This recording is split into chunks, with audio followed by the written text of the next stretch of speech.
ain't looking for no wifey, but you're trying to entice me. No way, I see PJ, cause your body's the only thing gonna please me. Why don't you come over? Let me call you a cab to get closer, baby. It's 2 a.m. and I'm up at 8, but I don't care, am I calling late? I wanna be up all night, you're keeping me up all night. I wanna be up all night. I know you don't do drama, but I can't help it, I want you right now. Giving me one more time, giving me one more time, giving me one more. Go slow and don't rush, I do it right, yeah, you know I make you. I can't describe the way I'm feeling you. You're amazing, I didn't want no baby. I don't know what the hell I'm gonna do. You're amazing, I didn't want no baby. Come wait, why don't you come over? Come wait. I ain't gonna be a wifey, but you're trying to entice me, no way. Don't think that I'm easy, but I know that you got what I need to please me. So if I come over, give you the chance to get closer, baby.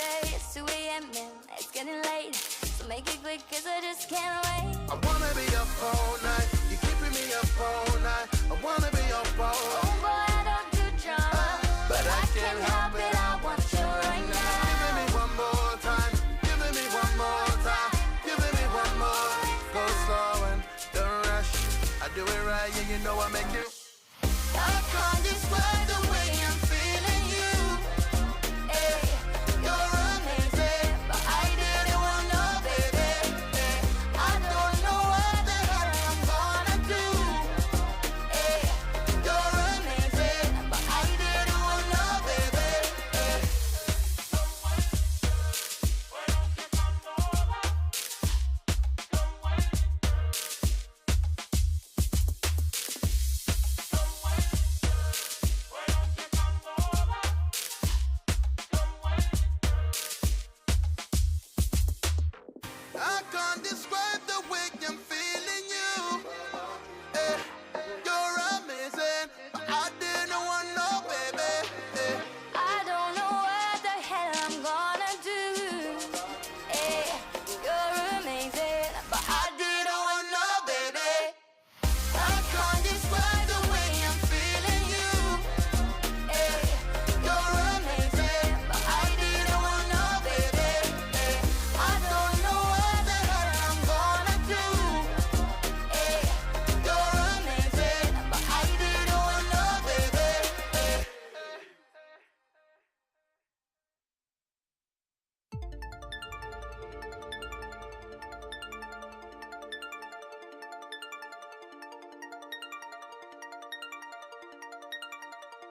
Hit the gym, flex, run me my check.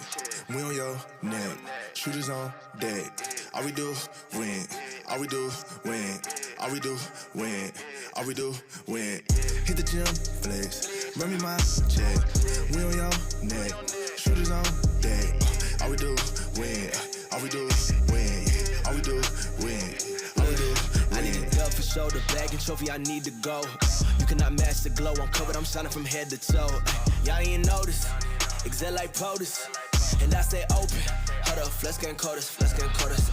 Crept down the court, walk with the fade. Like, I don't even start for the win, I don't play. Got a coat for the rain, y'all boys brace for the storm. We tsunami informed, and it's best that you stay informed. We run plays without no script, hey, that's light work. Hey, that's light. We make bands just off our shot, but what's your net worth? I cut ties for all my team with all this drip, but no canteen. Now y'all boys can, but no sardines. We off this wave for all 19. I don't, yeah, got no words, don't say too much. Clock on 5 and a step like clutch. Team G6 and the league stay up. Ayy, gotta hit that flex like a rep, we cut, we hit the gym, flex. Run me my check. We on your neck. Shooters on deck. All we do, win. All we do, win. All we do, win. All we do, win. Hit the gym, flex. Run me my check. We on your neck. Shooters on deck. All we do, win. All we do, win. All we do, win.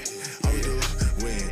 I gotta win it. Yeah, I just sprint to the finish. I'm pop on spinach. I cook like I'm frying up chicken, and ain't no debate on the hood, man. They catch it. I ain't even fishing. Yeah, they tryna eat off a layup, but beating it. Yell out to come out and get it. Ooh, yeah. Ooh, hot. Fresh out the skillet. Yeah, busy. I got a whole lot on my plate. Busy. I got a whole lot on my plate. You busy looking on IG. It won't get you nothing but fake love and a whole lot of hate. Look at my life, get you motivated. Came from the bottom below the payment. Shout out to God, man. We finally made it. I know some people that probably hate it. Yeah, I ain't worried about your opinion. I'ma live my life. In the studio in Georgia, finna kill a mic. Quarterbacking money plays, you should take a hike. First down, first down, first down, first down. Running through you about a mile. Stiff arm you on the ground. Knocking heads off now. And I know you hear that sound. And it don't stop. And it don't stop. And you getting mobbed. Sideline pop. Hit the gym, flex. Run me my check. We on your neck. Shooters on deck. All we do, win. All we do, win. All we do, win. All we do, win. Hit the gym, flex. Run me my check. We on your neck. Shooters on deck. All we do, win. All we do, win. All we do, win. All we do, win.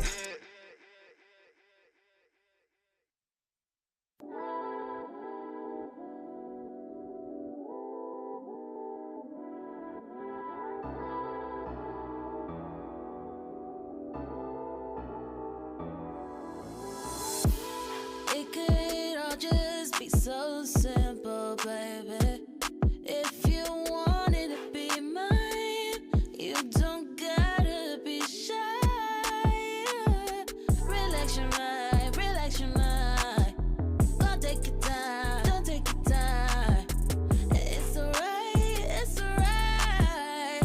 Stay a while, stay a while. 'Cause I can be everything you wanna make. I could be everything you need to make to be. So I don't wanna wait, I know you're feeling me. So why don't you feel on me? Why don't you feel on me? I know you're feeling me. So why don't you feel on me? I'ma throw it back, then I'ma let you catch it. I'ma whip it up, then I'ma let you. 'Cause I know you're feeling. So why don't you feel on me? Yeah. You got 5 senses, so take your time with all you. 'Cause I need you to look at it before you go to just tasting and feeling on me. You know there's a cookie here, but before you go tasting, I need you to breathe. 'Cause I wanna be everything you need, and I need to be everything you want to be. So I don't wanna wait, I know you're feeling me. So why don't you feel on me? Why don't you feel on me? I know you're feeling me. So why don't you feel on me? I'ma throw it back, then I'ma let you catch it. I'ma whip it up, then I'ma let. 'Cause I know you're feeling me. So why don't you feel on me? Yeah.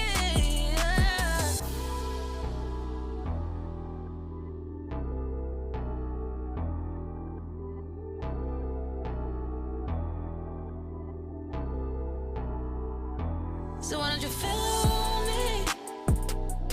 Why don't you feel on me?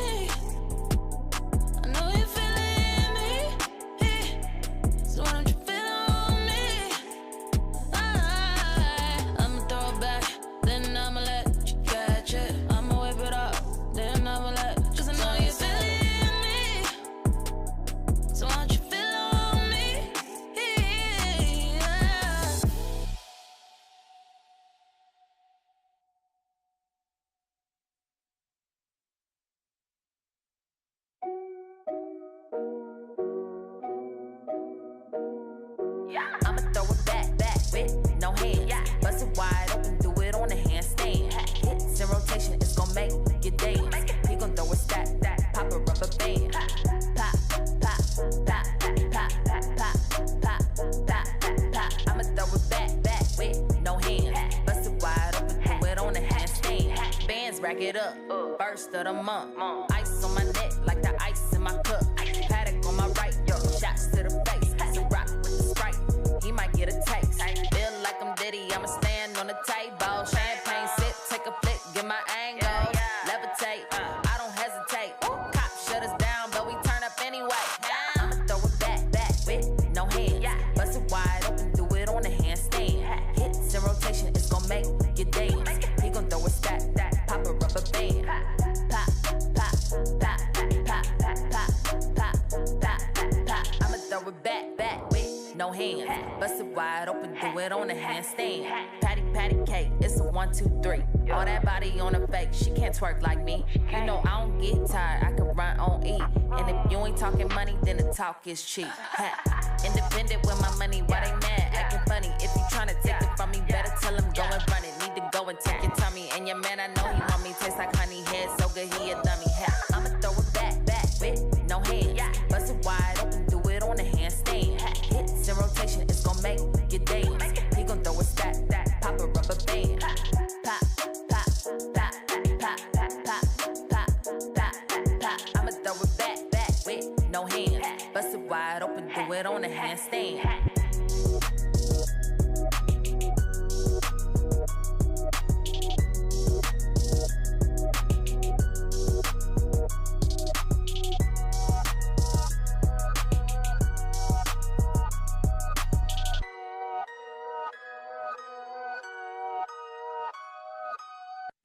Dominate the game like we supposed to. Dodging all lanes like we supposed to.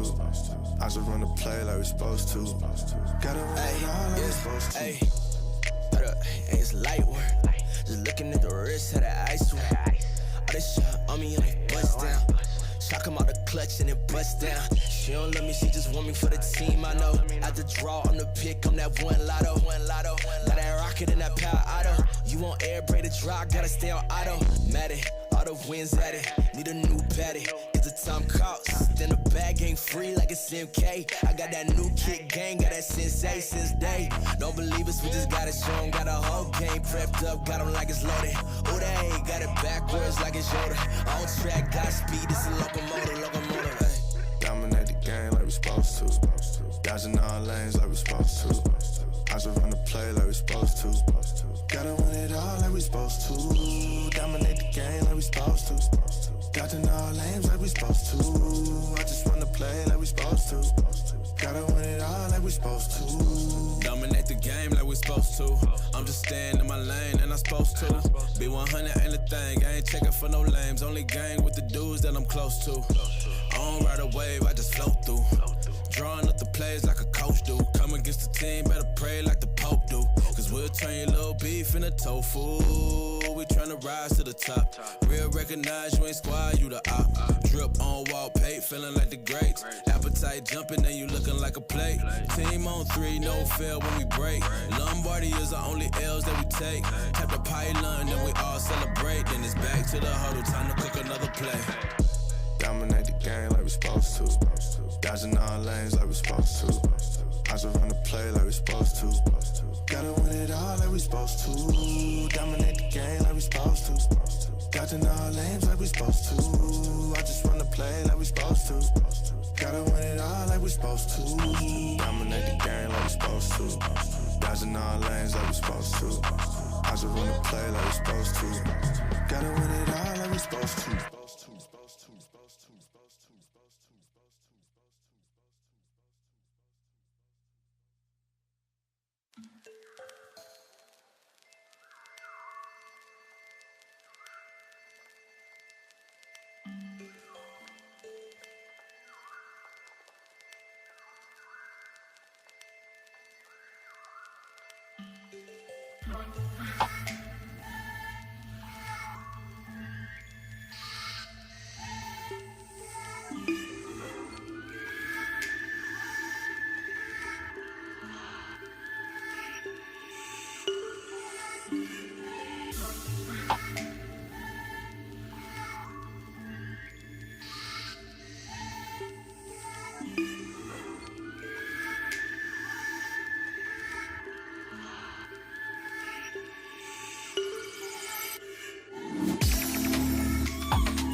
I ain't looking for no wifey, but you're trying to entice me. No way, I see PJ, cause your body's the only thing gonna please me. Why don't you come over? Let me call you a cab to get closer, baby. It's 2 a.m. and I'm up at 8, but I don't care, I'm not calling late. I wanna be up all night, you're keeping me up all night. I wanna be up all night. I know you don't do drama, but I can't help it, I want you right now. Giving me one more time, giving me one more time, giving me one more. Go slow and don't rush, I do it right, yeah, you know I make you. I can't describe the way I'm feeling you. You're amazing, I didn't want no baby. I don't know what the hell I'm gonna do. You're amazing, I didn't want no baby. Why don't you come over? Come wait. I ain't gonna be a wifey, but you're tryna entice me, no way. Don't think that I'm easy, but I know that you got what I need to please me. So if I come over, give you the chance to get closer, baby. It's 2 a.m. and it's getting late, so make it quick cause I just can't wait. I wanna be up all night, you're keeping me up all night. I wanna be up all night. Oh boy, I don't do drama, but I can't help it, I want you right now. Giving me one more time, giving me one more time, giving me one more. Go slow and don't rush, I do it right, yeah, you know I make you. I can't describe the way I'm feeling you. Hey, you're amazing, but I didn't want no baby. Hey, I don't know what the hell I'm gonna do. Hey, you're amazing, but I didn't want no baby. Hey. Why don't you come over? Come wait.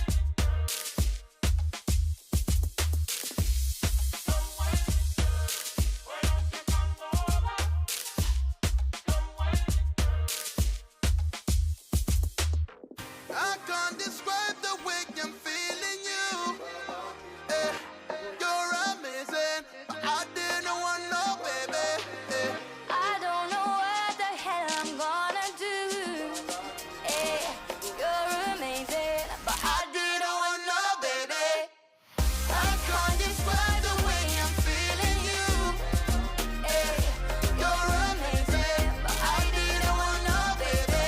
Hey, I don't know what the hell I'm gonna do. Hey, you're amazing, but I didn't want no baby. Hey.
History is written by the victor.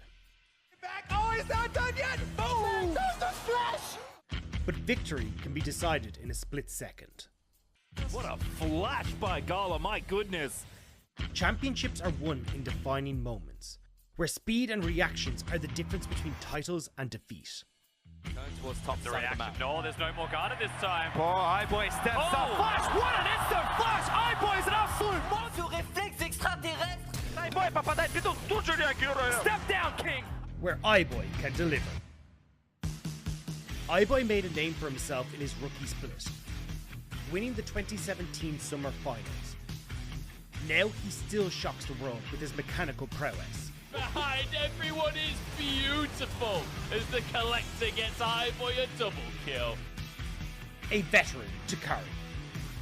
Look at him, as Garvey always gets soloed by iBoy, runs in. Well, iBoy solo ball on the top lane while LGD. A leader for Rare Atom. Gala returned from Iceland an MSI champion, where a full 5 games pushed RNG to the brink. Steadily putting that DPS into the tier 2. They're already going in. Gala, man, he's already in the back line with the Guardian Angel.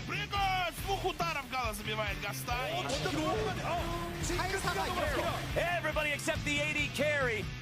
Now Gala stands on a 5-win streak, ready to silence dissenters and continue to shake the shadow of his predecessor, to firmly cement his legacy.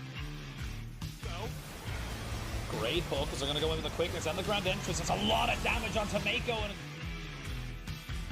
To have the world scream his name again. opposed, the grind will not be taken down today. There's 3 kills, 4 kills. A new AD carry continuing to gain renown. A war-scarred veteran fighting to the top. Where a moment of hesitation can mean everything.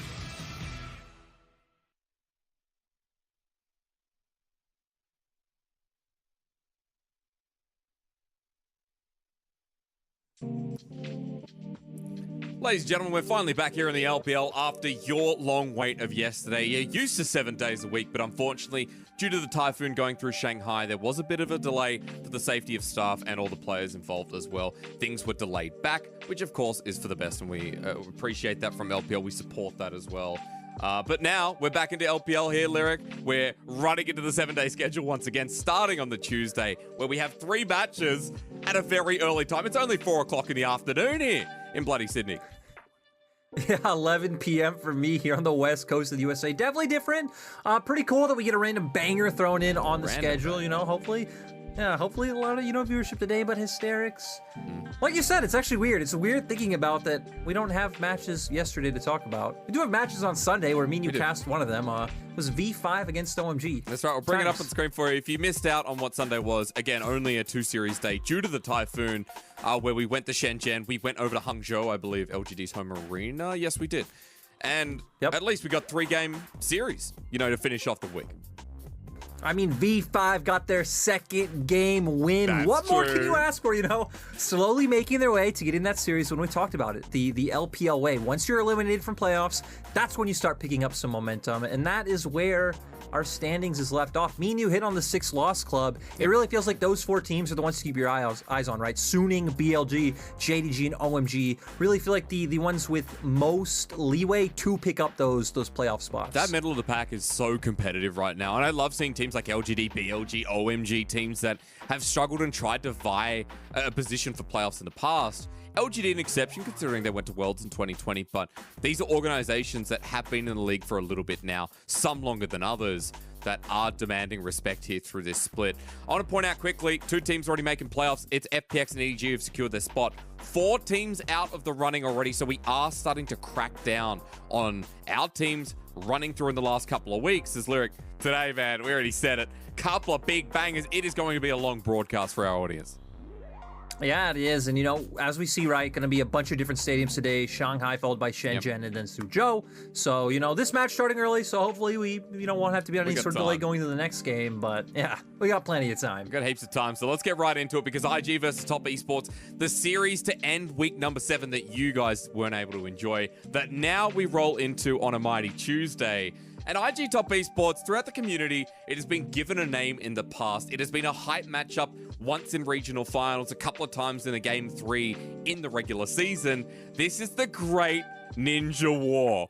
We don't normally get to talk about this, Lyric. I love the title for it. If anyone doesn't know, IG were considered the Leaf Village, and on Top Esports side, they are the Akatsuki for any IAR fans out there. So it's great to actually be able to talk about this. How relevant. Yeah, and you know, the thing I love about it, right, is that these two teams have always delivered bangers going back to 2019, that 5-game regionals to decide who goes to Worlds, and it's been even more of a rivalry ever since Jackie Love left IG and made his way to Top Esports. Yeah, I mean, there was that rivalry that's built up as well with such a great player changing positions. Always fun to watch him go into his old team as Top Esports IG. To give you a semblance of how exciting it's been in the past, let's run you through a couple of the clips, get that emotion rolling before we talk about the series more.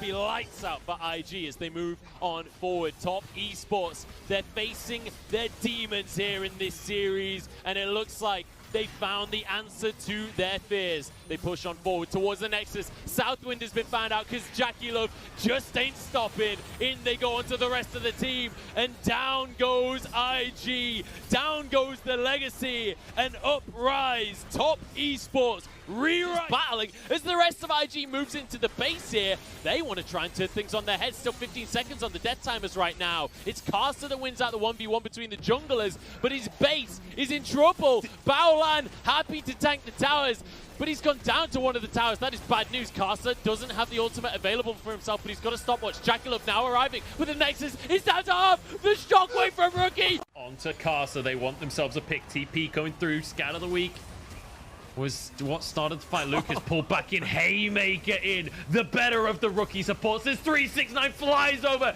to the skies. He screams as he grabs himself the double kill. And now onto the rest of the fight. Put forced away. Shun the last man standing. But Jackie Love doesn't want that to be true. The shot blast.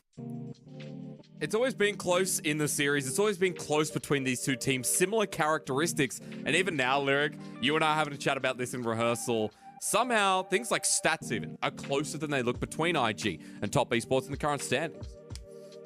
Yeah, definitely. I think the most surprising thing is going to be on the IG side of things, right? IG have been heavily, I don't want to say underperforming, but haven't been performing to expectation, right? But when you look statistically, IG performing like a middle-of-the-pack team, and I think it talks to how well their early games and mid games have been, right? They are still very aggressive in the early game. They're finding those gold leads pretty consistently.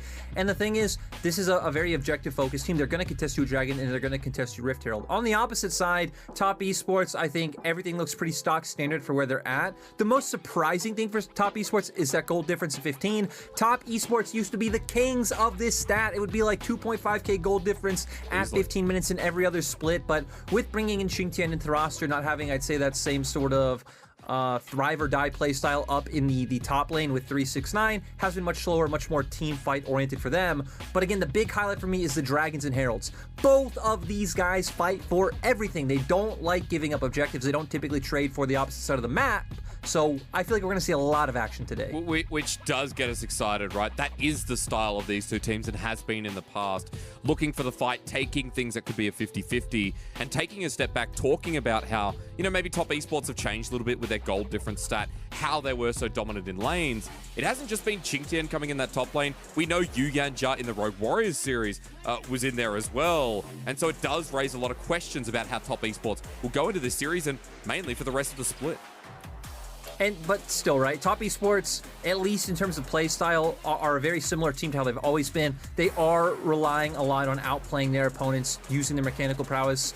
They're still going to contest you every step of the way, like we talked about. But moments like this, where Kars is able to find a really sick insect onto the enemy AD carry to try to set up winning positions for the team, and then especially when you have players like Knight, who it feels like is having a career split right now. I mean, it would be hard pressed to go past Knight or Duinby as being the MVP of the split so far. It's like, man, you can rely on that sort of play style when you have this sort of man on your roster. On playmakers as well, that's the biggest thing for me. We've seen Knight's LeBlanc, seeing his Lee Sin, the lane Lee Sin through this split as well. Been something I've been really passionate about. Top Esports, you say they're playing like themselves, right? On the other side, I want to cut to IG and ask you a little bit more about how you feel IG in this split that could be so devastating for IG fans. Just a quick reminder, it's been 7 years since they've missed out on playoffs. Sitting at 4-7 right now, things aren't looking too good with both their performance and their setup standing. Yeah, and I feel like for IG, right, this is a team we've always contrasted a lot to Top Esports, and I think a lot of people think of them in the same vein, to where for TES, I feel like it's use that mechanical prowess to find advantages, and then they have like a semblance of map play coming together, taking everything on the map. It feels like IG are a bit of the opposite. We've seen, especially with this iteration of IG, I think Shun and Lucas have done a decent job at trying to link up on the map, Rookie getting involved as well, trying to find those rotations, take heralds especially, break down inner turrets, and push for that deep vision, but it feels like IG rely on the skill ceiling to try and get them out of the pitfalls of their mid and late game decision making. So if members like Rookie or the Shy aren't stepping up, it feels like a lot of the time we're seeing a member like Wink misstep in the late game, or especially the Shy's form right now is nowhere near what it was in Spring Split, and they're just giving over a lot of opportunities to the enemy team to be able to punish their mistakes, taking advantage, and then IG just don't have an avenue back into the game. Yeah, which when you're going up against Top Esports, something like that, expecting it to happen if IG slip or fall down this series. IG versus Top Esports, there is one lane we have to talk about, running closer towards our pick and ban here today. Knight and Rookie, Lyric, I know you wanted to take this one because these two mid laners have a lot of credibility in the league. They're both domestic champions, with one being a world champion as well. That's the thing, right? Because when we look at these players, even if Rookie, I feel like overall throughout the game, not at the same like peak he was, especially last year, Rookie in terms of his play, I still think is very good. His laning phase, we can see still phenomenal stats coming out. The one big thing with Rookie is I feel like he's been working a lot more with his jungler than he was in recent splits. It's all about moving from mid lane, enabling Shun, and then working together to either try to put out the fire in top or bot lane. You really don't have a good choice there with whichever one you want to go towards. And then for Knight, I mean, lane dominant player, not as much about working with Karsa, but the big standout is 26 solo kills, guys. Not only the most in mid lane, the most in the whole league. The second most solo kills in mid lane is 13 with Icon coming in. So no one even close to touching this man, and he's just been putting everyone in the bin. The funny thing is, that's probably more kills than any of the bottom team mid laners have picked up during the split, right? Some of the bottom tier teams like V5, we look at, Rogue Warriors through there and TT. I'm sure there's players on those teams that haven't even reached 26 kills. So for Knight, that's an impressive stat and sets up for the point that you were saying that Knight has been on a tear this split. And it's so exciting to talk about when Top Esports have been going through changes, have been going through player changes, but Knight remains the same, creating the strength and credibility that Top Esports need to head towards playoffs. Yeah, right. And when you have Chintian up in topside, who is definitely not the same laner that 369 was, and when you have Yu Yanja coming back into the bottom lane, and Jackie Love and Yu Yanja feel like they are overstepping quite a bit, and we've seen them actually give over 2v2 kills in recent series, that you really need that one point on the map that is going to give you stability to play around, especially for a team like TES. And we've seen they play to enable that. Karsa is one of the only junglers who consistently goes for these 3-camp level 3 ganks mid. They'll try to, if they don't get a kill, at least help ensure that Knight has an easier landing phase or get prio to start, moving into the enemy jungle, maybe setting up dives mid or moving to side lanes. Which makes a lot of sense considering how strong Knight is. Guys, we're about to move into our lineups here and get towards pick and ban very shortly. IG Top Esports, just want to remind everyone what's on the line here. Top Esports sitting 7-4, a couple more series wins, and they will be facing into playoffs. We know 9 eventually will become a pretty magical number. Right now, 10 is the lock-in, as EDG and FPX have already assured us. And Top Esports 3 series away from that for now. So a must-win while IG are facing elimination. They will not lose if they fall down in this series. They will not fall out of playoffs, excuse me. But it will become difficult, Lyric. As difficult as I'm making it sound as we look at Top Esports on the screen. Chigtian, Karsa, Knight's there, Jackie Love, and of course, Yu Yanja is alongside Jackie Love today with Warhorse standing beside him. Yep, this is the roster that Top Esports have been running with recently. we've seen them be able to pick up wins is, only smiles on the faces of Knight and Car. So they've been able to pick up wins, though it has been shaky. I mean, their last series against Rogue Warriors, I feel like is nothing to go home about with smiles when you're taking a very sketchy 2-1 victory over Rogue Warriors. Yeah, it was a series I actually thought Rogue Warriors was going to win, and then I could actually start hyping them up continuously, but unfortunate for them. Today's about IG Top Esports. I have to digress because Invictus Gaming, we've still got the Shy on stage. Shun next to him, Rookie through that mid lane as well, and our bottom lane today is Wink and Lucas. We have to remember that, IG's bottom lane has changed a little bit, but Wink and Lucas have been the majority of starting. Yeah, and with Wink coming out, the one thing I want to see is just take away Jackie Loves Draven. Not a champion I expect to be a contested pick by any means, but just the flair coming out, the oomph coming out from Wink. If he says, yeah, I don't care if I'm against Jackie Love, I'm going to take this pick away. We've seen IG take it a few times to split 2-1 so far. But as we're getting closer to draft hysterics, I feel like that's kind of the talking point is champion pools coming out from IG because we've only seen the Shy play 2 champions so far in his 6 games. It's been the Gwen, it's been the Gnar. Feels like you take away that Gwen. What else are you standing on for the Shy? And then when we look towards jungle, 10 games on Diana for Shun. His second most played champion is Rumble at 4, followed by Udyr at 2. So he has been very heavily reliant on this Diana pick. It feels like Top Esports have a very easy time of trying to just ban away these key picks for Invictus Gaming. Yeah, and remember we are on 11-14 as well, right? Like we've had some changes, we've had some experimentation now moving to the bottom lane, talking about things like Tahm Kench rising back in. To a degree, right? It's been experimental. I think we've seen 1 or 2 in the past week. But still things like Nautilus, Varus in there as well. Since we're talking about mid lane, and I just want to go back to the core point, when mid lane is the most exciting matchup here, we can't really highlight the draft for both these mid lanes because their champion pools are some of the largest within the league. And the thing I'm curious to see, right, is does the Irelia get banned away or do one of these guys gravitate towards that champion, right? Irelia has been a staple so far throughout the world, having one of the highest presence in pro plays on 11-14. So far, we aren't seeing that banned away, and I'm surprised. TES are going to ban away the Gwen that we talked about, but leaving that Diana on the table if Shun wanted to get his hands on that. With Xin Zhao still opened, I would expect Top Esports to just want to go towards that. It really feels like we have a clear hierarchy in jungle right now that Xin Zhao, the number 1 prio, then you move down to Diana, especially if a lot of those AD soul laners are open, and then you're looking at Lee Sin and Olaf. Yeah, with 10 games, I mean, that Diana just seems like the next suitable pick for IG. And then maybe round out the AD carry here for Wink? What do you want to see early alongside it? Okay. Oh, they're going to... Tom. I didn't even need to answer. We're going to get to Tahm Kench right away. We have only seen support Tahm Kench so far. I'll be honest, I haven't really been a big fan of it. We've only seen 1 win. And, Jackie Love doesn't even give the chance for Wink to take it away, instantly going towards this Draven pick. 2 of our only Draven players here in the LPL, I think, alongside Huanfeng being the only other one. And this is already setting up to be a spicy game. Oh, man, I love it. And I just love that IG 80 carries are all Draven maids, right? I mean, look, put Puff aside, Kalista, etc., etc. It's Wink and Jackie Love's day, and taking that away. And Huanfeng, another IG80 carry, right? That's very true. IG Young, we remember through the LDL. Well spotted, Lyric, is, hey, Tahm Kench is going to a solo lane. But is that the Shy's Tahm Kench? Yep.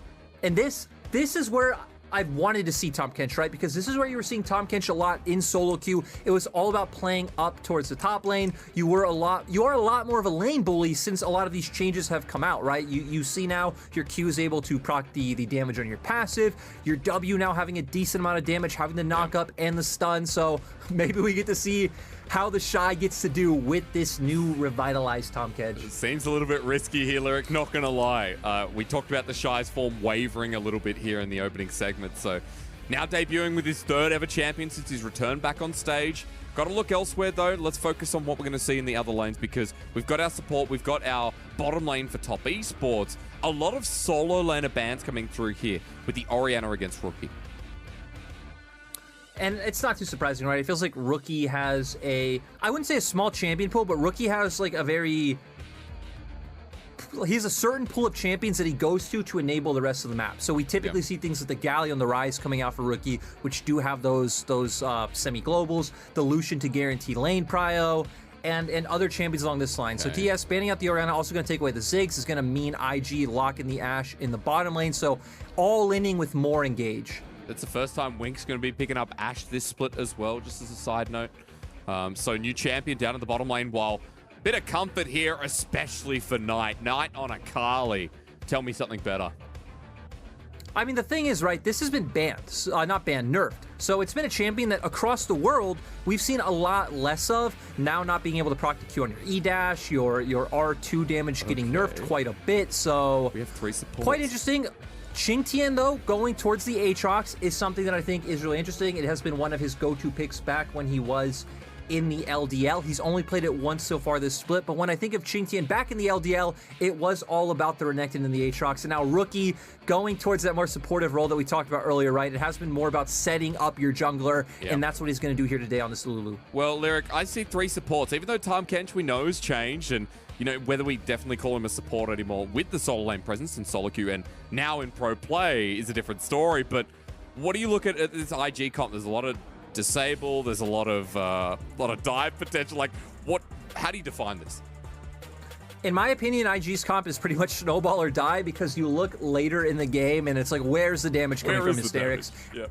Ashe goes down later on. It's like, okay, well, we have Shunzo off. I'm not quite sure how much the Shy will be doing on top Kench. I feel like we've seen the Shy coin flip either way, where he makes some champions look like, how are you doing this much damage? I think the Ornn comes out to mind. Yes. The one series you casted against Suning, but a lot of other times the Shy obviously just falling flat on a lot of certain picks. So for IG, questioning where the damage is coming from, I feel like you need to get ahead in the early game, especially linking up through mid jungle. And then having Ashe in the bottom side, I think, is a pretty decent way of being able to contest Prio up against the Draven. God, it's going to be exciting, though. Seeing these picks come out in game number 1. Jackulov on his Draven. I have very fond memories from the IG JDG Spring 2019 final. Seeing the game 3 Jackulov Draven every single time brings it up. And Lyric, you once told me about a year ago that you prepped for Jackulov's Draven. You prepped for Draven in the meta, and you never really got it. Well, I'm glad you're here with me today to open up the Tuesday, back fresh on the LPL Rift, to see Jackulov versus Wink. But importantly, as we talked out, even though it is Lulu versus Akali, seeing Rookie versus Knight feels like where we get the core of this matchup. It definitely does, right? We need to see Rookie finding an advantage in this mid lane matchup. Should be easy for him. This is very heavily Lulu favored. Yep. You are ranged against melee. We've hit on many times about all the trading tools that Lulu has in her kit. Her passive damage is incredibly strong, and then looking for a lot of these aggressive trades. Gonna just be able to continuously Q down. You have the polymorph if anytime Knight looks for an aggressive all-in. So Rookie should have continuous pry on that mid lane. We're gonna have to see how IG and Shun take advantage of it to find advantages over Karsa, because he's playing Olaf against Xin Zhao. This has been one of the premier matchups for the Olaf. It's really why he's come back into the meta. So we already get some action. You know, Lucas getting hooked in a little bit here. This is Yu Yanja who starts it off. Meanwhile, the top lane, it begins. The Shy is a little bit hungry. He started with the tongue lash here, and blue buff will just be threatened away, but Karsa will pick it up. No problem whatsoever, while the Shy returns to the lane. Already, I love it. We've just begun with a couple little skirmishes here. Now back to the lanes to start. And I gotta be honest with you, Hysterics. Not too sure how this Tahm Kench versus Aatrox matchup goes. I would assume Tahm Kench has a very easy time of getting pressure. His Q is on, I think, a 7-second cooldown, level 1, so very easy to spam it. You do now proc your passive damage with that ability as well, so just continuously looking for a lot of his early trades. Qingtian going to need to look to tether on the range with his Q. And it feels like watching the top lane matchup will be pretty exciting. Again, just a bit of a highlight for what's on the line here today, folks, as we walk you through this early game. IG, 4-7 right now, and we wanted to bring this up because it is looking pretty devastating. 7 years in the making. They've always made playoffs, always. There has not been a split that IG has missed playoffs since 2014 summer. That was literally a lifetime ago. I can't even remember the meta in 2014, but just goes to show you that IG hitting a new slump here, and top esports, one of the hardest left in the running schedule. I mean, IG haven't, missed playoffs since Samsung White pick singed against TSM. Wow. I feel like that's, enough reference that we all need. But like we just had, is Yu Yanja looking for another hook? Well, let's see. Ignite goes down onto Lucas. Nothing Hysterics. It's just Draven flipping axes. Yeah, but going back to that schedule point, right? Both IG and Top Esports actually have the most series left, sitting at 5, so IG can make their way all the way up to 9. He's walking back in the heal burn, but Lucas is dead. Of course you die. It's a Draven. Thanks for the free adoration. Running out of mana, though. As Shun comes in with the TP backing at his side. Top Esports bottom lane might actually be kaput. Rookie picks up the first kill here for Invictus Gaming. Jackulov gets volleyed, and it's a good response TP from IG to strike back. Yeah, what looked like a mistake coming out from IG completely turned around with that teleport from Rookie. Shun was making his way down as well, so looked like it potentially could have worked out. But like you were saying, I don't think a lot of the fault was necessarily on Lucas on the aftermath, because Wink would have gotten hooked here regardless if Lucas walked back in or not. So going in, trying to create space for his AD carry, feels like off the earlier trade, IG's bot lane had to back off earlier, wait for Shun to come down, but Shun able to impact the lane, gets the Q, Rookie instantly TPing, doing a nice job with the polymorph to come out as well as the slow, and they're able to pick up a nice 2 kills for the side of IG. And this seems like a good time to remember. 2020 was the year of Top Esports in the LPL. It was all about Top Esports and J2G. In the regular split of 2020, IG 2-0 TES both times. So when it comes to this matchup, I feel like the result really could go either way, despite the fact that TS is definitely a heavy favorite coming into this one today. I just love that we have so many narratives with this, right? We also talked about the Great Ninja War, something that was built up by the community where Jackulov, of course, old team is Invictus Gaming, now going up against them. And he's Sasuke, guys. You know, he's Sasuke. Lyric, I know you're not as much of a weeb as I am, but sure, you know Sasuke, right? You know Sasuke Uchiha? Yeah?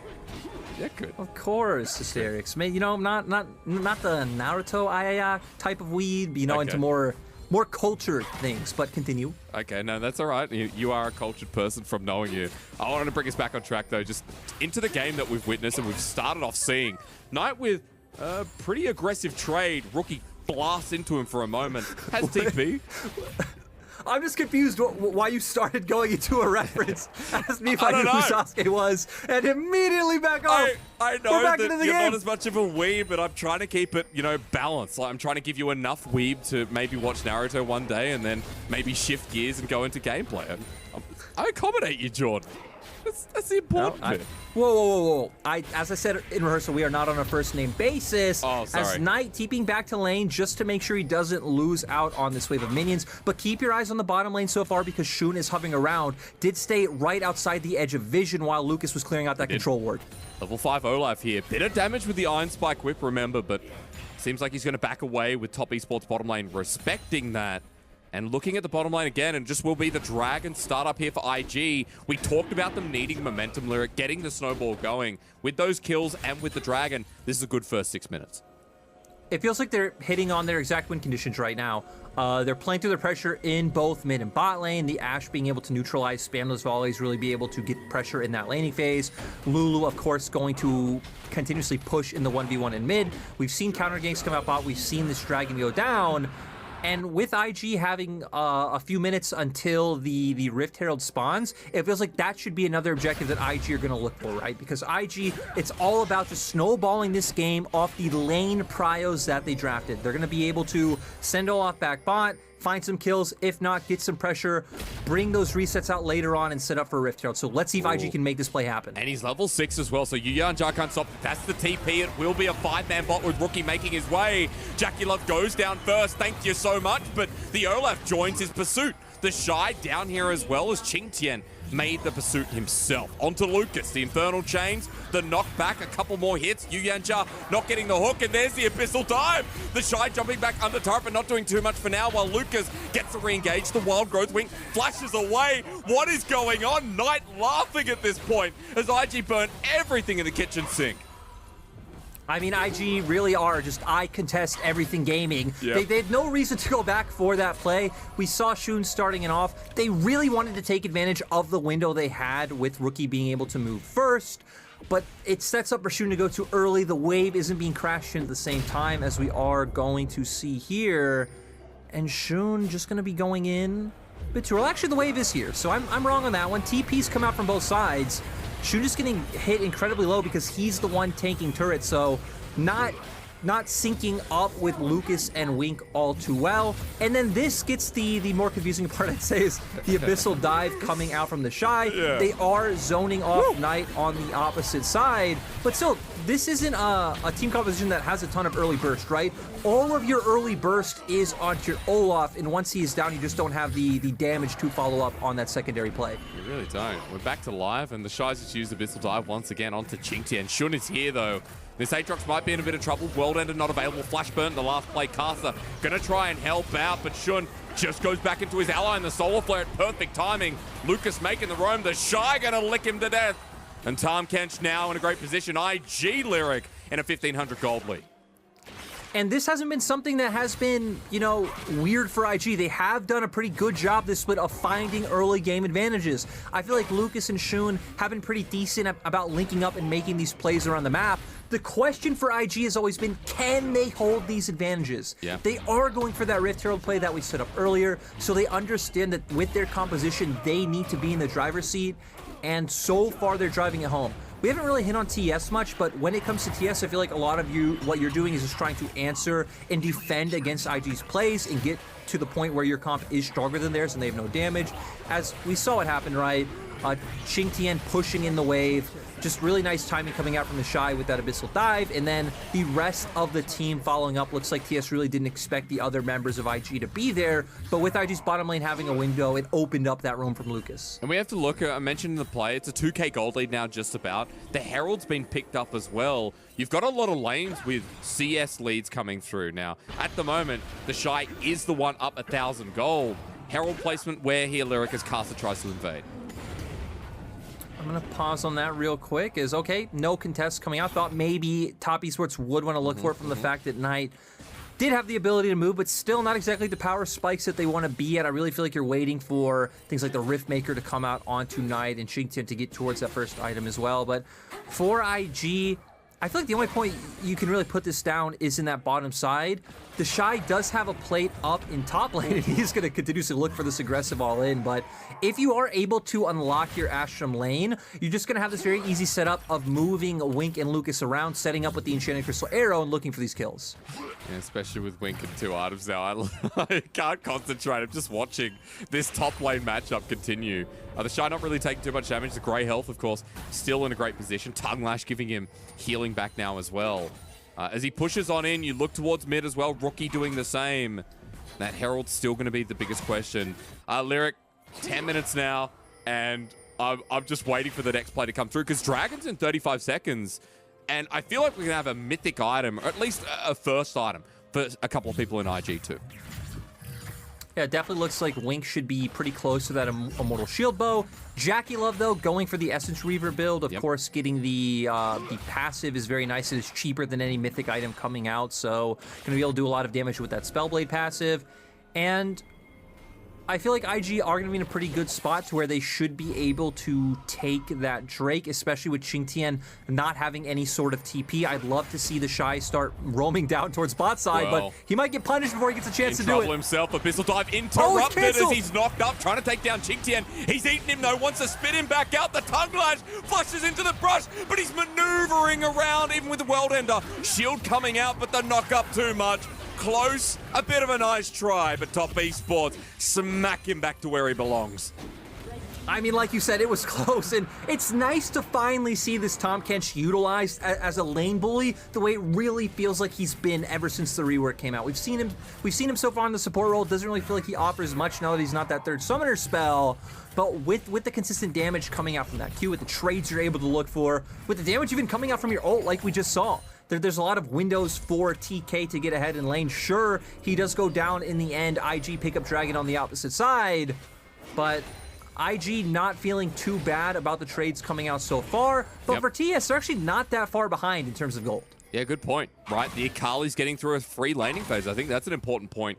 Knight versus Rookie was a huge conversation today, and with how Knight's been performing, the fact that he's up in CS, he's doing pretty well going into the Rift Maker. The Leeching Leer, not something we always see with the Akali, but this time around, those team fights you talked about, or more specifically, how Top Esports are when they get their items, makes a lot of sense. Yeah, for TES, right, the big thing you're banking on is that you do have a really good front line coming out with Nautilus sends out into Aatrox. Aatrox can even try and play a flanking role. If you have vision set up already, you can bring in that deep TP, and then Knight going to be able to cause a lot of chaos in these skirmishes.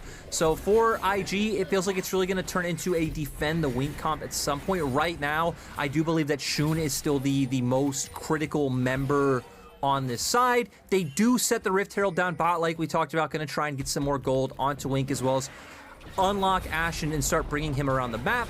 But for now, not going to be able to take down the turret outright. IG just going to back off, probably make their way back towards mid lane to let Rookie push out. This is... Well, they're actually hoping to cheese. You know, with IG, there's going to be, if there's a will, there's a way. And for you, Yanja, there's definitely a way. TP in the backline, Wink is separated. There's the Shirelias. They're like, wait, we're too deep now. Crescent Guard comes out. Knight is on top of the 80 carry. This is so good for top esports because IG is scattered to the wind. Rookie separated, but still with the wild growth as Knight gets into the backline.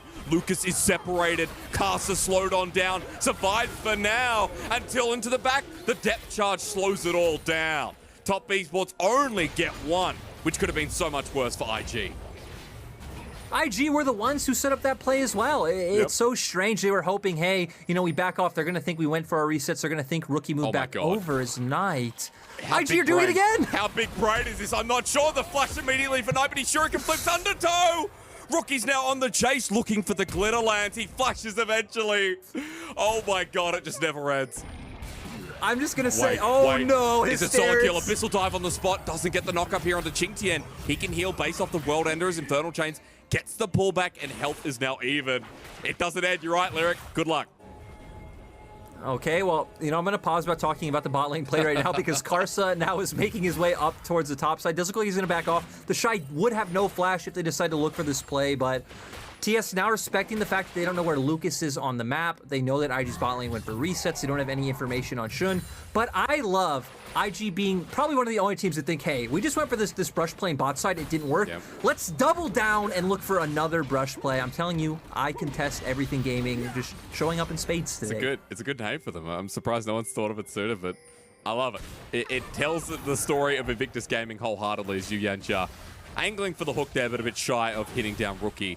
A Knight with the Riftmaker as well now. Important to look at items before we get to the next Dragon, because with all the skirmishing and fighting coming through, a lot of gold being spread around, meaning that everyone now has their Mythic or their first item apart from those supports. And even the Shy making his way towards the first item. I hope I don't butcher this pronunciation because I did Google it about a week ago. I think it's... I don't know. Hysteric, take it away. Anathema's Chains, are you happy with that? No, I think that's wrong. Oh, is Anathema. It's something like that. It's an actual word. It's actually a word that means something. But, we'll move away from that since we are both asking an Australian and an American, I don't know who else would get it right. You know? I don't know if we are two qualified people on the English language. Is IG going to continuously go for that gold trade, right? Going to pick up the Rift Herald on the top side of the map. Gonna give Jackie Love a window to try to answer back on the bot side, get some damage on this turret. I'd love to see TS start getting vision down in the bottom side. We see right now IG are the ones who have control of the map. But I like this IG forcing tempo by dropping the Herald immediately. Again, keeping the game going. You mentioned the momentum for IG. The gold lead is slowed down, but with this mid turret going down, opens things up, pressure builds up. 10 seconds until the Dragon. The Shy has TP, Qingtian does as well. And Rookie can also join if he needs to, but it is a turret trade at the end. Jackie Love gets solo turret gold. Yep, so we're going to even out 1-to-1 in turrets so far. Now we're going to come down to the Drake contest coming out. TS finally starting to get some control back, but look at the mini-map. The Shy is using his pressure topside to move down. Can force an awkward angle, but TS realizes this because he shows on the wave. I mean, he's a big fat catfish. He's going to get launched on. Dredge line doesn't connect. He gets knocked up, but it is a tank with Anathema's Chains as the Abyssal dive. Knocks up Caster, this time connecting. Devoured away, sent away from his family. Caster not an orphan anymore as they reunite, and IG still taking the fight. Caster drops down first. There's the Paramorphos. The knockup once again after an enchant across the arrow. Qingtian has to get out of there, but the undertow slows him down. And Invictus Gaming remain 5-man strong. Health bars in a good position. And the Shy being a nuisance to keep them away from Dragon. Yeah, this Tom Kench doing a surprising bit of damage in these skirmishes. Now getting on Soul Point feels really good for IG. I think they would have loved Infernal Soul a little bit more with still that damage issue that can pop up later on in the game. But they've done a good job at being able to control the state of the game so far. We're at the 18-minute mark, so we're going to have to start thinking about vision control on the top side and looking towards potential Baron plays coming out. So with this top turret getting threatened down, maybe I'll save that question because it was Top Esports who wanted to start the pick on the Shy, but went very deep for it. Yeah, Yu Yanja not hitting the Q, which opens up for an opportunity to the Shy to turn back around and look for an all-in on Karsa. And like we said, having a surprising bit of burst coming out, full combo, gets Karsa to about 30% HP. The other members are able to trickle in and finish that one off. Really well done by Lucas as well to force out Qing Tian's flash. And IG still in a very commanding position. I assume the Shy probably using Anathema's chains on Karsa in that one. Didn't look like he really took any damage at all in that exchange. And now TES are the ones feeling like, hey, we're falling a little bit behind. We need to be the team looking for some of these plays to get Prio back in. For TES, since they don't have control of like full-on 5v5s right now, they are going to have to rely on getting control through Knights Akali in side lanes. We know Lulu, not a champion who really feels too comfortable sitting in a side lane. No dash, no mobility, no way to get away if Karsa and Knight go for any sort of two-man play on the bottom side. And at the very least, while he's sitting in a side lane, sets up for the potential of vision line through the river. Vision that you talked about being a necessity. Knight is at the bottom lane right now, but has teleport, just to keep that in mind, folks. Is trying to wait for Rookie to walk into him. As for IG, I mean, what's going on here? Karsa's been found out, but it looks like he was able to escape with an audacious charge. Shun spotting him out one more time and then just backing away. A Lyric, further to my point, I mean, IG are just controlling the vision line down the bottom so well. It's deep into the blue side jungle. And for Top Esports, nowhere down here seems safe at the moment. Yeah, but still, IG in a really aggressive position with taking away this red buff. No engage actually ends up coming out, but with how low bottom turret is and with the fact that TS's mainstay play would be looking towards that bottom lane like we talked about with the Akali up against the Lulu, IG just going to hover down there, make sure Rookie can get this turret. And now Rookie and IG as a whole will be a bit unchained from the bottom side of the map, and then you could just send either Rookie down there, or now that Baron's coming, most likely will be the Shy to just try and push in and someone answer waves around that side of the map. I also want to point out that with that turret going down, with IG who have prioritized vision down there, in 2.5 minutes, Ocean Soul is an availability. Top Esports, Lyric, they have to fight for that, right? 100% right. For TS, you have no reason not to look into a contest. You're starting to get to the point where your champions are also quite strong as well, right? We have double Gordraker coming out, Riftmaker on the map. Yep. Essence Reaver has been there on Jackie Love for quite a while. So for TS, a lot of it comes down to the setup. Can they get that push through bot side with either the Akali or the Aatrox, get deep vision set up in the enemy jungle, and then bring, oh god. It's World Ender with a wild growth, and he's just devoured a big demon spawn. Not a solo kill, but a third kill for the Shy in game 1. I mean, this is our first time seeing this champion top here in the LPL, and it looks like he can do everything. Qing Tian not having a good time. I mean, he also did pull out a pick that isn't exactly meta in the Aatrox, probably defaulting back to comfort, maybe not being too well versed in a lot of Tom Kench matchups either, and this is going to set up for IG to turn straight onto the Baron. The Shy going for the recall because he has TP. The Tentacles arrow on top of Knight, but he's gone into the Shroud. He's bought time. Karsa can't connect as well as Knight burns the flash off a cooldown again, but the Solar Flare from Lucas and the Ragnarok, they're charging them down. The Shy has returned into the back line. Watch for him to zone off Yu Yanjia, while the rest of Top Esports are in so much trouble from this Licky Tongue. Invictus Gaming with 5 strong yet again. Health bars low, but Top Esports lose another 2.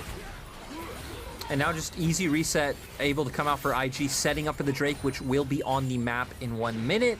And just going back to the game holistically for IG, I mean, when you have two teams that do take every fight, right, that don't want to give up Heralds or Barons or Lilith for these skirmishes, as Rookie he was backing, and he burned his wild growth in the process. Now for the Shy, he's gonna have to deal with 3 people, and Invictus Gaming, this has been a problem before. Abyssal Dive will be interrupted, but he's so damn tanky. Need a teleport to bring the 5th member in as he flashes away eventually. The Grey Health, how is he still alive? The Catfish lives on, and now for IG, they swayed away Top Esports, but Dragon may have just been forfeit because of Rookie. I mean, Rookie will have TP up in time if they were able to look for a contest. The big problem is the Shy probably needs to recall. Looks like he will stay, because if the Shy recalls, he doesn't have TP, and then they definitely will have to give over Drake, but looks like IG as a whole recognizing that they're not going to be in a decent position for this, even with Rookie having TP, and they're just going to force a Baron play. This really is as great as the Naruto episode. I got to put it out there. The Shinobi War is delivering here as off of the Dragon. They say, no, we have to contest an IG. Are still smashing it down. Knight over the wall, Chinty in there as well. Spotted out with a couple of wards, but Baron still being taken. 3K now going down to 2. Yu Yanja doesn't get the engage. Waiting for that smite to come through from Kasa into the back. Kasa is here for the steal, but Baron's been peeled off. Now for the fight, it's Top Esports. It's Knight in the back line, but he's been bursted. A bit of AoE while the Shy is dealing with the rest as Yu Yanja cannot turn away. Top Esports still have their front line alive, but it's chaos everywhere. Wink over the wall, wants to hit this guy, but the Shy once again frontlining, blocking. Rookie running for his life as Qingtian wants to knock up, but look at this Tahm Kench. He's already done 3,500 damage. He hits Kasa. He licks him one more time. He can't be stopped. Rookie versus Qingtian wins out for the Aatrox, but this guy is on a tear. It just feels like nothing can deal with the Tahm Kench. Oh my God. You know, we were coming in saying, where's the damage up with the Shy clearly having more than enough damage because it takes so long to bring him down. He's gonna keep the chase going. I feel like Qingtian probably got to a safe place. Okay, the Shy not gonna threaten any more than he needs to, but this looks like it opens up Soul for IG. I mean, 10 seconds on Kasa, teleport in the backline, it never ends. 20 kills in 24 minutes as Lucas is now going to have to deal alongside the Shy with Qingtian, but the Abyssal Dive, the zoning off, the Shield of Daybreak, and Shun here as well. But look, Top Esports, they'll trade their top laner's life because they're doing the Dragon. Invictus Gaming are tunneling on this one top laner who bought so much time that Top Esports were able to deny the soul. Yeah, in the end, I feel like TS are feeling okay with that one, but now the question is, do IG just go and force the Baron? I feel like that would be the right call, but looks like Wink needed to go for the back. IG are heading up towards the top side of the map right now. TS do have vision all around that side, so IG would need to get control first. This is wild. This brings me back, Lyric. I feel like I truly am watching the best of Top Esports at IG. Whether you call this great gameplay or not, it's so much fun. Exhilarating stuff when you see these guys go head-to-head, and now in front of Baron, this is attempt technically number 3 with 10 seconds on Aatrox. I mean, we have Enchanted Crystal Arrow and Solar Flare both up, so even if they can't get the Baron, IG definitely having the tools to turn. Qingtian does not have teleport, so this will be a 5v4. Whirling Death with the Enchanted Crystal Arrow. They're turning onto Kasa, onto the jungler to take away the smite potential, and down he goes. Once again, look at Tahm Kench in the front line as Rookie's got low. Knight trying to clean him out. Wild Growth onto himself, but meanwhile, look at this! The Draven spat out, being taken on by King of the Catfish. The Shy at full HP pretty much. Abyssal dives over the wall. He predicts Qingtian, and Invictus Gaming relying on the top laner once again. And Top Esports are the team who looks like they have no damage. No one is hurting the Shy, and somehow the Shy just allowed to walk past all the members of TS straight to Jackie Love. Eats him instantly, and then he has nowhere to go. IG look like they're finally going to be able to close out a game against a top/middle of the pack team. They're at least going to pick up the Baron. And man, these guys must be sitting on so much gold. If it's this hard to kill the Shy right now, imagine how hard it's going to be after this back. As we're going to get a replay. I feel like IG set this up really well with the fact that Qingtian gave his life for that Dragon. They set up the turn, Enchanted Crystal Arrow and Solar Flare come out to take on Karsa. And then I want to keep my eyes onto the Shy. Actually comes out with the Abyssal Dive. That's how he's able to traverse members like Yu Yanja. And it just leaves Jackie Love in a really bad place. For Knight coming in, right? You have Rookie on the opposite side. He has the Wild Growth coming out, so very easily able to protect himself or Wink. And the other members of IG are all decently tanky, so Akali by herself isn't going to be able to accomplish too much. For TS, you would need, I'd say, a decently organized fight, you know, being able to peel off the Shy while Knight goes on the back. Instant cleanse away. Nice from Jackie Love there. The separation is good too from the Draven, but Top Esports going to lose the turret because of it. The dive here from Invictus Gaming really skyrocketing as once again on top of Kasa, he's slowed on down the Abyssal Dive into the backline, the Solar Flare, no cleanse this time, and Licky Tongue goes at it again. I love playing Pokemon Stadium on Nintendo 64. It feels like he's getting a high score in this game number 1. As IG getting smurfed on a bit by Knight here in the middle of the fight. The Shuriken flip already landed through, and Knight has delayed time, taken down members. Shun with a triple kill. That's a big deal, but it's only Knight left standing, Lyric, and there's a Baron buff to run it home. I'm actually really surprised. Okay, he is, because I feel like the Shy should just continuously look for Knight, allow your other 2 members to end. That's what's going to happen. Knight not going to be able to finish this recall. IG could be able to find the end. They're running it through mid. The Baron's there at 28 minutes in when we have 33 kills. Knight playing with favor, but I'm not sure how that worked. He kind of teleported in the end, but still. They can't do it. They can't do it. But will Knight coming die? up. Will Knight die? Flash over the wall. The Shy solo kills again. I mean, remember, Knight is the solo kill leader in the LPL by far. Coming into this series with 26 solo kills, the Shy getting so far ahead of this game, very easily able to take him down. And okay, IG weren't able to end the game. They get an inhibitor, they get a Nexus turret off that. They're sitting 7,000 gold up. Next Dragon's up in a minute. These teams have shown that they're willing to fight for a lot less than a soul, so I wouldn't be surprised if we get more action in the meantime, but we're gonna see here a replay coming out. Tongue Lash, the W is coming out from the Akali. The Shy trying to guess where it is. That's a weird and direction. A decent outplay. Did Knight E back towards him? It kind of looked like he went over the wall, but maybe not, and just the damage coming out saves the flash available. Didn't even need the ultimate. The ultimate wasn't even back up off cooldown. And yeah, that was a merry-go-round. It was. And now that Nautilus is eaten up, Yu and Jar's going to die. And I feel like all I've been talking about is this Tahm Kench, but as in Shadow Crystal Arrow comes through and launches down on Jackalope with the Solar Flare, the Abyssal Dive once again. All I'm looking at is this bloody Catfish. The last time I got Catfish, Lyric, it didn't feel pretty good either. As Abyssal Dive once again gets another knock-up. Knight is trying his hardest in the back line, but you know that game 1 in under 30 minutes belongs to Invictus Gaming. 37 kills in a 29-minute game. You wouldn't expect anything less from IG versus Top Esports. Right to the heart of the Nexus. It delivers here with 41 kills in a 30-minute game. That's my LPL.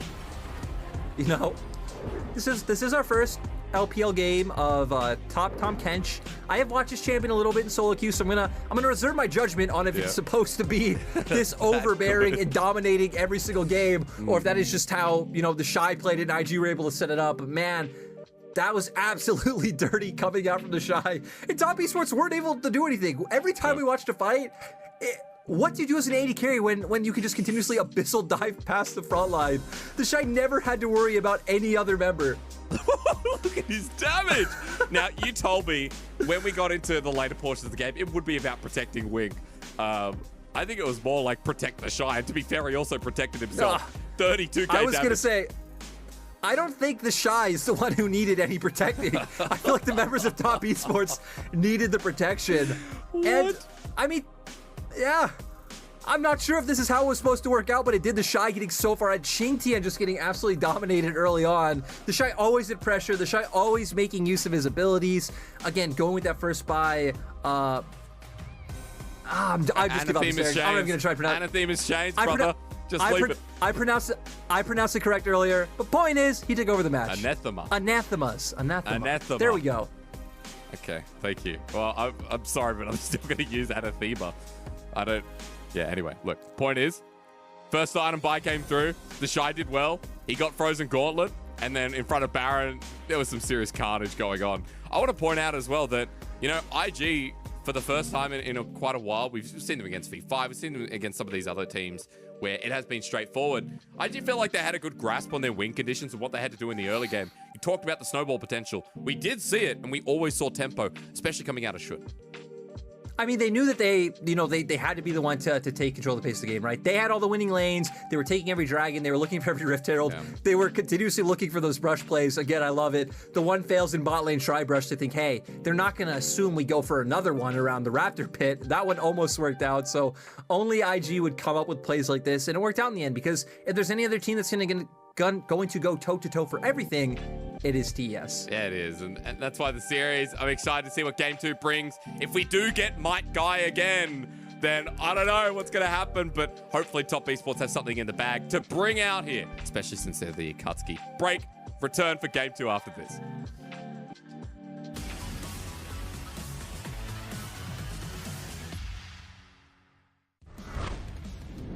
much earlier than the Nidalee will be. Actually, We should be fine. iBoy's just not taking tower hits here. That was so What? well played, What honestly. happened? It was an ambitious move here from JDG. They were trying to go for that Baron as quick as they possibly could. Dragon is spawning in a couple of seconds. Gold card does land. They're going to try and jump everything out onto Gala, Xiao, I should say. But Gala ends up getting himself out, and they're going to be able to pick up another kill. And if you can't kill them straight away, there's just nothing you can do. The CC chains, the survivability's not going to be enough. Double kill for Wei. Now remember, the Dragon could just be burst. LNG can't really threaten a trade on this one. As the crab goes down, SOFM gets that one. Here we go with the engage from Tarzan. He's not that tanky though. Health bar already low. The bombs come on through. Ally in the backline turns golden to keep himself alive. Bin with one. Now onto the backline himself. LNG low, but they're winning out the fight. It feels like Icon taken down. Tarzan in the pit. SOFM back in, and he gets the soul. It somehow comes up trumps for Suning as they pick everybody up.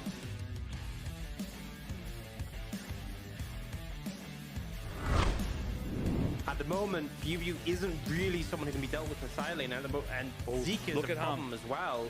Look at his tier 1, but a flank's coming in.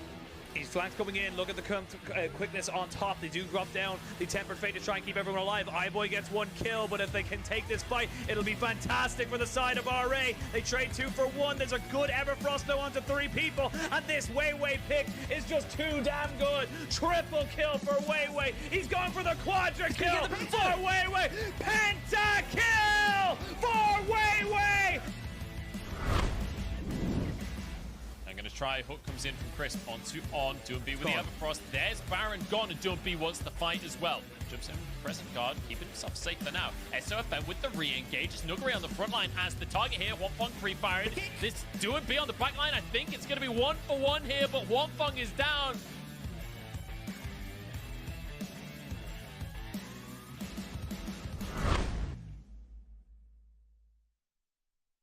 Hit the gym, flex, run me my check.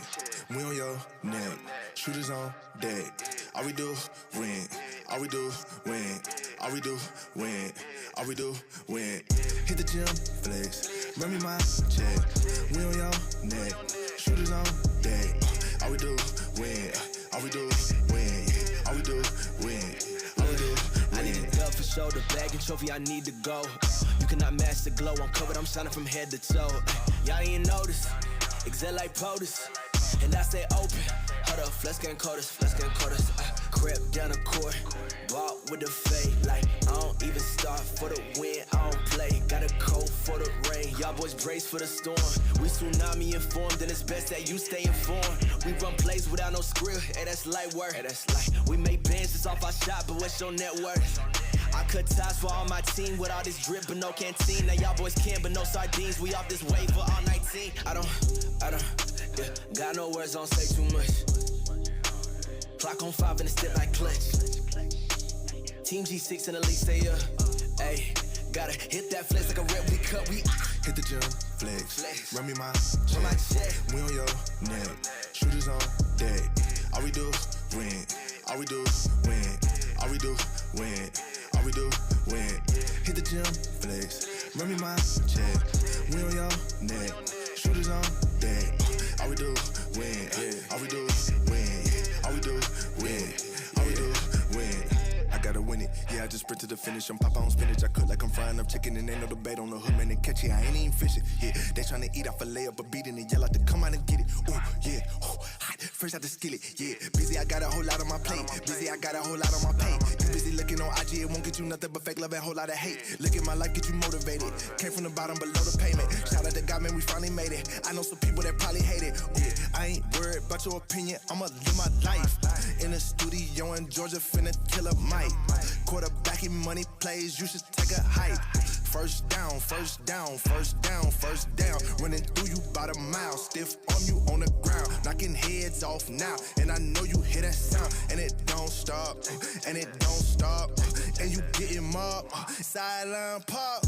Hit the gym, flex, run me my check. We on your neck, shooters on deck. All we do, win. All we do, win. All we do, win. All we do, win. Hit the gym, flex, run me my check. We on your neck. Shooters on deck. All we do, win. All we do, win. All we do, win. All we do, win.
对阵滔博战队，我觉得要多注意他们的野辅联动吧。对阵滔博的下路，我觉得他们下路就是经验很老道，然后打法也很凶嘛，然后我们尽量猥琐一点吧。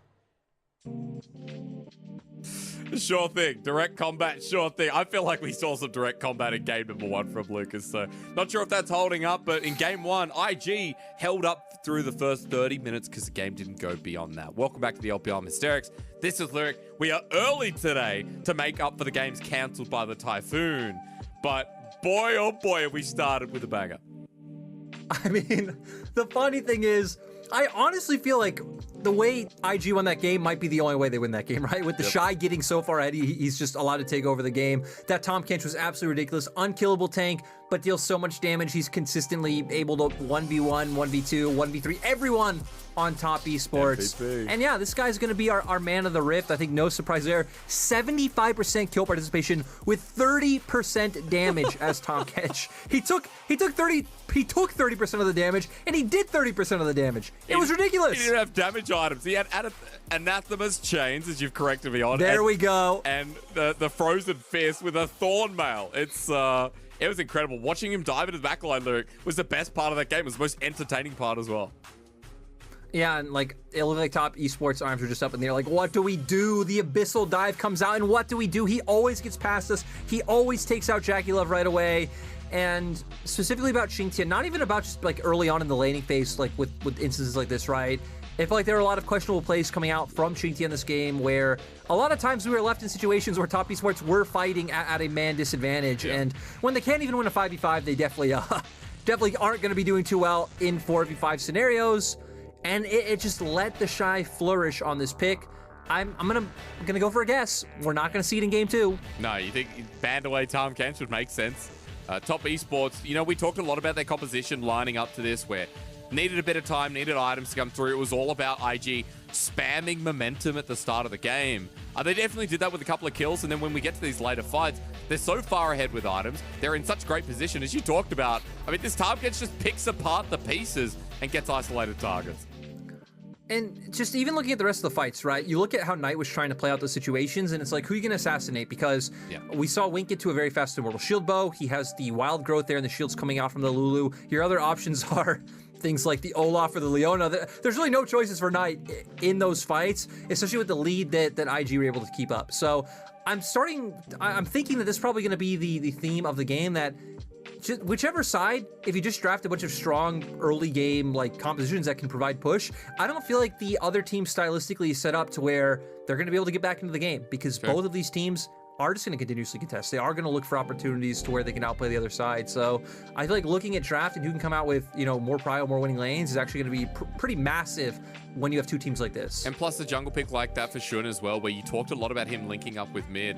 Lulu and Olaf. Power up the jungler by all means. I mean, Shun on Olaf, better than the Diana that needs a bit of time, needs to hit 6. This Olaf was running through the skirmishes and picked up a triple kill throughout one of them too.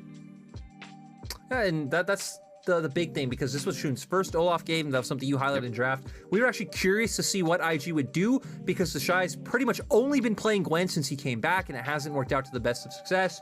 Shun has almost entirely been playing Diana recently, but moving towards a different composition, you are still keeping Rookie as a more supportive element. Yep. And it feels like for Rookie, that has been where he's gone to with, champions like Rise, champions like the Galio. He's had a game on the Karma. So gonna go back to this style. Rookie gonna try and put himself in a position where he doesn't need to take over and go back to that style pretty much through all of IG's history, but especially last year I think of, where IG were regular season kings, where it was all, okay, we just prop up our other lanes through mid jungle and hope it all works out. So for IG, I feel like the big thing that was nice for them especially was that counter gank early on in bot lane, because that could have been a window, a pressure point where top esports could have really abused IG, right? It's through their bottom lane's weak laning prowess. Yeah, because after everything went wrong as well, just beyond the laning, the TP plays, everything IG committed down there, when it went wrong, there was time to abuse it yet again, and top on top of that.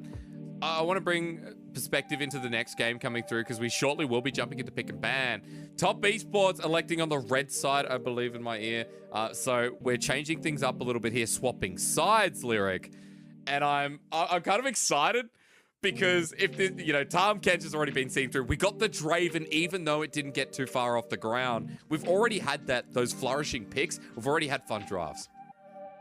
We have, and I'm still wondering, are we going to get to see the Aurelia? It didn't get banned in the first game. It's something that we did see banned on our first and only day of 11.14, on Sunday. So that's going to be my big question mark is where do the LPL teams stand with a lot of the champions that have been changed? Because we can see teams so far haven't really cared about the Akali nerfs coming through. I think for Cream, it made a bit more sense with his champion pool than it does for Knight coming into today.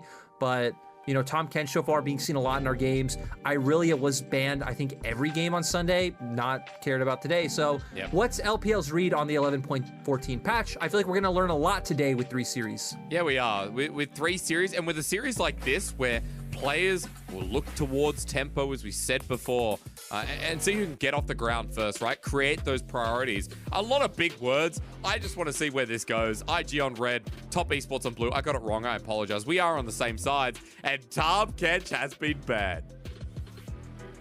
Yeah, so similar bans coming out for TES, and they're going to just go once again straight away towards that Xin Zhao. And I just want to highlight that LeBlanc ban really quickly, right? Because that's one ban you always see come out from TS once they play against IG. And that one really brings me back to 2020 spring of last year, where Rookie and Knight were pretty much playing the LeBlanc Syndra matchup exclusively. Yeah. And you saw how much work that Rookie's LeBlanc was able to do. So paying respect ever since that best of 5. It's been such a great pick for him. I think Rookie is one of the best LeBlancs in the league historically as well, with how long he's been in IG.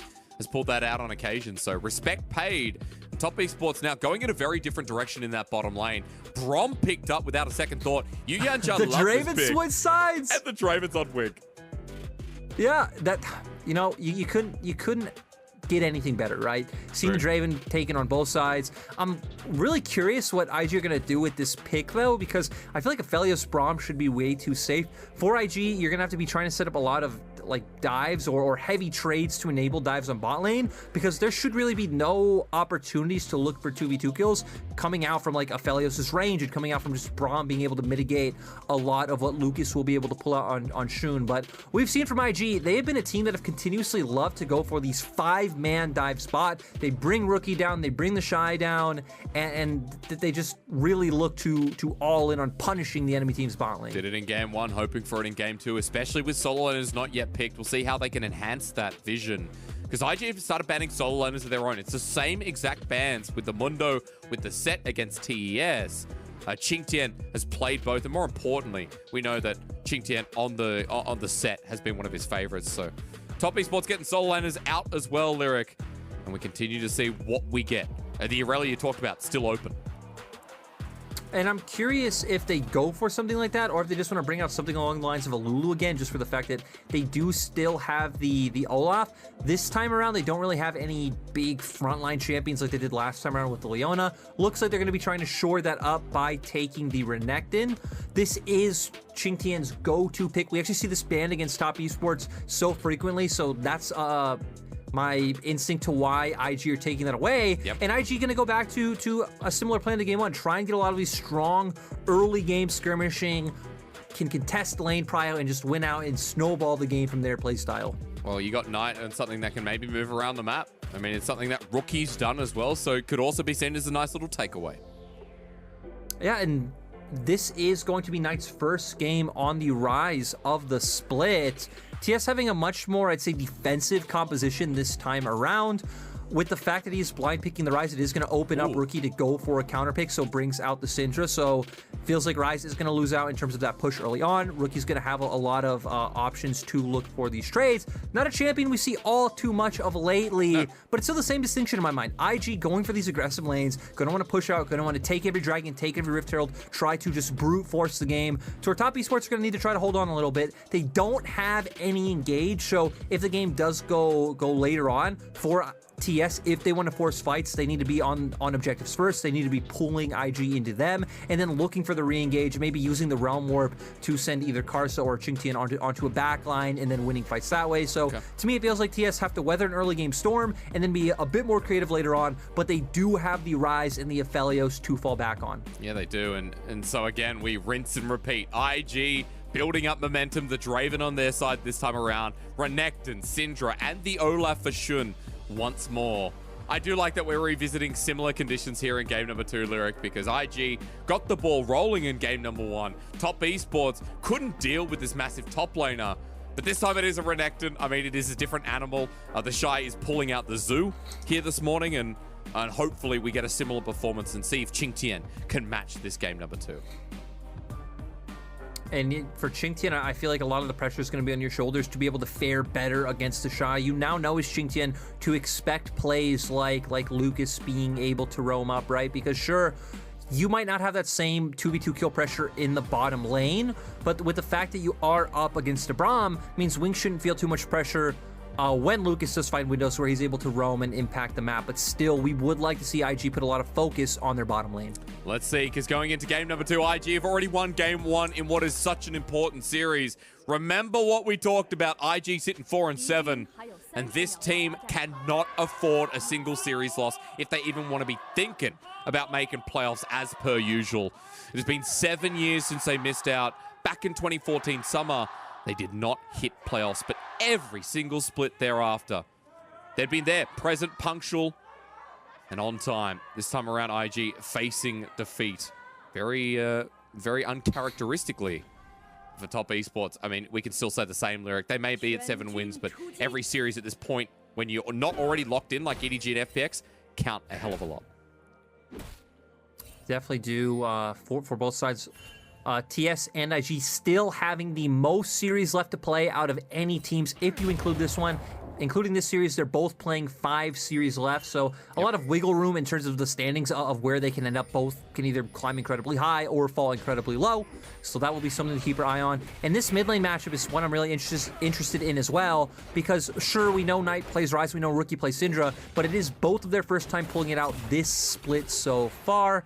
Not going to pan in on the mid lane. I'm curious to what Knight would start in this matchup, because a lot of times you see Rise take W just for the higher base damage. It syncs up with your mana flow ban really nicely to stack up that mana. But typically in this matchup, Rise takes E to try to neutralize the push that does come out from the Syndra, because that's one thing we know for sure is that Rookie will be able to have his way with this matchup early on. You talked about it being a good counter matchup here, but I think it's also important to note that this time it's not Lulu versus Akali. Like, sure, lane for Lulu, good, but we get a Syndra, we get a Rise, we get champions that can actually make playmaking potential at different points in the game.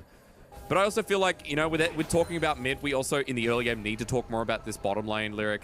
Draven this time on the side of Wink. They've hit 2 first. Death Sentence doesn't connect, unfortunately.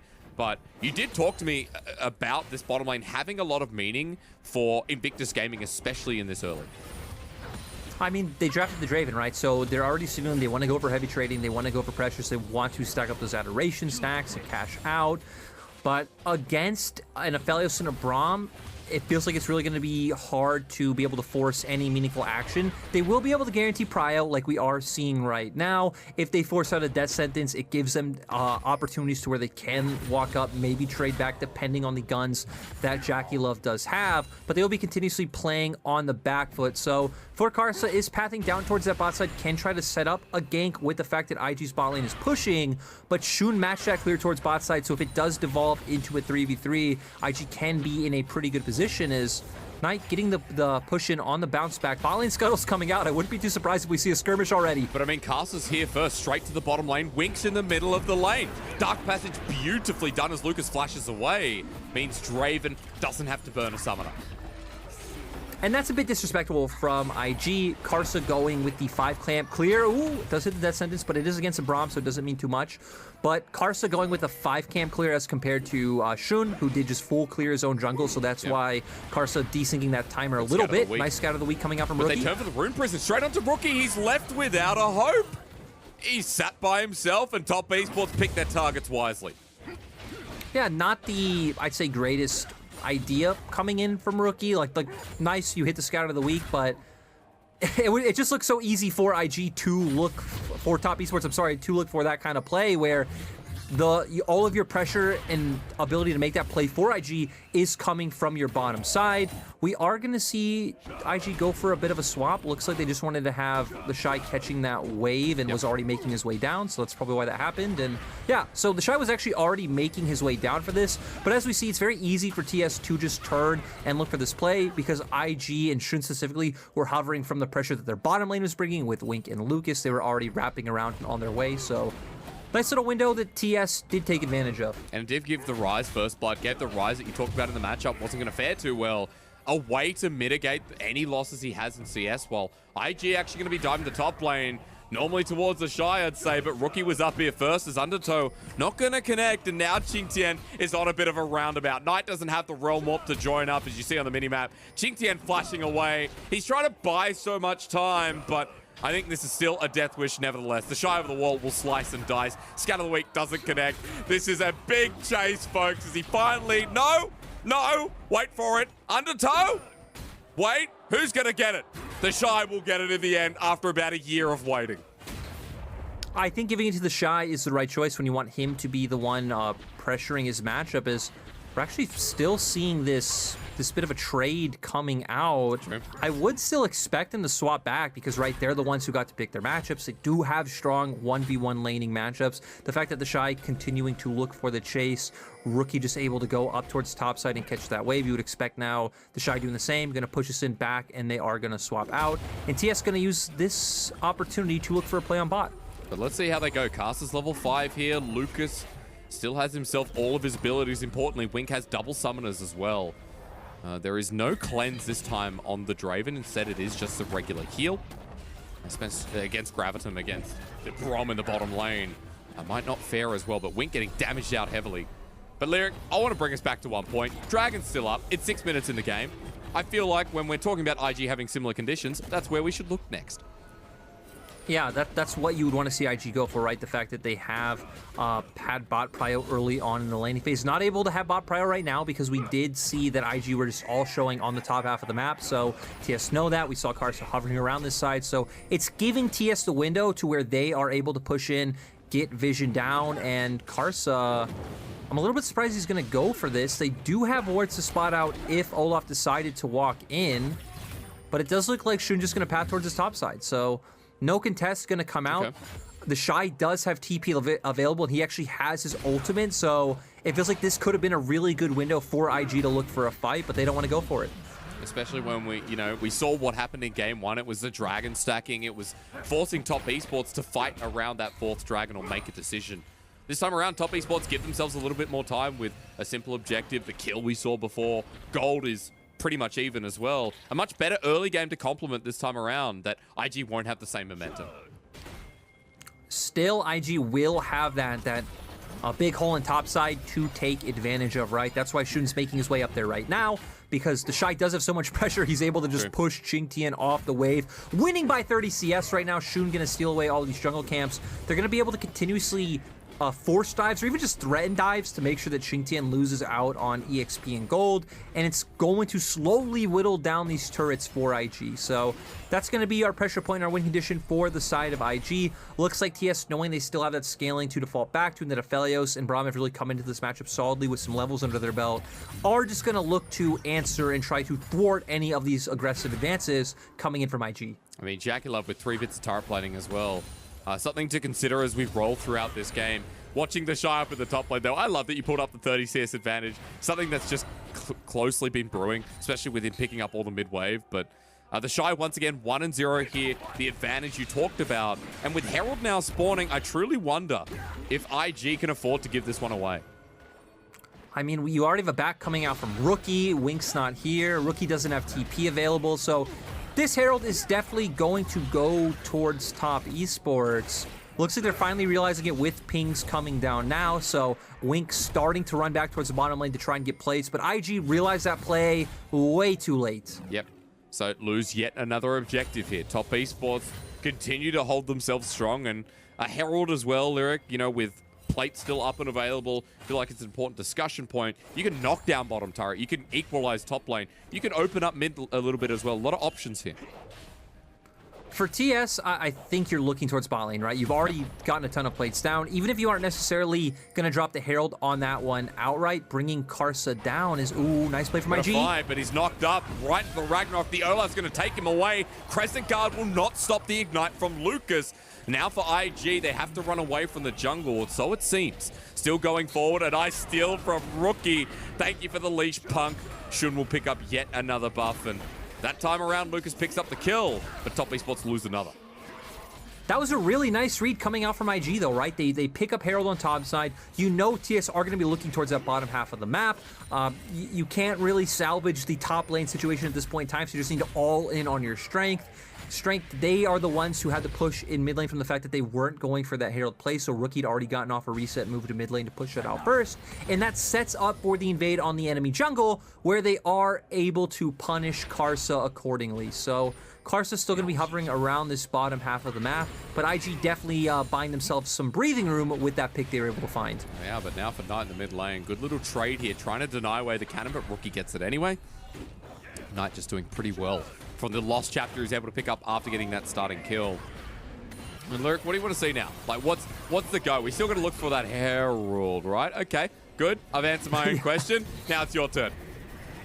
I mean, that was the look all along, right? The point I was going to make before we saw Karsa get picked off is, even if they didn't necessarily drop the Rift Herald here, you were going to bring Karsa down no matter what. You were going to see if you can get pressured. They have 2 plates available. Maybe if Shun was already passing towards the top side of the Rift, you could have even just tried to zone off the bottom lane and not have to drop Herald here, but Shun is playing around to answer this play. They have to drop Herald, but they do get more gold on the JackeyLove, and JackeyLove's going to be their big member. He has a 400 to 500 gold lead over Wink, and he's got a free game so far. He hasn't felt any pressure on this Aphelios, and you are facing what is mostly a short-range comp that's going to run into you, barring the Syndra. So you're really going to be looking at Rookie to have some kind of insane scout of the week that sets up for JackeyLove to just be picked off later on, which also would probably mean mistakes coming out from you, Yanja, and Karsa. It would. I just love seeing a fed Aphelios and JackeyLove because it's a flashback for me. When this champion first came out and when he was even more giga broken, it was JackeyLove who piloted him quite a lot, made a lot of the montage plays.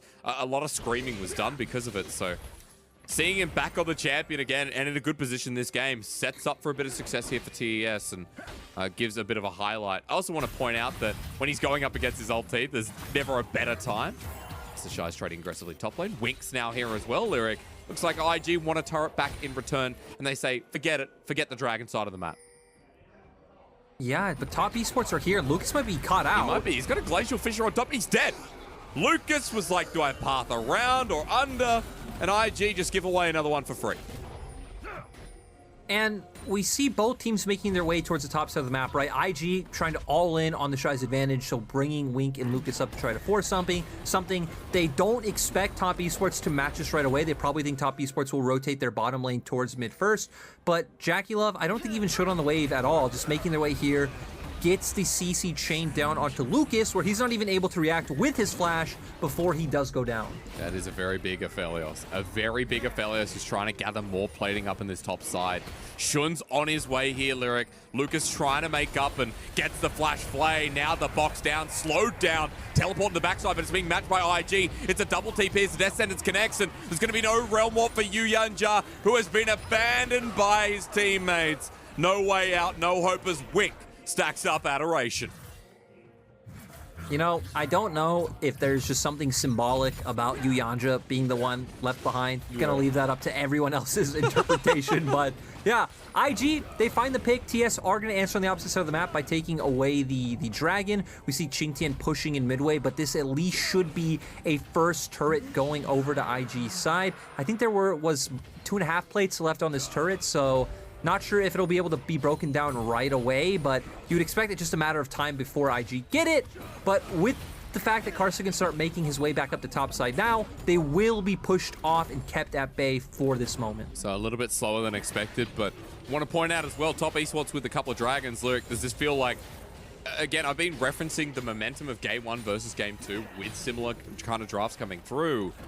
2 dragons for Top Esports gives you time to delay out the game. You're not giving over a Mountain Soul as quickly as you would have in Game 1. No, definitely not. I honestly feel like TS are in a good position, right? With how the drafts are laid out, if TS are even, if TS are slightly behind, in my mind, Top Esports are winning. IG will always have windows where they can find picks to take objectives in the game because they do have like nice long-range CC coming out from the Death Sentence in the Scout of the Week, but I feel like we're quickly getting to the point where you aren't just going to be able to brute force prio, brute force vision control in the enemy jungle and look for those picks. We've seen TS doing a nice job. Karsa, so for most of the game, has realized, hey, I'm just answering plays, has been caught out, you know, once or twice so far. Yeah. But for TS, they're not really bleeding. So you're just going to keep defaulting to this 1-3-1, in my opinion. Eventually, we're going to get to a point where Knight is going to be the one answering in side lanes. But for now, with Wink and Lucas up in top, Yuyanja and Jackie Love have to answer. It's actually Shun who might regret that a little bit. A bit of damage comes through and IG back away, but it has been all about the topside jungle they keep contesting. While Qingtian on the bottom lane, pushing in quite deep. It's second Herald time. And IG wanted to commit topside to start this one off.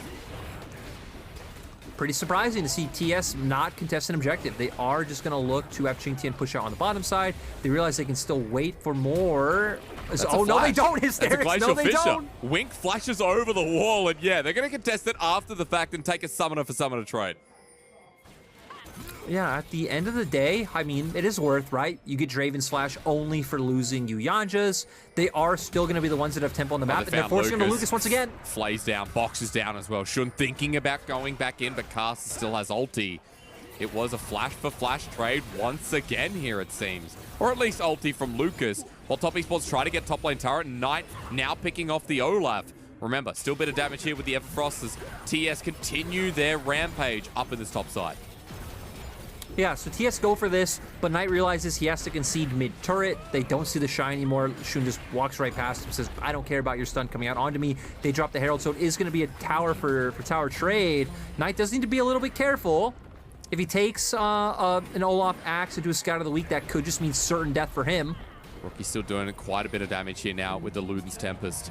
A teleport being burned. Where's that? Oh, the flank. Look at Qingtian and the Realm up there. Rookie has to flash over the wall. Karsa can't tag him. But now the Aatrox is a big fear, but the Shy is so far ahead, so he's happy to walk on in. Dominus is available, but slices and dices away. Qingtian still threatening, but it could be IG who are caught up in this top side. Across multiple parts of the map, Wink is a Draven. And Top Esports have to respect that. Nothing happens in the end after the TP, but Top Esports are going to try and use this to hold on to mid. Now, Top Esports should be able to take this away, it looks like. The rotations are coming way too slow from IG, actually sending the Shy to push and answer in bot lane. So yeah, no one going to be able to answer. Scout of the Week comes out. And nothing else. Turret is down, and no one else follows up. A very different tempo game from what we saw in Game 1, right? We had more than a kill a minute. from both of these teams. We had a lot of aggression. This time we've had a lot of tempered aggression, it feels like. Honestly, Six, I just want to see TS come out controlling side lanes. You have Knight, whose teleport's about to be back up. I think send him up towards top lane. I guess with that pushed out, you're not going to send him up right now. Right now, he actually can walk straight towards Dragon. You could wait for someone from IG to answer. But later on, right, abusing the fact that Syndra's a champion who is going to be uncomfortable sitting up against the Ryze, using that tool and that pressure point to invade the enemy jungle, get some deep vision down, take Dragon, get deep vision on Baron that way. Hasn't really been something we've seen IG take in Top Esports, I'm sorry, take advantage of thus far. And with the Shy showing on the wave, it does look like they still want to send Knight to answer. Dragon is 25 seconds away, so with the fact that the Shy did come up, I think coming and answering one wave does make sense. Just trying to look at items before this Dragon though, Lyric. I think it's important to note that we almost have a 2-item Renekton, who is 40, 50 CS, just about ahead of Qingtian. Rookie in the mid lane just bought a stopwatch as well, but that's a 2-item Draven running into this one. And TS going to force their way into River. IG are here to answer, though. I like what TS did with their side waves. They did get the control that we were talking about, but IG is trying to group up and stay as his death ball. You really are relying on that death sentence, on that scout of the week to pick off a straggler and set up one of these fights. They're going to clear the wave in the middle lane for now. Glacial Fissure doesn't connect. It's onto Wink, the Prison, and the Everfrost, but the Draven's still alive. A lot used from Knight to try and get the pick, and Wink still survives with heal in hand. Qingtian on the other side has to be a little bit careful here as the Shy now shows himself. And this Draven, shield's going to go off on the Immortal Shield Bow, but IG still contesting. Yeah, Knight is going to go for the reset right now, but he does have TP available. IG are going to try and use this window to force. Looking for Jackie-Love. That's a flash burnt. The Shy match that. Bit of a spectator bug while in the pit. Top Esports are getting blown up by that death ball, Lyric. The Akatsuki falling as a righteous maneuver here from Invictus Gaming. Knight's trying as a Realm Warp. It's just a ruse. He's trying to spread it with the E. He's so close to picking off 2 more kills, but as he goes golden and the death sentence times well, Invictus Gaming blow it up again. And that is such a massive win for the side of IG. It didn't look like they were going to be able to brute force their way into those chokes through Yanja. Really weird timing from Knight to look for the recall. He's about 50% HP, but you're looking for the recall while the rest of your team is still aggressively posturing forward. It sets up for this really weird angle where the other members are having to run away. They're stuck and locked in the pit. They're already going to go down. Also had a really weird ult from Jackie-Love just a few moments before this. Don't know why I can't get that out of my head, but at this point, it is a 5v4. We did see numerous members locked into the pit, stuck with all the AoE coming out from IG's comp, and you see Knight trying to get that flux down, trying to hit that Q, or maybe he picks up 2 kills right there, not able to do it. The Shy and Shun walk back, and they're able to secure that kill. Solo Lane is doing a bit of work there. I feel like as well, Shun on this Olaf pick, something to mention that 2 games straight has been in a very good position. Speaking of good positions, Invictus Gaming now up about what, Lyric? Is that almost 5,000 gold at 20 minutes in? And even though it has been a different type of game, we have the team that needs that early gold lead, that needs the momentum at this point in the game to have the momentum, and momentum they shall have. I still don't feel like it's completely over for TS just yet, right? 4K gold lead definitely going to hurt, but still going to be able to fall back on those item breakpoints. Jackie-Love just picking up the collector just now. TS, if they can get more of a front to back, get more, like, I'd say, more of a formation in their fight, more stability, you know what to expect. The enemy's right in front of you. Jackie-Love can find a better ultimate. I feel like the impact that Yanja had where, no, Braum wasn't allowing you to stand behind him, Hysterics. Sure. Braum wasn't standing in front. You couldn't stand behind Braum. That opened windows for IG to just take over the fight. So for IG, we're going to be looking towards, I feel like their 3-man core to be the ones to continuously take pressure, right? It's going to be the Draven, it's going to be the Thresh, and it's going to be the Olaf, with Rookie and the Shy pretty much continuously roaming back towards mid, as the Shy, though, might be punished. Yeah, Dominus is available, but it's not just Qingtian, and now he has to deal with Knight. There's a lot of magic damage here as he gets dunked down. Everfrost will help secure the kill. Big shutdown as well over to the Ryze. It's now 3-1. Going to be great. I mean, Knight's going to be the key member. He was the one, again, a bit of an unfortunate timing scenario in that last fight, but we've seen how much he is able to do so far this split. IG going to answer on the top side by pushing out that wave. Qingtian probably should be able to get this turret, so going to be a bit more of a gold injection into TS where it's not going to be exactly a 4K gold lead. And with the Shy not being up anytime soon, I would just love to see TS pivot towards getting some vision down on top side. Right now, we know IG are the teams that controls that one. You still have your teleport available on Xingtian. You could still have Knight push out in that top side, have Karsa hovering over, and just make sure no shenanigans come out around the Baron pit, and make sure that IG don't have the vision to set up those picks that we were highlighting. Especially when, if IG don't have vision, I want to point out that if top esports are able to control areas, I mean, Realm Warp, the ability for Aatrox as well to fly in, I think Realm Warp's just the biggest one. There's always a chance that Knight can catch them out. There's always a chance that Knight can be proactive here with the Rise ulti as well. And I'd start feeling really confident when you know you're so close to Seraph's Embrace. Knight's level 14, matching Rookie here. And even the Shy, who's got a level lead up in that top lane. So I like that you point him out as a player to watch. Alongside Jackie Love, the damage aspect is starting to get scary. I also just want to highlight real quick that control ward that IG have in that topside brush, right? Because if any action breaks out right now in topside river, the Shy would have such a great flank angle to just be able to get on top of Jackie Love like he was able to in last game. Ooh, so gotta be a bit careful, and we're seeing some Realm Warp shenanigans. And there's a ward outside. There's Ping saying, I'm on my way, but IG, oh, they don't know. They don't know. They're suspecting it, but it's too late. Top esports, the sneaky play from Knight. He definitely was the person to watch. And we saw a similar situation last time around where sure the Baron didn't get done, but IG are just very slow on reading situations. Actually, it was this game, it was the first Herald coming out where IG didn't expect it. They started to roam Wink up way too late, so we're starting to see some of those mid-game issues come out for the side of IG. Yeah. And then I don't know, this game, which we highlighted, it wasn't over for top esports by any means with the gold lead that came out. But the fact that TS are able to force this, it feels like TS might be in the driver's seat once again, now that they will have control of the map. And sadly, the wards just weren't able to spot it out. I mean, IG have great vision around this. You could understand why they wouldn't expect any shenanigans to come through. Because it was right on top. I mean, that was just an ingenious play, and you give yourself a Baron buff, a way to elongate this game. Still hysterics. You know, even though they have a great vision around the pit, maybe would be a decent idea to have a ward in the pit. Just yep. And they did put pings down saying on my way, but no one was really on their way. So I don't know what that bait was for us, but we've got top esports who are now in Soul Point rather, to a Mountain Soul in this game. Lyric, things starting to look really good for TES. Off of that play, off of what we've seen before, we've hit a 3-item rise now with Zhonya's Hourglass. Top esports with the Baron, this game is going to go even longer.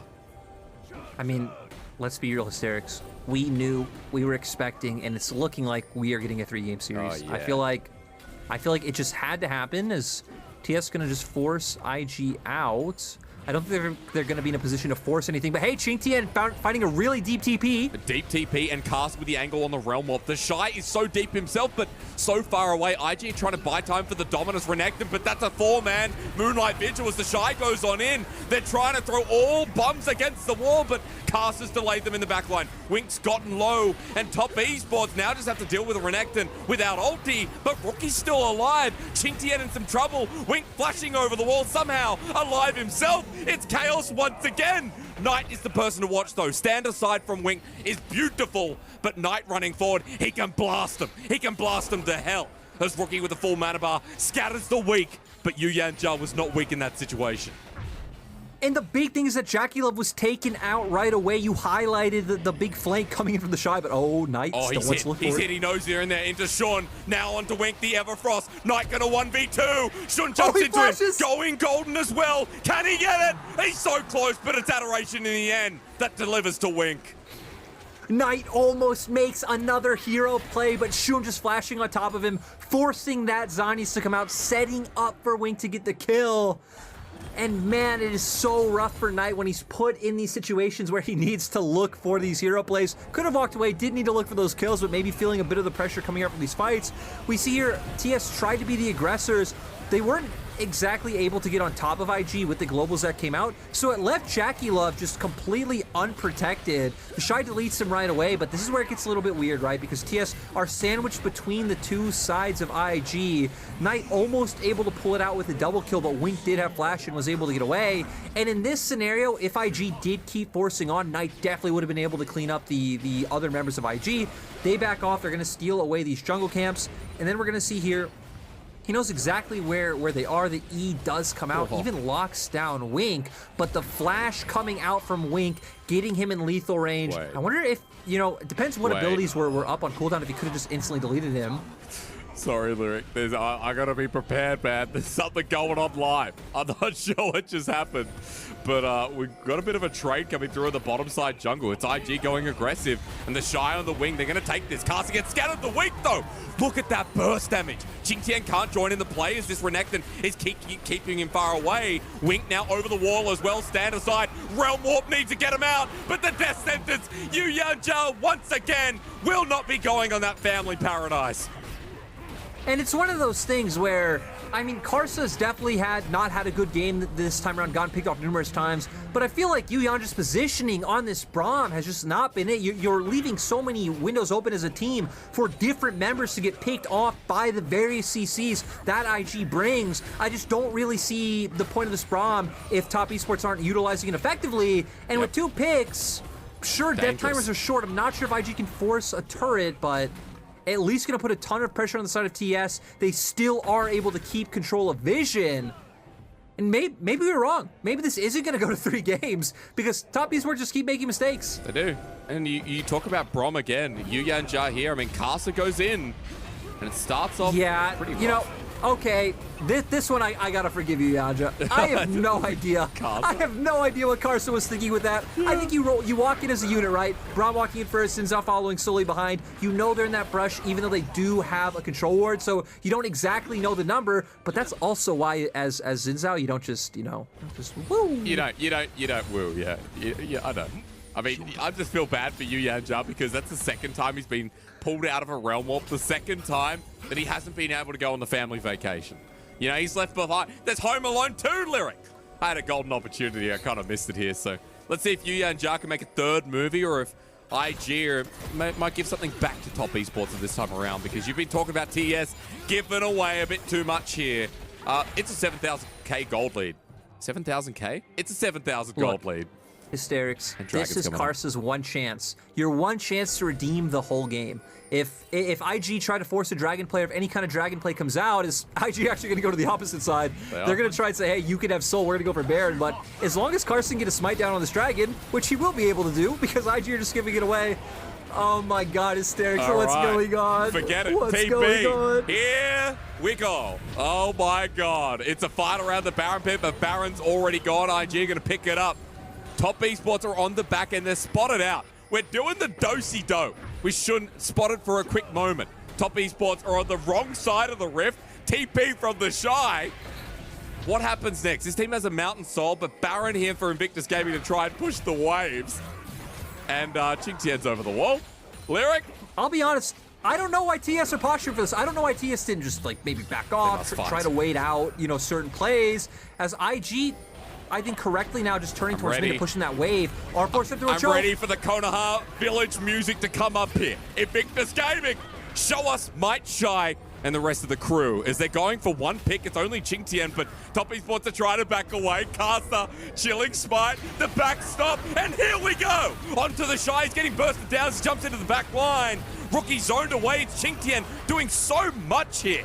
Wink, though, hasn't been in the battle as Qingtian flies away. 5 versus 4. Top esports get it, but that hook, legendary. Scatter the Wink, dodge away. Buyers on his hourglass. They're into Wink in the backline, but they can't kill the Draven. He gets more adoration from the crowd. As Invictus Gaming now have the inside track. Forget the health bars. This is dangerous. As another hook from Lucas. This guy, this game, has been on point. Yu Yanjia, it is Home Alone 3. Oh, Wink looks like he might go down. Jacqueline's trying to be the hero. Stand aside. Wink takes too many turret shots in the end. I needed a quick breath here, Lyric, as Rookie misses away from Scat of the Week. Jackie Love survives. Shun's looking for the dive a little bit further onto the Aphelios. He tags him once. He flashes in. Forget Gravitum. It's an angry Viking in the end. And IG not going to have any waves set up to where they're able to capitalize off those kills, I think is the big thing. It does buy TS more time, but when we keep talking about buying TS more time, in every scenario we come in just TS losing skirmishes, I don't know if it means too much. We are at a 10k gold lead now for IG, and man, it is just looking so rough. I want to even say, to start this all off, I'm really surprised that Top Esports were even the ones to angle for any type of fight. You could just try to wait out the Baron. You're the one that has the buff that doesn't disappear, my dudes. Yeah. You have the buff that doesn't go away. You could just wait it out, but they're the ones who started walking up towards the Baron, trying to force this fight. IG, of course, had first path towards mid lane. They forced TS into this very awkward choke where they're able to get a lot of this damage off. Wink just aggressively walking forward, I think, is the best part, when doesn't have anything buffing up, just having so much lifesteal, so much damage on this Draven, where feeling no threat from the opposite side, especially when you don't have anything like, you know, a Nautilus, a Leona, anything that's just going to get on top of you, lock you down, and give the rest of your teammates time to burst them out. Lyric, we're hoping for a 3-game series here, but Invictus Gaming, when you least expect it, they appear. They can lose to Rogue Warriors, but apparently they can't lose to TES here in this game. And in this series, as Realm Warp behind, who's going to take it? It is only Casa who spreads away with the Crescent Slash, and that's a big ulti from Jackie Love, but the problem is, they're all still alive. Might Shy survives, backing away as Lucas gets another death sentence, but this time it's onto you, Yanja. He falls forward and Chingti gets bursted out. The Scout of the Week, oh my god. I didn't know there was a fourth movie, but now we're shown with Lucas hitting every hook. This Thresh, MVP, straight up, IG, blow up for a 2-0. And IG come out of nowhere to take down their former AD carry. It doesn't matter where you're at in the standings, it doesn't matter how good or bad you are, IG can show up against anyone. Because Sasuke always loses, it doesn't matter what you say here as the TP comes through. The Konoha, the Leaf Village, will always succeed. Good over evil. IG 2-0 over Top Esports. I just want to say, Hysterics, you know, I'm not a huge fan of plot armor, but plot armor in this situation is honestly an absolute banger. Great to see IG able to come up, able to step up, and able to take advantage of what has been a bit of a limping Top Esports in recent weeks. This is the time to give the hopium to all the IG fans out there, because let's be real, we had all written IG off in playoffs. I think we've all probably still a bit written IG off from playoffs. It's like a matter of time, but IG now making their way up to 5 wins. They do have 4 series left. They could technically get to 9 series wins if they can take the rest of their series. So it's possible, Hysterics, for someone like you especially, who I know loves this team. You're waiting for it.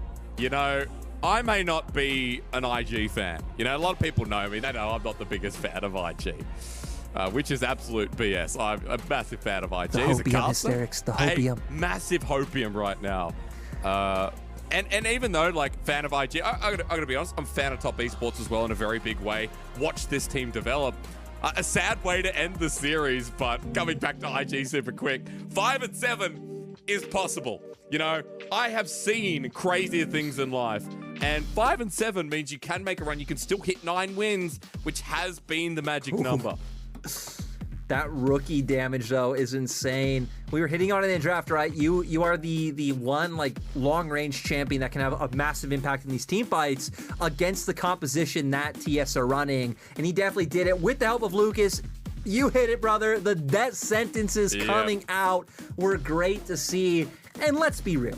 A lot of this game, I don't think a lot of us had an idea of what either team was doing. The trades that were coming out on the map for turrets, the vision that was going on, the fights that were happening, was all over the place. It was. But at the end of the day, a team that thrives in the chaos, that thrives in the trenches, it's Invictus Gaming.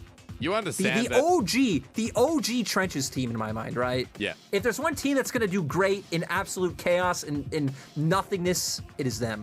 Not nothingness, madness. Madness. I like that. They're a team of chaos, right? If you've seen The Dark Knight, you know that IG are equivalent to the Joker, right? great acting sometimes, really good acting, but just overall chaos ensued by this man and by this team. 5-7 now for Invictus Gaming. Lyric, you do understand that, you know, while this is exciting for IG fans, that BLG will beat them next week. So it, you know, this week coming through. So it, you know, it might not matter. I'm just going to put that out there. I need that on broadcast. I'm not cursing them.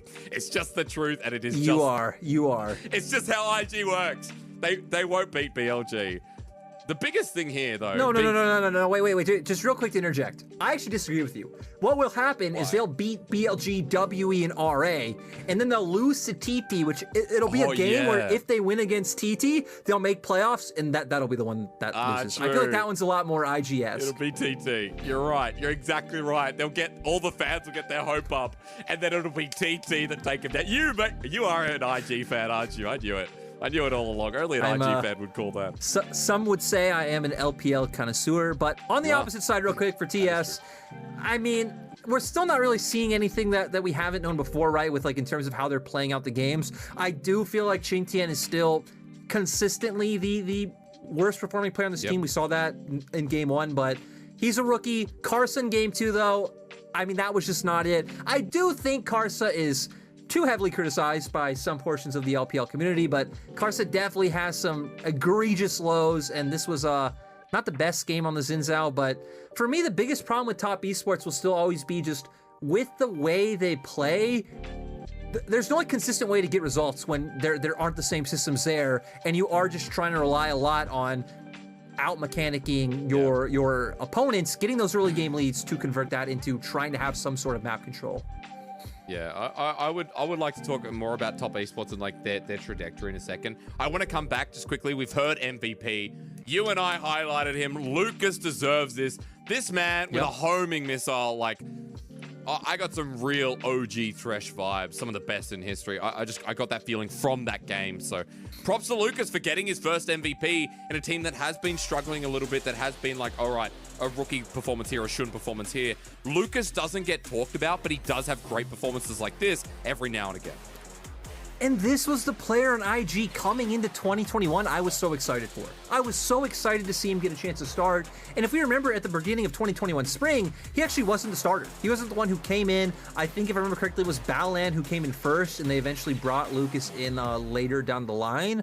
And I think he's been a little hit or miss in terms of laning phase. I think quite an underwhelming player, but in terms of how he plays the map, how he can show up in team fights, I think he's definitely shown he's the biggest step up, and he's by far the most consistent support on the IG roster. So it's nice to see Lucas having games like this, especially on a champion like Thresh, a champion that is, a very high mechanic champion, a champion that does take also being a bit intuitive, right? Predicting what the enemy's going to do while looking and setting up for some of these death sentences. And the man had an amazing performance. Especially when, I'm surprised he didn't get banned for, aim locking that game as well. What do we call it?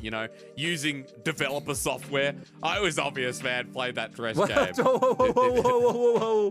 In all seriousness, a great Thresh game. That was how the hooks came across.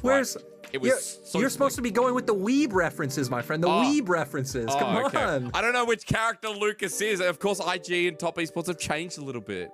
And we don't have 369 on the side. We don't have the bottom lane coming through with Puff and Southwind in the past. There's a lot of changes here, but I believe I've just been told that Shun is ready for the interview on IG's side. So we're going to throw it away to see how IG feel after the 2-0 win. Hello everyone, welcome to interview, and I'm standing by with Xun from Invictus Gaming. So congratulations on this very clean 2-0 victory, and let's talk a bit more about today's game. So in game 1, to be honest, it feels like actually you guys have chosen a very unexpected picks, because you guys have so many utility champions in game 1, like Ashe, Lulu, or even the top Tom Kench. So could we know a bit more about what your focus or the strategies that you guys would like to put into game 1 just after lock down those champions? 那首先恭喜你们，今天是很漂亮2-0赢下了今天的比赛。那其实说到第一局，你们选出的阵容好像让大家有一点点意外，有很多的功能性英雄啊，像什么塔姆、露露、艾希、悉数登场。所以说在你们确定了阵容以后，可能你们游戏中想要去贯彻的一个中心会是什么呢？游戏的重点是怎么样的？就游戏的重点的话，就我们下路我们下路输出可能要比较吃我们下路输出嘛，然后下路一定得玩得很舒服。我们这样的话会好赢很多。然后露露这英雄的话，我觉得中路对线其实挺厉害的，然后会一直有线权可以帮助队友。So after we have locked this draft or those champions, if we can just have a very comfortable bot lane laning phase, that means that we can perform super good in the actual game 1. So in the actual game, we would like to focus more on the bot lane, and also I think because we have the mid Lulu and Lulu can actually push the mid lane, so I think he's a very good champion in push the lanes or have the lane dominance in game 1. And also in game 1, I would like to talk a bit more about the top Tahm Kench, because this is his first appearance on the stage of LPL in this split as a top lane. And also, it feels like the Shy's Tahm Kench just separate the whole battlefield in all the team fights in game 1 and just let all of you were able to have a very good room to do all the damage in the actual team fights. So could you know more about the team's communication in game 1 during those team fights? 那其实说到第一局，我们还想提到的一个点是关于一个 The Shy 的一个上单的塔姆，这也是上单塔姆在 LPL 这个赛季的首次登场嘛。但同时，我们也感觉到每一次他好像在团战中就是直接当成一个非常非常坚挺的一个前排，然后给你们很大的一个空间来去打输出。所以说，你们可能队内在这些团战中的沟通是怎么样的呢？就在于，因为塔姆这个英雄在上路，其实在这个版本算是很厉害的上单了，就也没有什么太多 counter， 然后打什么上都可以打。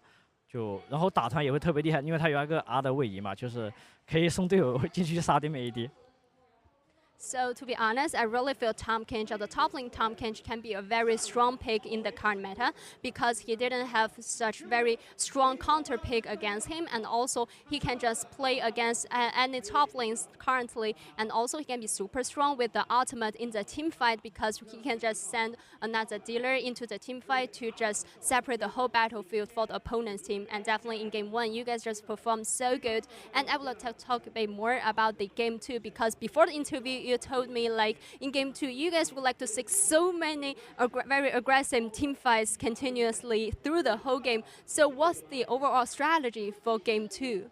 那其实说到第二局，在采访前的时候，轩也说嘛，你们好像第二局就一直想找机会打架，疯狂想打架。那你们第二局整体的一个战术安排是怎么样的呢？就如果他们就是找机会跟他们打嘛，因为他们就反正跟他们打我们就能赢。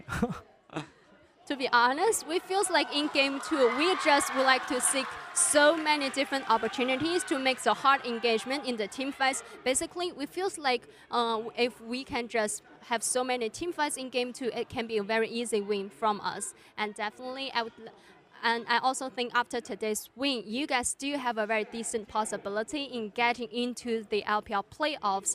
And also, I'm very curious about maybe what aspects do you think the whole team can still improve a bit in the upcoming matchups in order to have an even better performance?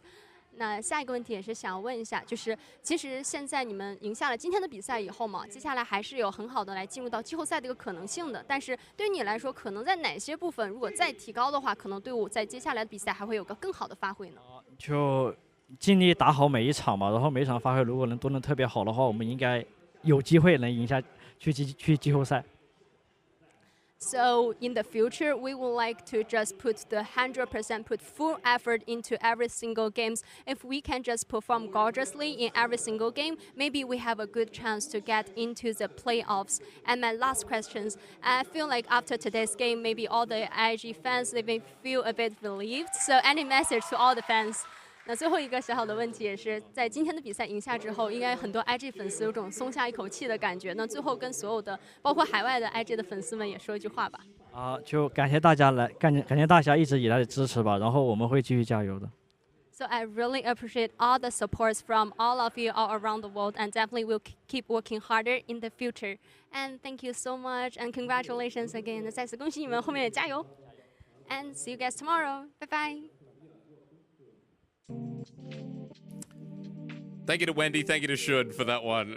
Talking about game 2, where it's just like, if we just keep fighting, we'll win. And that's a very IG answer. I'm glad he's found the spirit. I contest everything gaming, brother. I contest everything gaming. It is true. It's great because, I mean, that was like a very similar Ning thing as well.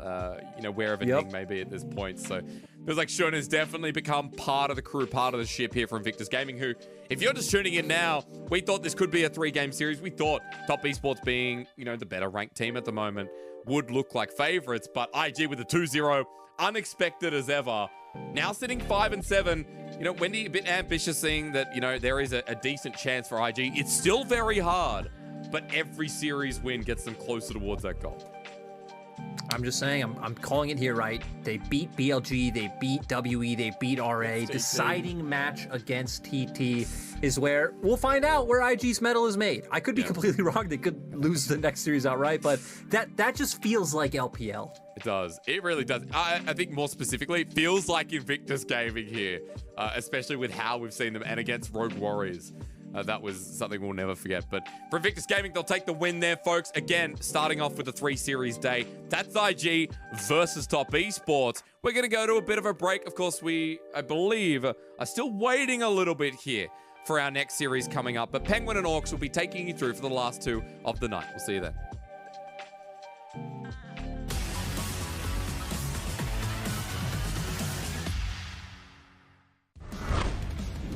Much earlier than the Nidalee will be. Actually, we should be fine. I've always just not taken tower hits here. That was so well played, honestly. It was an ambitious move here from JDG. They were trying to go for that Baron as quick as they possibly could. Dragon is spawning in a couple of seconds. Gold card does land. They're going to try and jump everything out onto Gala, Xiao, who I should say. But Gala ends up getting himself out, and they're going to be able to pick up another kill. And if you can't kill them straight away, there's just nothing you can do. The CC chains, the survivability's not going to be enough. Double kill for Wei. Now remember, the Dragon could just be burst. LNG can't really threaten a trade on this one. As the crab goes down, SOFM gets that one. Here we go with the engage from Tarzan. He's not that tanky though. Health bar already low. The bombs come on through. Ally in the backline turns golden to keep himself alive. Bin with one. Now into the backline himself. LNG low, but they're winning out the fight. It feels like Icon taken down. Tarzan in the pit. SOFM back in and he gets the soul. It somehow comes up trumps for Suning as they pick everybody up.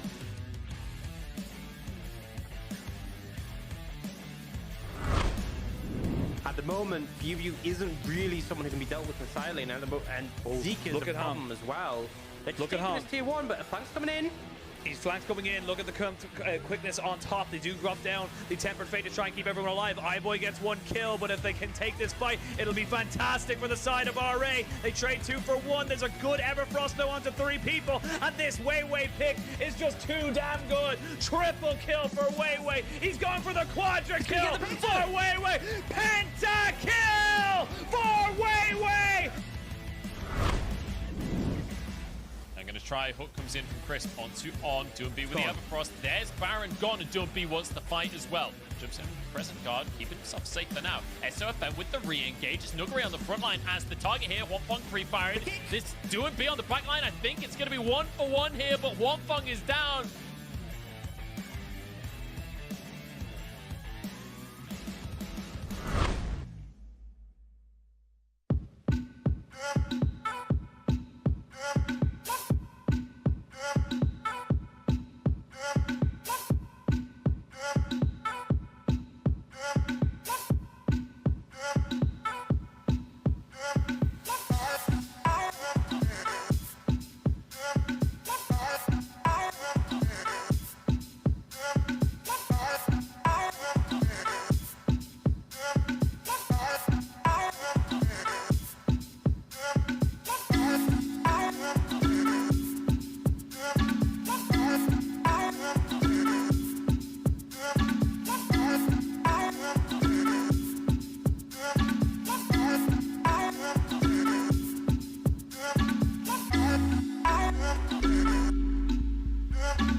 Hit the gym, flex, run me my check. We on your neck, shooters on deck. All we do, win. All we do, win. All we do, win. All we do, win. Hit the gym, flex, run me my check. We on your neck, shooters on deck. All we do, win. All we do, win. All we do, win. All we do, I need a dub for shoulder, bag and trophy, I need to go. You cannot match the glow, I'm covered, I'm shining from head to toe. Y'all ain't notice, excel like POTUS, and I stay open. Hold up, flex getting coldest, flex getting coldest. Crep down the court, walk with the fade. Like, I don't even start for the win, I don't play. Got a coat for the rain, y'all boys brace for the storm. We tsunami informed, and it's best that you stay informed. We run plays without no script, hey, that's light work. Hey, that's light. We make bands just off our shot, but what's your net worth? I cut ties for all my team with all this drip, but no canteen. Now y'all boys can, but no sardines. We off this wave for all 19. I don't, yeah, got no words, don't say too much. Clock on 5 and it step like clutch. Team G6 and the league stay up.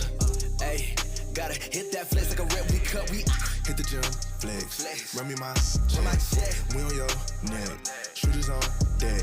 All we do, win. All we do, win. All we do, win. All we do, win. Hit the gym, flex, run me my check.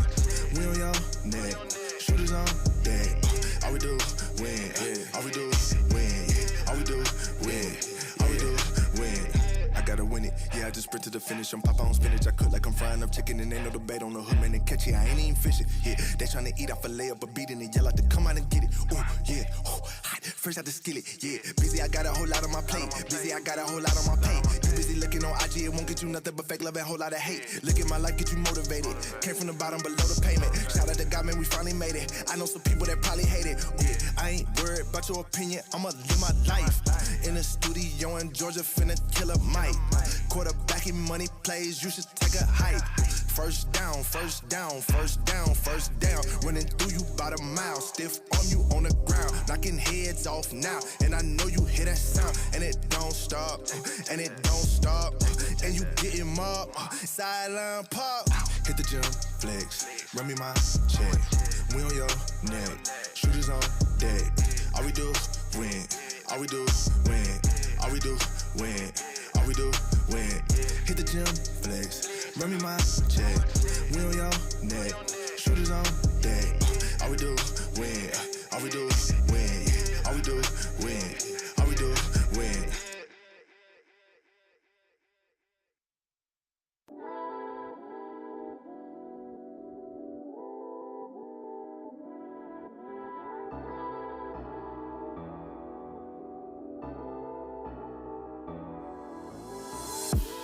It could all just be so simple, baby. If you wanted to be mine, you don't gotta be shy. Relax your mind, relax your mind. Don't take your time, don't take your time. It's alright, it's alright. Say it wild, say it wild. 'Cause I can be everything you wanna make. I could be everything you need to make to be. So I don't wanna wait, I know you're feeling me. So why don't you feel on me? Why don't you feel on me? I know you're feeling me. So why don't you feel on me? I'ma throw it back, then I'ma let you catch it. I'ma whip it up, then I'ma let you. 'Cause I know you're feeling. So why don't you feel on me? Yeah. You got 5 senses.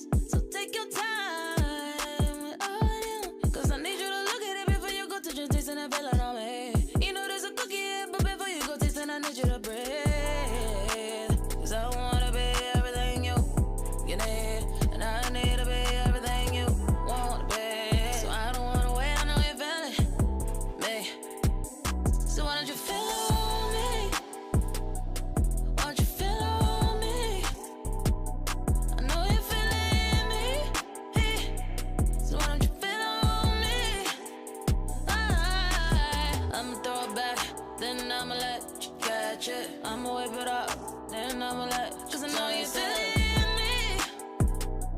So why don't you feel on me? Yeah.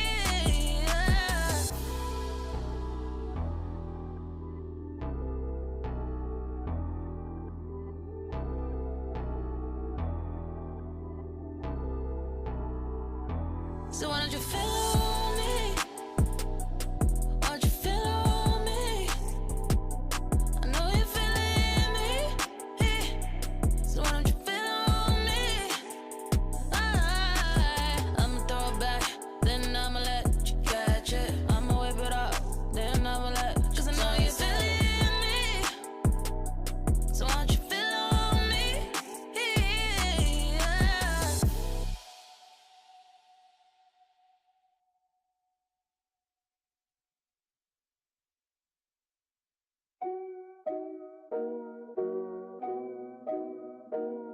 Yeah. I'ma throw it back with no hands. Bust it wide open, do it on a handstand.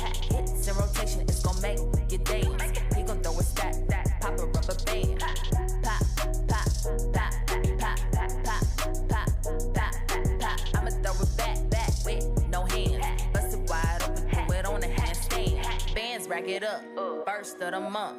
Ice on my neck like the ice in my cup. Paddock on my right, shots to the face. So rock with the Sprite, he might get a taste. Feel like I'm Diddy, I'ma stand on the table. Champagne sip, take a flick, get my angle. Levitate, I don't hesitate. Cop shut us down, but we turn up anyway.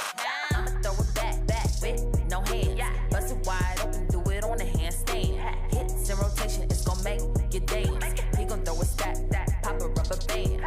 Pop, pop, pop, pop, pop, pop, pop, pop. I'ma throw it back with no hands. Bust it wide open, do it on a handstand. Patty cake, it's a 1, 2, 3. All that body on a fake, she can't twerk like me. You know I don't get tired, I can run on E. And if you ain't talking money, then the talk is cheap. Independent with my money, why they mad? Acting funny. If you tryna take it from me, better tell him go and run it. Need to go and take your tummy. And your man, I know he want me, taste like honey. Head so good, he a dummy. I'ma throw it back with no hands. Bust it wide open, do it on a handstand. Hits in rotation, it's gon' make you dance. He gon' throw a stack, pop a rubber band. Pop, pop, pop, pop, pop, pop, pop, pop. I'ma throw it back with no hands. Bust it wide open, do it on a handstand.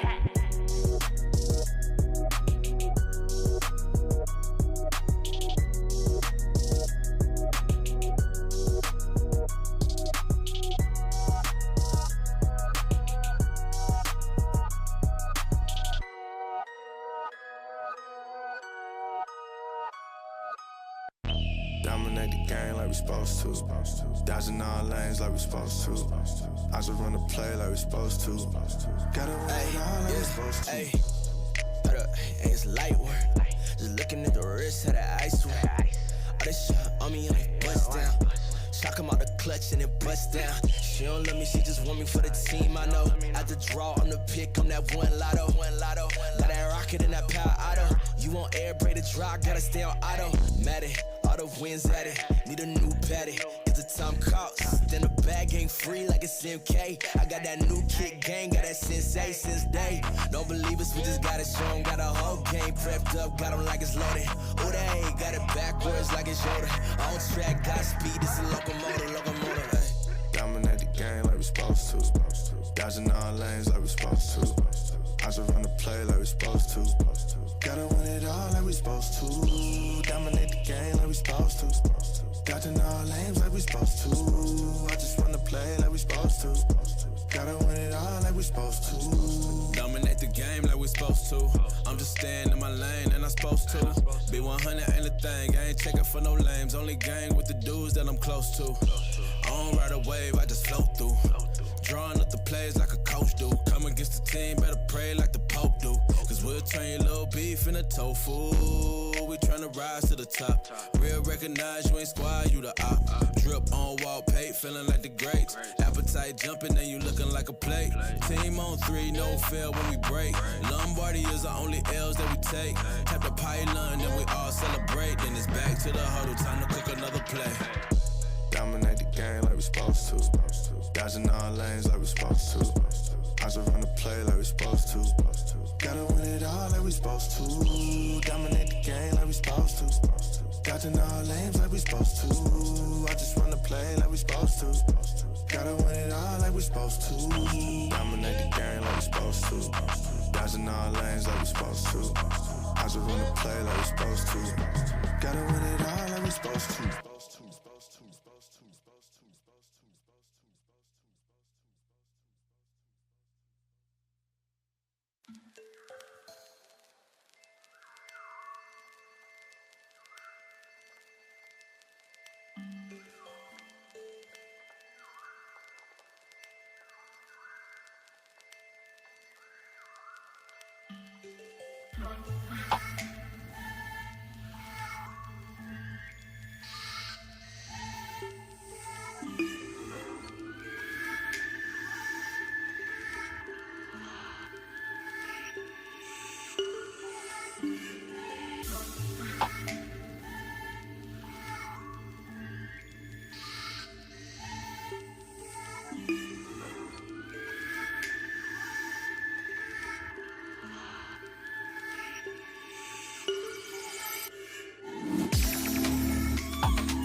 I ain't looking for no wifey, but you're trying to entice me. No way, I see PJ, cause your body's the only thing gonna please me. Why don't you come over? Let me call you a cab to get closer, baby. It's 2 a.m. and I'm up at 8, but I don't care, I'm not calling late. I wanna be up all night, you're keeping me up all night. I wanna be up all I know you don't do drama, but I can't help it, I want you right now. Giving me one more time, giving me one more time, giving me one more. Go slow and don't rush, I do it right, yeah, you know I make you. I can't describe the way I'm feeling you. You're amazing, I didn't want no baby. I don't know what the hell I'm gonna do. You're amazing, I didn't want no baby.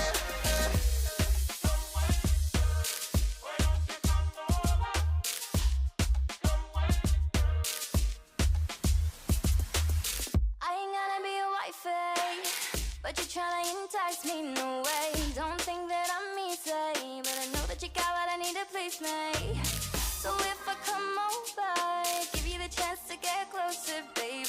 It's 2 a.m. and it's getting late, so make it quick cause I just can't wait. I wanna be up all night, you're keeping me up all night. I wanna be up all night. Oh boy, I don't do drama, but I can't help it, I want you right now. Giving me one more time, giving me one more time, giving me one more.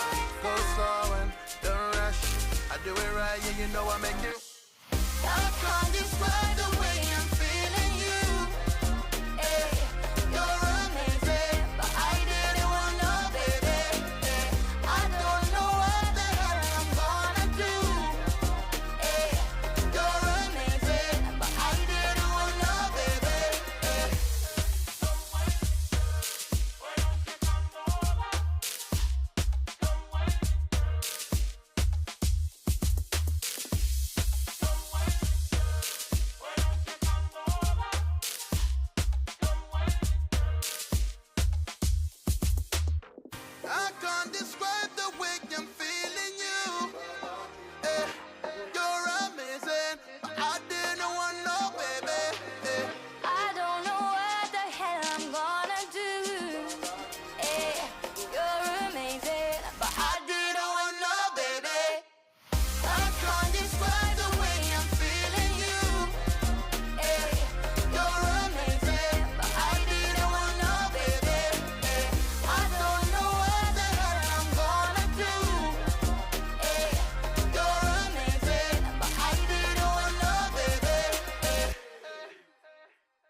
Hit the gym, flex, run me my check. We on your neck, shooters on deck. All we do, win.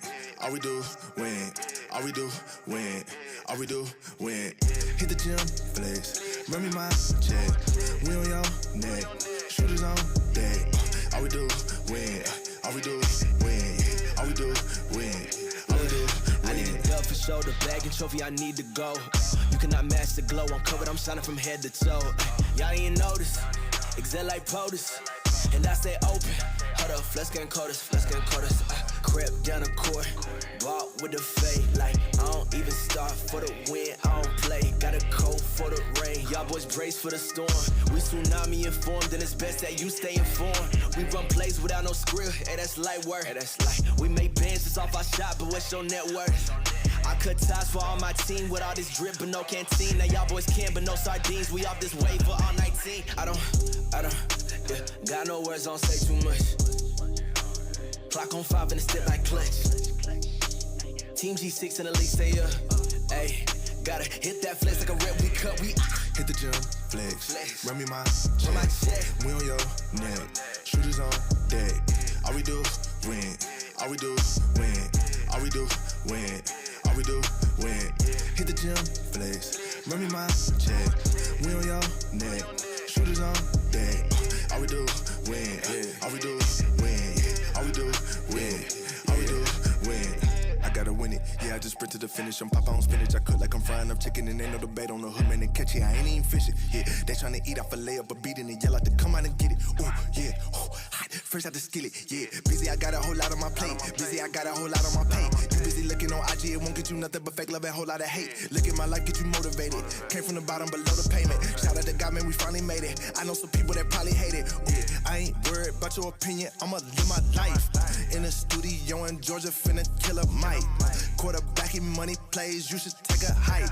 First down, first down, first down, first down. Running through you about a mile, stiff arm you on the ground. Knocking heads off now, and I know you hear that sound. And it don't stop, and it don't stop. And you getting mobbed, sideline pop. Hit the gym, flex, run me my check. We on your neck, shooters on deck. All we do, win.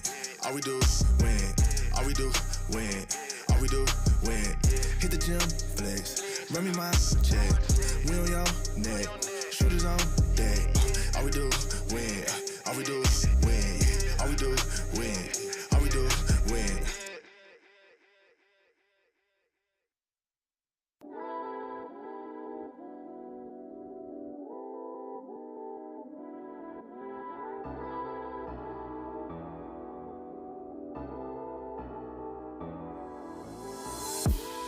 It could all just be so simple, baby. If you wanted to be mine, you don't gotta be shy. Relax your mind, relax your mind. Don't take your time, don't take your time. It's alright, it's alright. Say it wild, say it wild. 'Cause I can be everything you wanna make. I could be everything you need to make to be. So I don't wanna wait, I know you're feeling me. So why don't you feel on me? Why don't you feel on me? I know you're feeling me. So why don't you feel on me? I'ma throw it back, then I'ma let you catch it. I'ma whip it up, then I'ma let, 'cause I know you're feeling. So why don't you feel on me? Yeah. You got 5 senses, so take your time with all them. 'Cause I need you to look at it before you go touch your taste and feel it on me. You know there's a cookie here, but before you go taste it, I need you to breathe. 'Cause I wanna be everything you need, and I need to be everything you want to be. So I don't wanna wait, I know you're feeling me. So why don't you feel on me? Why don't you feel on me? I know you're feeling me. So why don't you feel on me?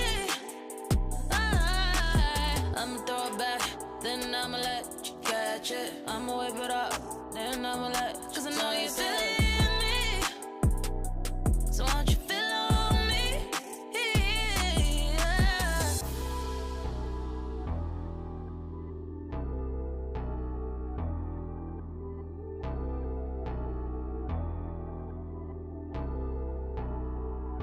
So why don't you feel on me? Why don't you feel on me?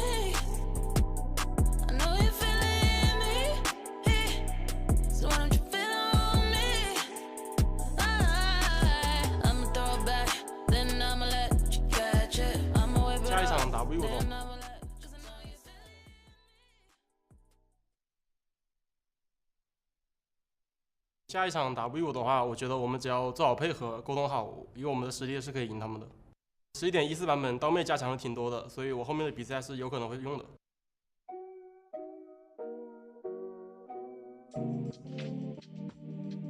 Might pick her up, might not. Welcome one and all to the LPL. I am Penguin. I am joined today by the very much overworked of recent days Ox coming into week 8, day 2, and delighted to have you here. Good to kind of, take us on, and, despite obviously the adverse weather conditions in Shanghai, we're still keeping on track with all the games.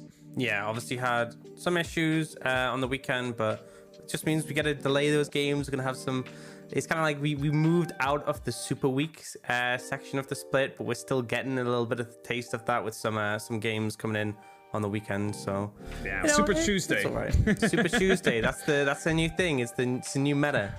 It's new meta, Super Tuesday, and we're going to level club. We're bringing you. We're going to be bringing you Suning versus V5, and then later on LNG versus Rogue Warriors. But before we get to all that, before we get to talking about those teams, we want to have a look around the world and see how everything is kind of coming about for themselves. And specifically, we wanted to look at the likes of all the other major regions, or even more so specifically the major regions and their picks. Yeah, and I think because we're a little bit late to get onto 11-14, other regions have kind of been working with this already. So I kind of wanted to have a look at how champion priority has changed between 11-13, 11-14. I think it goes without saying Aurelia is super broken right now. Was basically not really played on 11-13. She's risen massively, and she's kind of traded positions with Akali, whose nerfs have pretty much taken her out the meta, other than, in fringe scenarios. Xin Zhao also got nerfs. He doesn't care. He just does not care at all. He is still up there, although he has dropped a little bit in priority. Very much still seeing a lot of play. Nocturne going from being a 3-role flex pick, which is super powerful, to being, he's still decent in the jungle, but he's completely been shoved out of the solo lanes. The Stridebreaker nerf hit him pretty hard as well, so he's dropped substantially. Tahm Kench now on the board, a lot more teams looking to pick him up. And then finally, Ziggs actually got nerfed, but his priority's gone up, and I think that's kind of teams discovering his strength. So despite the minor nerf he got, he's actually seeing a little bit more play. So it's just kind of, obviously the meta is going to be different in the LPL compared to these regions, but I think with these power picks, the priority probably going to reflect a little bit of what we see here. So I wouldn't be too surprised with, as we continue 11-14, we get a little bit of an inkling of how these picks have sort of changed in terms of presence. And looking just kind of quickly at this right now, and you can see, as you say, the Aurelia popping off and kind of more leaning towards those big team fight oriented picks as such. Like the Akali's out, that was very much a pick orientated champion. The Nocturne very much built around finding that backline and obliterating it. Whereas I look at something like an Aurelia, a Tahm Kench, and even Xin Zhao to an extent, I see them more as trying to facilitate their team and set up for those 5v5s. Yeah, and I think it's kind of just, it's obviously dependent on individual champion strength, but if a champion is strong who's good at team fighting, it's going to make team fighting a really popular avenue to pursue, unless teams are just simply banning these away. But we'll see how these play out, because obviously I think you can definitely look at just the picks and just the numbers, but it's very different in terms of, because, if a certain champion is strong, their counters end up being strong. If a certain play style is strong because of those champions, then, as you said, it'll manifest in different ways. It will manifest itself as such. And just kind of coming back as well, obviously a lot more regions have had themselves on 11-14 than we have. We have only kind of come into it the last day or two, and even then we had a day off, a random day off on the Monday. So we're still waiting to see how teams are going. But even in today's earlier series, we saw the Shy picking up that Tahm Kench and showing that it can be just an unholy monster to deal with. So I'm curious to see if we'll see either more adaptations towards these particular picks, or do you have any in mind that you maybe think we should be seeing a little bit more of? Out of these, or like outside of these? Anyone at all. I think Tahm Kench is probably one I'd want to highlight, because even his presence in 11-14 isn't massively high. I feel like the thing with that is what's it called? The thing is, like, 24% is like a massive presence, and I actually think this champion works as a flex, right? It can work in the support role, it can work in the top role. In the top lane, he just kind of has enough stats to stat check most champions. And the support role, it's kind of a different dynamic from what we used to have. We used to have this dynamic where Tahm Kench was the safety pick, right? Similar to Thresh, although even more, I guess, passive than Thresh, is that you picked him when you wanted to keep your AD carry safe from engage. He does fill that function later in the team fights, but for the most part, he actually can trade quite aggressively in lane. He's a bit of a lane bully thanks to just his raw stats, his Q damage, but then also his engage potential now being put in the W. You can actually look for all-ins in the bot lane that you can fish for a little bit more aggressively. So I think a big factor is people are still adapting to playing the new Tahm Kench, but I think we should see him rise in priority. And I think a big thing to talk about is, you know, for example, Jin Zhao, 100% presence in 11-13. He didn't actually see that much play because he was just banned so heavily. And I think that's the thing to take into account, is that when you see picks like Tahm Kench, he is probably actually going to see more play potentially than some picks like an Aurelia, just because Aurelia I expect to see banned so frequently on this patch. Whereas Tahm Kench, I don't think he's going to get banned nearly as much. He'll probably just see a lot of play when teams want to bring him out. And that's the big thing, I suppose, that we will have our OPs, we will have our sometimes OPs, depending on how the draft is developed as such. Like you said, if the Tahm Kench fits into what they want to go with, we probably will see it more so on the red side when you have 100% full information of exactly who's going where. And the Aurelia, we didn't see it actually at all last series versus IG versus Top Esports. If you missed that, I recommend you guys go check that out. Great performance from IG overall, but it is definitely a pick that you want to pick into something rather than, blindly as such. And I think that we might see a couple of teams maybe pick it blind, thinking they have that security, and they should get punished from it. Absolutely. I think that's the thing, is finding those windows where you can punish them. And we've seen a lot of that. We've seen a lot of like picks developed specifically to counter. You know, I feel like LeBlanc came into the meta quite heavily, specifically because it was something that dealt with Akali very well. But then we've seen LeBlanc actually just picked in isolation, and then Assandra's come in as something that counters that. And it's kind of like this whole picking up counters and then realizing, wait, this champion's actually just pretty good in general. Yeah, really, really is. And coming back now, obviously, into the LPL, we are on 11-14 ourselves. We're still seeing how that develops in terms of the patch and such. And looking at Suning versus V5, and this is a good matchup for Suning because they've been on a bit of a, as I say so many times, Katy Perry, hot and cold. They've been good, they've been bad, they've won, they've lost, but this is a good moment for them now to reignite their playoff run and get them back up towards the upper end of the playoff standings. Yeah, I mean, in my mind, this should just be a freebie for them, right? This should be a game that they take, they get that extra point on the board, bumps them towards playoffs. But as you said, they've had inconsistency issues. This hasn't been a team where we've always seen their top performance. So, it still very much would be an upset. It's still very much unlikely, but potentially V5 could look to challenge them. I don't think it's realistically going to happen, but at this point, what do V5 have to lose? And it's not like, we can be very critical of this team. They've obviously not had a successful season. There have been some good moments, though. I'd say ZYF in the support role has actually had some really pop-off games, and that's the thing, is they have had games which they've won. It's just they haven't been able to close out a series yet. Yeah, and I think that's the big thing as well, is that we are seeing improvements from V5, and I bring this up quite a lot, but success for one team is very different to another. For success for Suning, you're the World Championships finalists, you are making yourself in the playoffs, you want to be getting up into the top 4, you want to be making it back to Worlds to try and get another go at it. But for V5, theirs is just improving. Theirs is just showing that the players that they have should be good going into 2022. In the last series, I believe it was Lyric talking about it, is that they are going with the option of investing time into these players like Kepler, and of course Uniboy getting some more time out as well, and seeing if this is a lineup that they can mold and grow into a much bigger, better lineup in the next season or two. Yeah, absolutely. And I think that's the thing, is at this point, any game time is just, that's literally what it is. It's just game time. It's just getting experience, getting practice, going into this without the pressure that you may have had earlier in the split. It's just, ideally they get a series win before the end of the season, but it's just getting that experience for their players and being like, okay, we're confident in this roster in the long term. Because at the end of the day, as much as the LPL has 4 spots going to Worlds, there's 17 teams. A lot of teams aren't going to go. A lot of teams aren't even going to make it to playoffs. And I think realistically, you have to come in and be like, I think V5 are very much aware of their situation midway through the split. It's not like they got to this point and like, oh, we're not making playoffs. And I think you take Darn. that. Yeah, no. How did this happen? What? When was this decided? You get to that point, you're like, okay, let's just focus. take a game at a time. Just look at the next match, do what we can, look at our mistakes, move on, and not get too hung up on the overall standings, because obviously if you do, it's just a bit upsetting. Yeah, and I think that's a really good way that you put it there. Just like one game at a time. And there's no real reason to look into anything else. You're just taking it as it comes and trying your best to come out with the positive result from that, setup or from that series. And I honestly think that against some of the bigger teams we've seen recently, especially some of the teams that have been dipping in form in recent date, V5 haven't looked terrible. Like against OMG, they looked pretty decent. Eventually OMG were able to take the series win, of course. Now against Suning as well are kind of an uppy downy team, but they've always kind of looked good in a game or two. Like last series, they went 2-1 against FBX, which they lost. They beat LNG 2-1. It's been close. So I think if V5 are looking to continue to pick up game scores and continuing to build up themselves towards 2022, this is a good opportunity for them to be able to do it.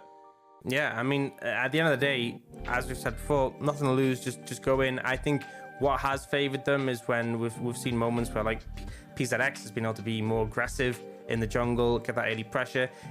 A lot of times it does kind of fall off in the later stages of the game, but I think it's that step-by-step aspect, right? I think when you're a team who are struggling, I think playing a scaling game, it can work, but I just feel like trying to be proactive is the better win con. Try and be aggressive, limit test, see what you can do in the early game. If you find a lead, there are situations where with a lead it's very hard for the other team to win, and you kind of play on the back of that.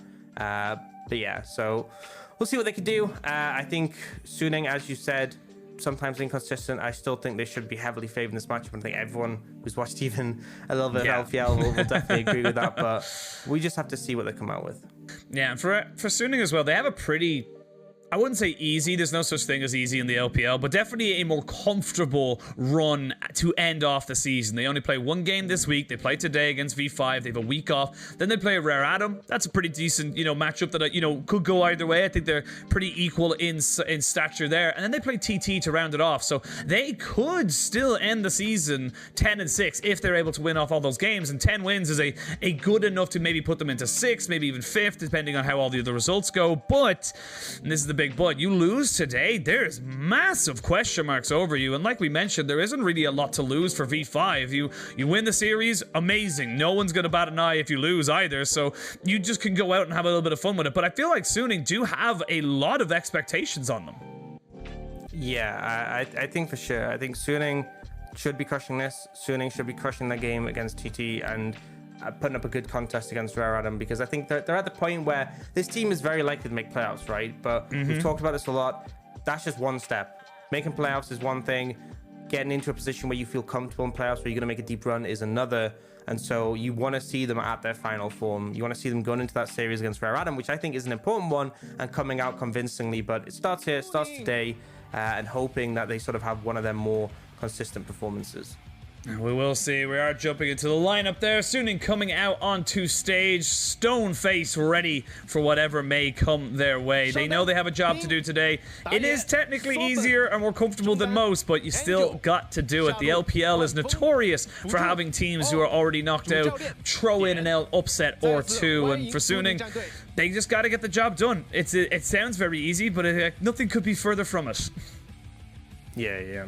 And I think, I'm looking towards the jungle support matchup in this series. I think obviously we've seen SFM do a lot of work in that role, but I think TZX has been, when there's been more aggression for the side of V5, he has been a big proponent of that. I think Reheal's had some good moments where he's been proactive on the map, able to make things happen, roam and pair with the jungler. And I think that's normally where in the meta you sort of find a lot of success in terms of playing the map, right? If you can be proactive, free up your support from the bot lane, pair them up with your jungler, you can apply pressure pretty much anywhere. And getting a numbers advantage is essentially a lot of what competitive League of Legends is about. But it's something that can mean you can even outpace better teams than you, because it's difficult later on in the game when it comes to team fights, because it's going to be a 5v5. But earlier in the game, if you can find those rotations, find that numbers advantage, and just keep making sure you have more players than them, for the most part, you should be in a good stead to find a lead. Yeah, you should. You know, shoulda, woulda, coulda. A lot of different ways of looking into it. In this. Yeah, I have to keep some caveats. You gotta. I'm not willing to make any outright statements about V5 yet. It's funny, isn't that weird? A 0-12 team, and you're not 100% confident at saying a statement about them either way. It is the LPL. It is what it is. It is very much a setup that we have seen before, where we're like, yep, this is how it should go, and it doesn't go that way. I will confidently say they won't make playoffs. I'm confident on that one, and I think they are pretty confident too. And this will not be their worst season either. They have won 2 games, which is better than their 1 game they won in spring of 2020. So again, improvements for V5 coming into the summer split, and I'm very. Yeah, I mean, honestly, you take those. I really do believe you take those sometimes in the LPL, depending on how long, or just looking at how long the season goes. But just even looking at the season, you mentioned the 17 teams like a while ago, but we still have quite a few teams who are not locked in. So I want to see Suning come into this, really put down the hammer, really show their confidence, and see what they can bring onto the table. Right now, we are jumping into picks and bans. V5 on the blue side with Suning on the red. It's going to be the Gwen, the Camille, the Akali. The Camille is something that we have seen Bin lean towards quite heavily of recent days. And Suning going to ban away the LeBlanc, the Renekton, and the Xin Zhao. So a lot of those heavy skirmishing power taken away here. But V5, they prioritize the Ziggs. Yeah, and I mean, I think why not if it's been left open. Obviously gives you that early priority in the bot lane. We're just talking about freeing up Reheal to be able to move around the map. Ziggs absolutely does that. Does mean that we've seen the Aurelia left open and available, which we were just talking about. Really high presence in every other region. I believe Angel was even talking about potentially bringing it out. So one of those things that may well get prioritized, but it looks like Suning are toying with their other options. They have picked up that Lee Sin. We often see this very early rotated by teams, simply because obviously it can go between 3 different roles, allows the early pressure, and scales a lot better than it used to back when it would just fall off in the late game. Yeah, definitely looks like they're going towards that kill lane pressure as such onto the Ziggs. Keep him underneath his tower so he doesn't have the same level of freedom. But for V5, they're going to go with the Viego and the Leona. So they're looking to roam around, take those odd number skirmishes, and just get this jungler, potentially solo laner, snowballing as quick as possible. I actually really like the Tahm Kench if it comes out here. I think Taric would also work quite well in this situation. But essentially, I feel like you can pick up a support who can be pretty aggressive early. Tahm Kench actually has a really good level 1 just with his Tongue Lash. And the thing is, V5's level 1's pretty rough because, taking that Ziggs in the bot lane, can't really pressure the lane too well compared to a Calista. So that's kind of the avenue I think they need to look to punish. But they aren't actually taking the support right yet. They have taken that Twisted Fate for Angel, which we've seen quite a bit from him. Very good at applying that map pressure and being able to sort of spread out. And also, it's good synergy with the Lee Sin if they do end up putting that in the jungle, because you provide the CC, he provides the Sonic Wave and the damage. They're going to go in with, as you said, the Twisted Fate. You've got yourself a little bit of a pick comp coming out now for Suning. It's definitely a point-and-click comp if you can land that Sonic Wave. And now, where do you want to go for V5? They ban away the Aurelia, so they know that could be an option now with the top lane still indecisive as if that's going to be the Lee Sin or just a counter pick outright for Suning. And they're going to ban away the Silas to try and mitigate some of that early pressure from the... looking at the way the draft's going, I was just about to say, I would love to see Suning ban away the Galio. They're basically stopping anything that can just roam in with Angel on the Twisted Fate and stop that mitigation of pressure. Yeah, and I think V5 are going to need to pick something that can really challenge the Twisted Fate, because obviously with the Galio taken away, with the Silas taken away, it's limiting that global pressure, so you need to shut him down in lane and just make it so he's not in a position where he can really move. Particularly, I mean, it depends where this Viego ends up going.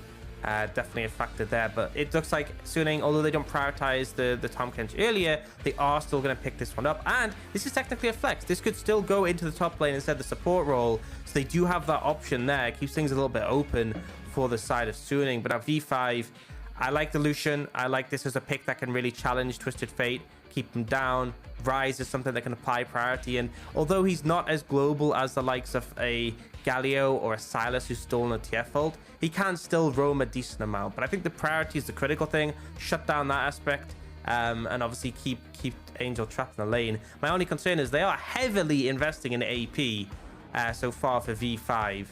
So maybe need a final AD threat here, whether they're putting the Viego in the jungle or the top lane. That's not really an AD threat. No, not really. Well, if you're Xiaohu, it is. He is a monster on the Mundo as he picks it up.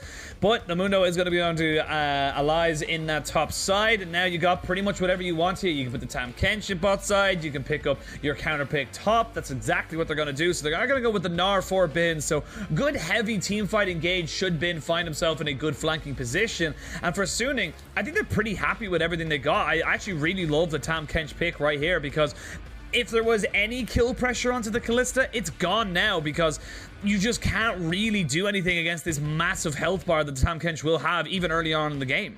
I think just the trading power is the insane thing right now. Tahm Kench, that was why he got buffed in 11-14, is he got a lot more strength on not only his early sort of passive damage, but also he now applies his passive with his Q. And the thing is with Ziggs Leona, they actually do decent after the first back. But the problem is, I feel like pre-first back, they're going to be in a really big amount of trouble. Remember, Ziggs got his base mana nerfed on this patch. So even more so than before, he's not actually able to contest waves before he gets a bit of mana, before he gets some point in his Q. So I could very much see Suning's bot lane just bullying both the Ziggs and the Leona completely out the lane. And that's what I fully expect. Level 1, I think we're going to see SOFM start on the top side simply because you really do not want your bot lane leashed in this situation. Maybe he actually does get a leash because he's like, they win level 1 so hard it doesn't matter. But what I want to see is this bot lane walk in front of the wave bot and just zone V5's bot lane out. Just don't even let them touch the wave. This is how much of a gap there is between the level 1 and these two bot lanes. We'll see what way it ends up panning out as both teams setting themselves up, getting themselves psyched up and ready. Big smiles on the side of V5. They know they just have to take each game as it comes. And for Suning, they have a job to do. They got to get themselves a W, put them onto 8 wins in the standings, get them closer to that top 6 bye. As we jump onto the Rift for game 1 of this best of 3. And I'm waiting to see exactly how it all goes together. Unsealed Spellbook for the Twisted Fate, pretty standard. And of course, you do have the Phase Rush for the Rise. And Halo Blaze Tahm Kench, you love to see it. This is true lane domination. Halo Blaze Tahm Kench, Halo Blaze Kalista. I mean, just try and step up on this bot lane. Step up or step out, I think is the term we're looking for here. As we can see now, both teams just spreading out. No level 1 shenanigans, which has now become the unspoken term, I suppose, or the most spoken term, as the fans go a little bit wild. They would love to give, like, we're in Shenzhen, we would love to see V5 give the fans something to cheer about when they have a home arena. What? I'm really confused. Go on. Why does PZX have TP and no smite? Oh no! Oh no! Oh my god, I didn't even notice that! What happened? This has to be a mistake, right? I mean, I haven't seen this if this isn't a mistake. I'm assuming this is a mistake. I don't know why you'd ever do this to yourself. Because he's not going to hit level 2 of this blue buff. You can't hit level. That has to be, and he has to go Doran's Blade. Oh my god, it's 100% a mistake. But as per the rules, ladies and gentlemen, if you're wondering, oh, he made a mistake, why aren't they resetting? You as the player are in charge of your runes and masteries and your summoner spells. If you don't change it in time, that's on you, son. That is just, oh, that hurts my soul. Whenever I see something really like, oh wait, seeing SFM maybe looking for something mid, I should be able to just gotta put down the pressure, but honestly, the SOSM is gonna have such a great clear time now because he got the grump. Yeah, I don't know. So normally, whenever I see something a bit out of the box, I always try and think, is this something I've missed? Right? Could this be some wacky strategy that people haven't thought of? No, I'm thinking it through. I had a little bit of time. There is no other benefit you can have from this situation. PZX. No, there it is. He's able to TP back to the Gromp, oh, therefore saving time. Therefore, what a disaster.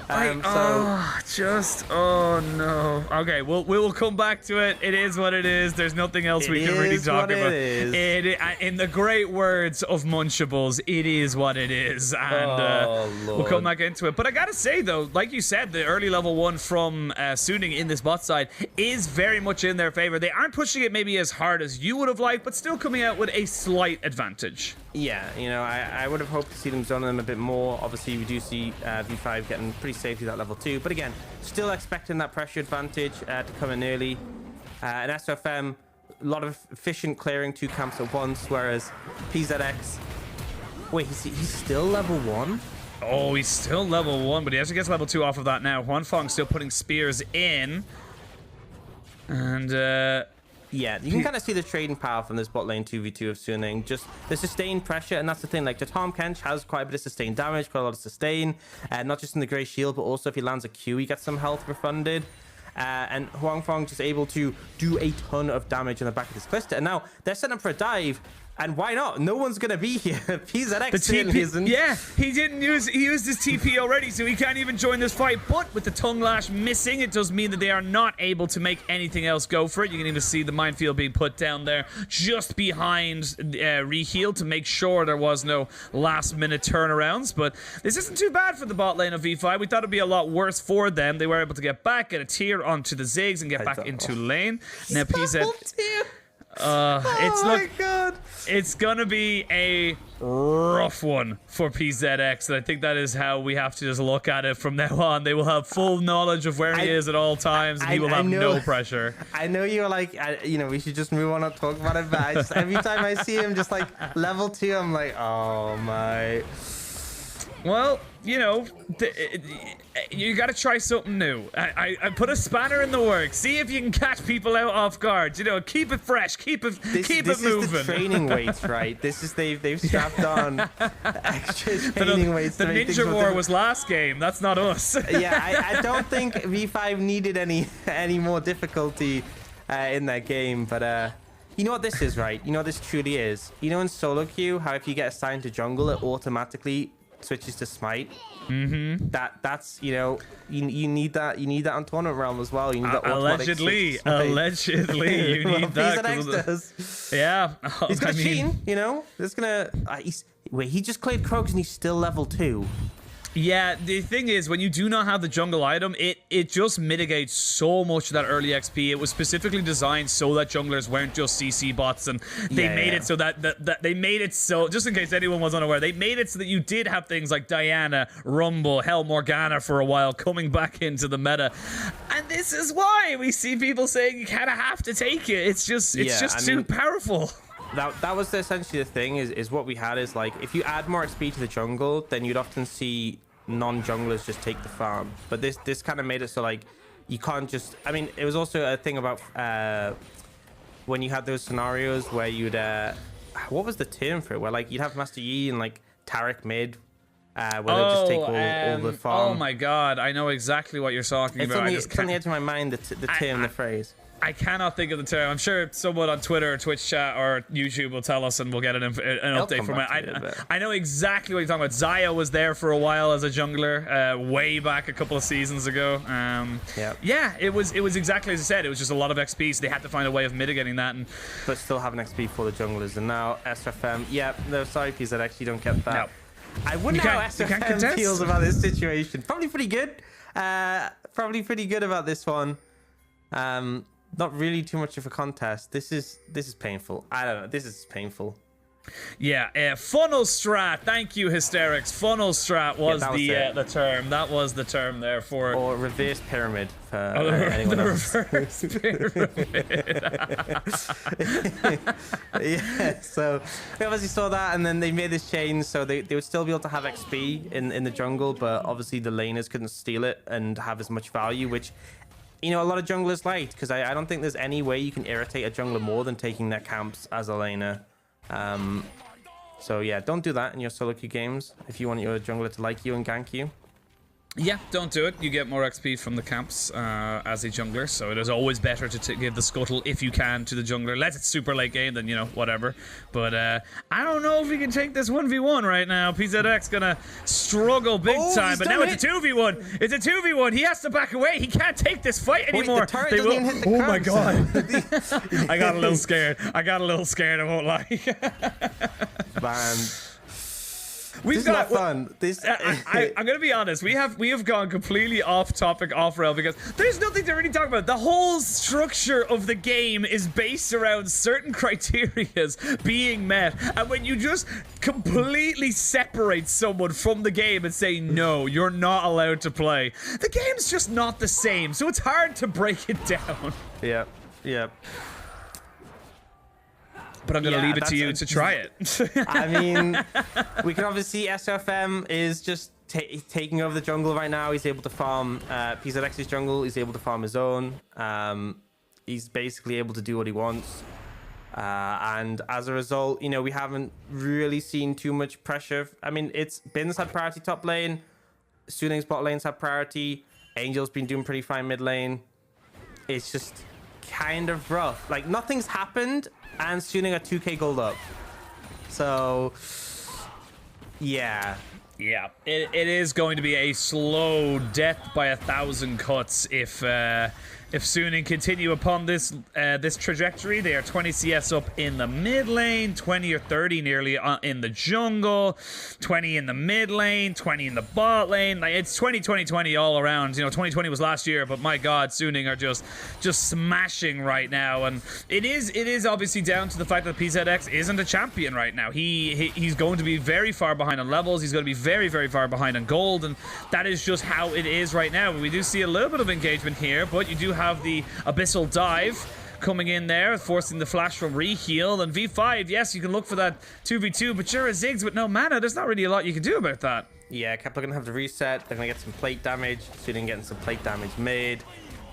Yeah, it's just PZX trying to be there for Uniboy. Like, hey, I'm helping. He's not being there for Uniboy. He's literally just going over to the puddle on the ground of XP and going, oh my God, and just sucking up as anything and everything he possibly can. Yeah, he's starved. He's looking for those handouts. He's looking to get anything right now, and obviously lane XP pretty nice for the Viego. At this point, any XP is pretty nice for the Viego. And I mean, I guess at least Viego holds up well in the later stages of the game.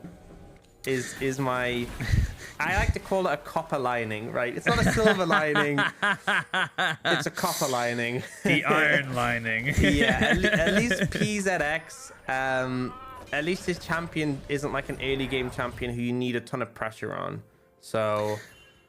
You know, yeah. Still we'll get to the Heartbreaker. Still he'll have an opportunity to do things and be a part of the game, but it is going to be difficult. You haven't got the Rift Herald in the back pocket of Suning as well, so they're going to be able to continue now. It's coming up to a 3,000 gold lead for them, and it's just so hard. You've basically picked, I would argue, 3 losing lanes that you're hoping the jungler can help mitigate, and hopefully the jungler can be there for, but it's just not really something that's just going to happen right now. PZX still about half a level away from level 6, so still waiting for that ultimate to be available at least to him. I think at this point, you know, you're still suffering about XP, but at least you can actually kill the camps, right?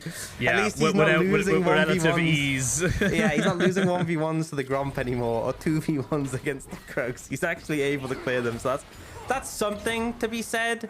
It's definitely still not ideal, and obviously SFM, he's picked up the Dragon, he's picked up the Herald. Dragon spawn again in 30 seconds. Kali just going to be chaining those again. He's going to steal away these Raptors, and obviously V5 can't really contest this other than maybe Uniboy trying to steal them. No, they can't really do much, and they recognize that. And this is, again, just a death by 1,000 cuts. You're going to have the camps constantly stolen away from you. You're going to constantly not have pressure in any of your lanes. You're going to fall further and further behind in the CS. And with On now finally getting up to his Merc Treads, he's very confident to be able to just walk up to this tower. They still have Rift Herald. They're going to drop it, but Allies is here.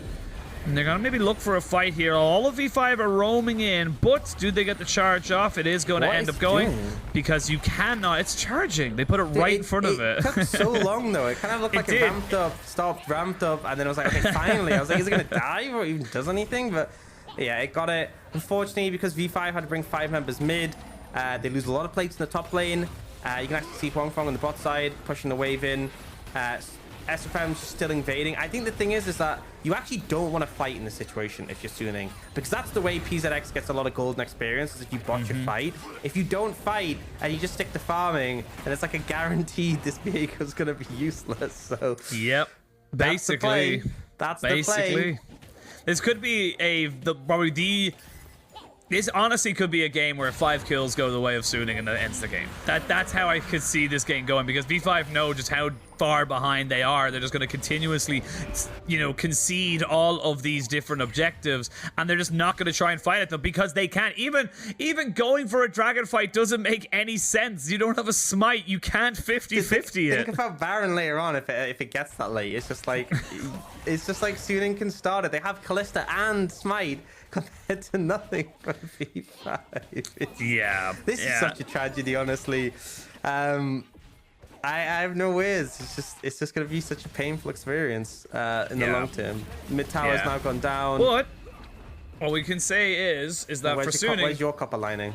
My copper line. This is great for Suning. This is a you know, you're looking at Suning as a team who are chasing those playoff those playoff placements, those higher moves. And we look at the playoffs itself. I might have to stop myself very shortly, but I don't think they're going to be able to get anything from this. We do see the Heartbreaker immediately used to grind back away, but now Uniboy caught between a rock and a Lee Sin as he goes in, gets kicked back, gold card down, no flash, nowhere to go. There's the Sonic Wave forcing the flash from PZX, and that is enough to get them the first blood of this game at 14 minutes now for Suning. But as I was saying, we're going to continue the Suning freight train into V5 for the moment, but for Suning, this is great for them, and they are still pushing for playoffs. They are still looking for buys. If you're not exactly sure how the LPL playoffs bracket works, it is a doozy. We get 10 teams coming into this one. I'm going to continue through this because we know exactly what happened, but we get 10 teams coming into the playoffs. We get an entire LCK or LCS or LEC, however you want to put it, and then we go from a single elimination bracket for the first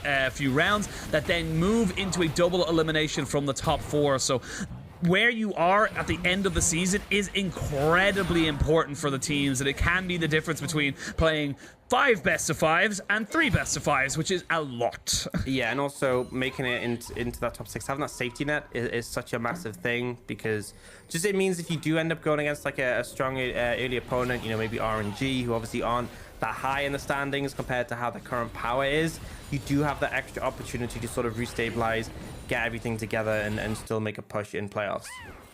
Absolutely. And you know what? I want to ask you a question. Hit me with this is going to be, you know, right? What's your favorite breed of dog?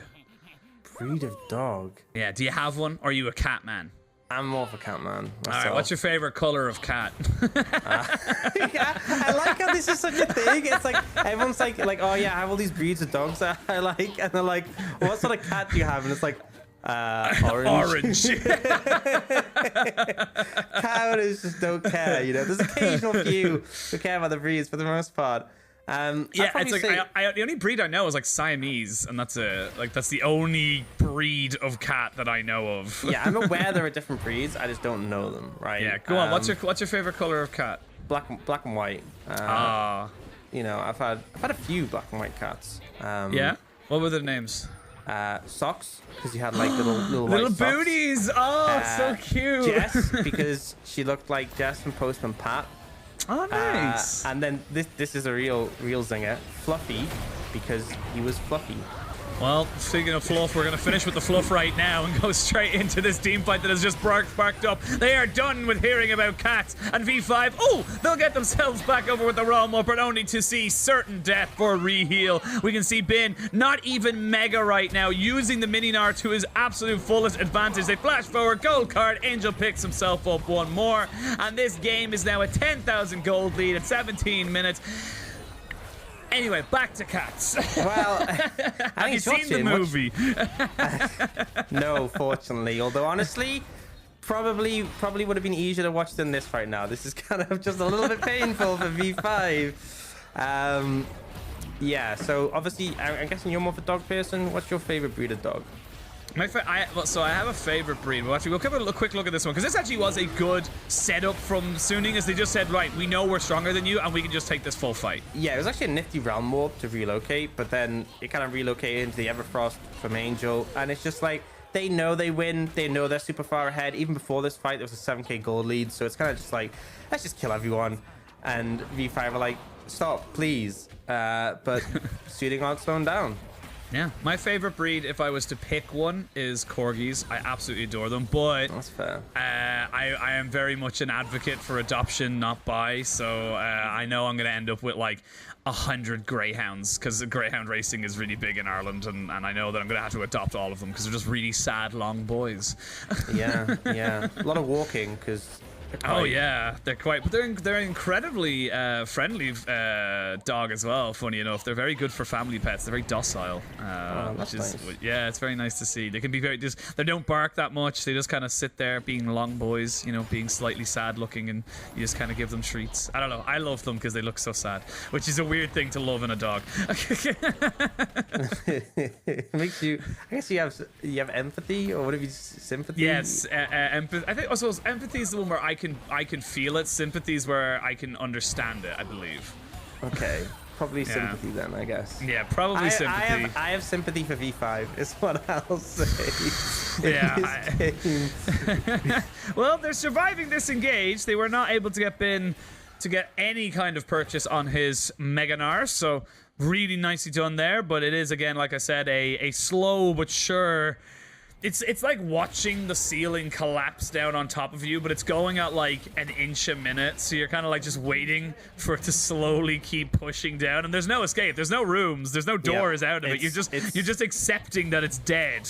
It's raining. There's a severe leak in the roof. You're not in a position to repair it. It's just like, okay, I guess this is happening.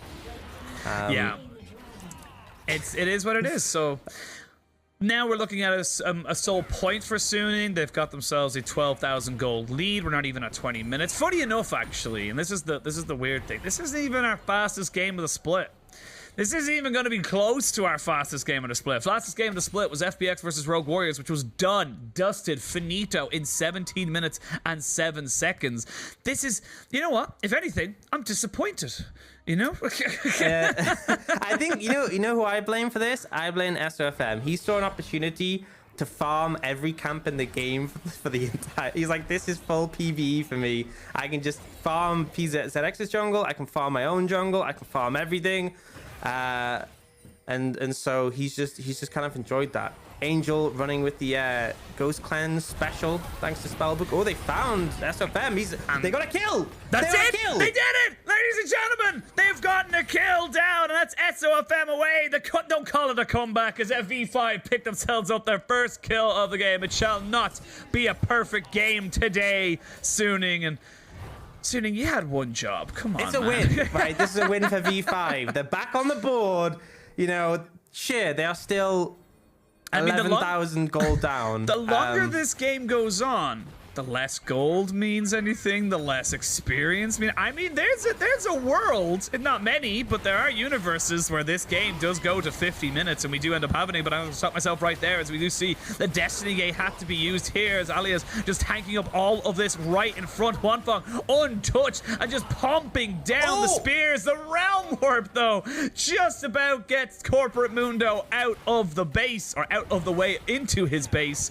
And now Suning, yes, they're still very, very far ahead, but they're not as accelerated as I anticipated, given how the standings are. Yeah, I mean, honestly, V5 doing a pretty good job of not dying so far this game. Fortunately, in League of Legends, getting gold is also pretty important. They are TPing in, though. They want to contest this. Baron starred. Remember, they can't smite steal this.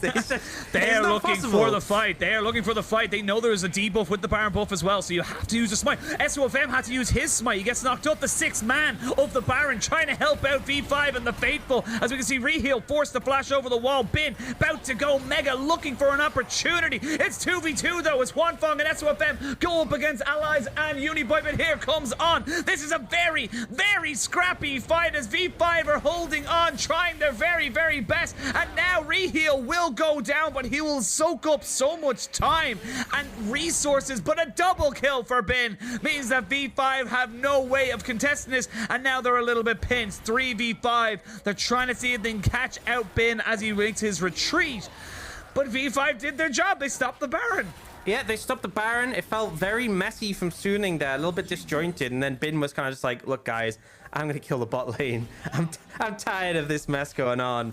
But yeah, I mean, it's so important that V5 look to counter Barons early, because Actually, Angel had smite as well there from Spellbooks. They had 2 smites and a Callista end. It's more than impossible to ever steal this. They had to contest early. They go in, and we see Bin kind of just do everything in this fight. Chases down the bot lane, ends up killing Reheal with the ultimate, and then after that, able to take down Kepler as well. It does have the flash available, but I think he just runs him down with the flash. So honestly, all things considered, the fact that Suning has a 12,500 gold lead and V5 are still not just like rolling over, I gotta give them credit there. You know, V5 are playing League of Legends on hard mode, and they're still in. They're still in the game. They haven't died yet. I mean, I know this is a very, very far away place to talk about, but like, it becomes very difficult for Suning to actually take turrets later on this game.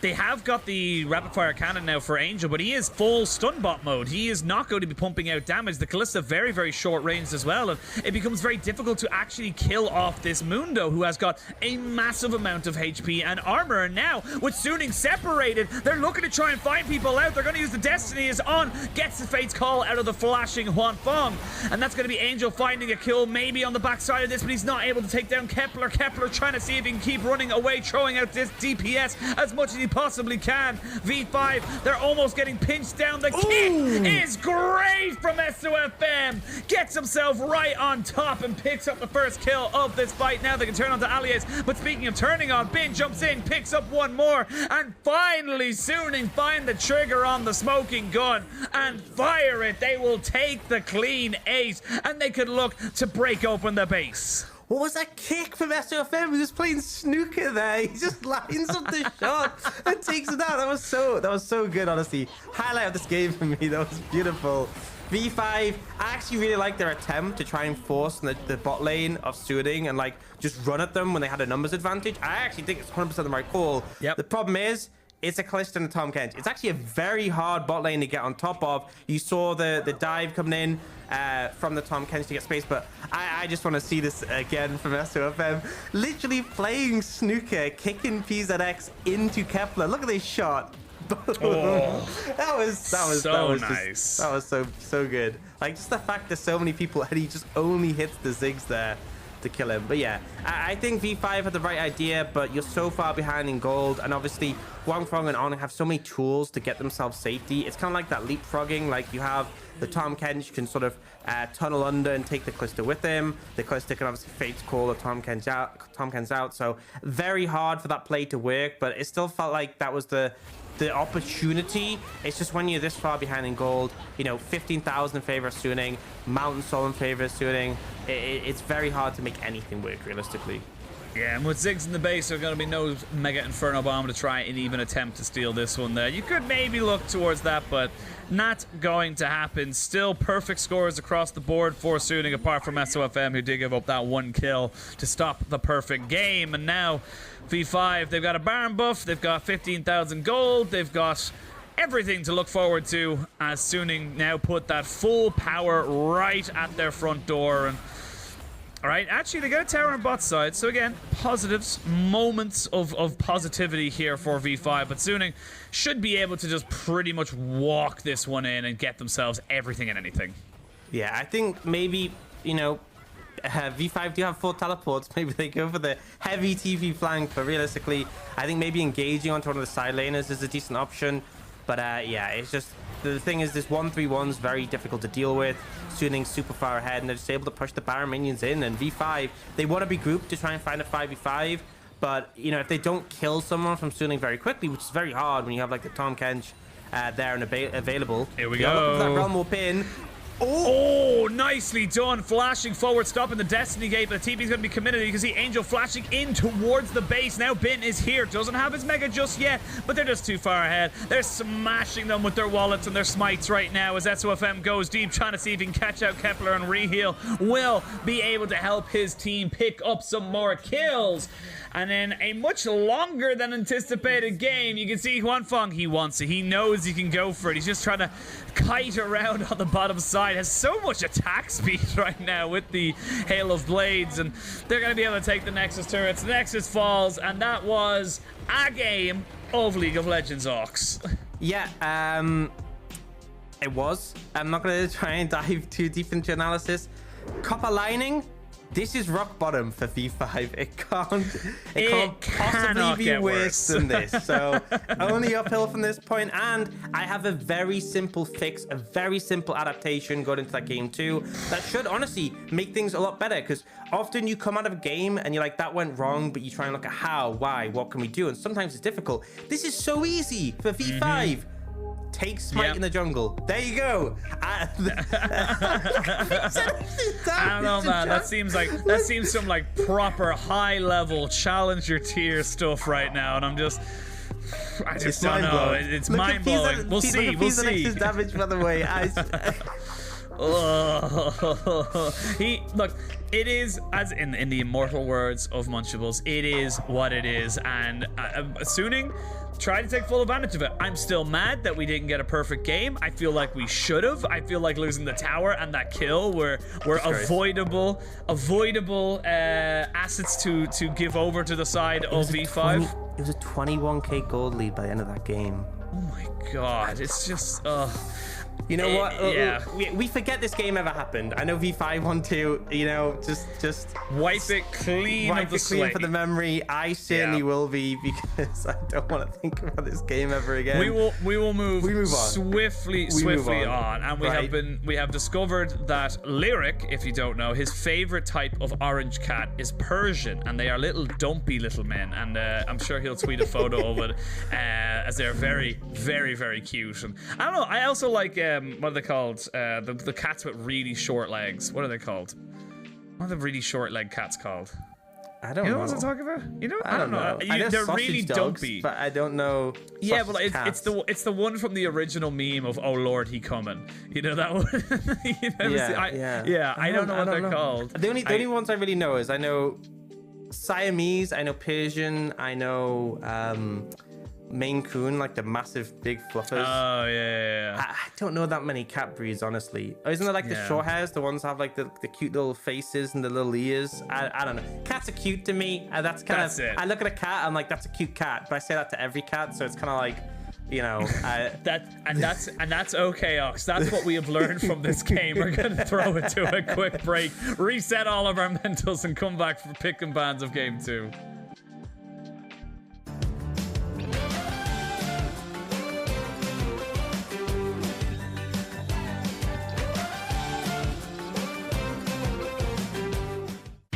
History is written by the victor. Oh, he's not done yet! Boom! There's the flash! But victory can be decided in a split second. What a flash by Gala, my goodness! Championships are won in defining moments, where speed and reactions are the difference between titles and defeat. Going towards top the reaction. No, there's no more guard at this time. iBoy steps up. Flash! What an instant flash! iBoy is an absolute monster! Réflexe extraterrestre! iBoy, papa, dai, tu tudo aqui, step down, King! Where iBoy can deliver. iBoy made a name for himself in his rookie split, winning the 2017 Summer Finals. Now he still shocks the world with his mechanical prowess. Behind everyone is beautiful as the Collector gets iBoy a double kill. A veteran to carry. Look at him, as Garvey always gets soloed by iBoy, runs in. Well, iBoy solo ball on the top lane while LGD. A leader for Rare Atom. Gala returned from Iceland an MSI champion, where a full 5 games pushed RNG to the brink. Steadily putting that DPS into the tier 2. They're already going in. Gala, man, he's already in the back line with the Guardian Angel.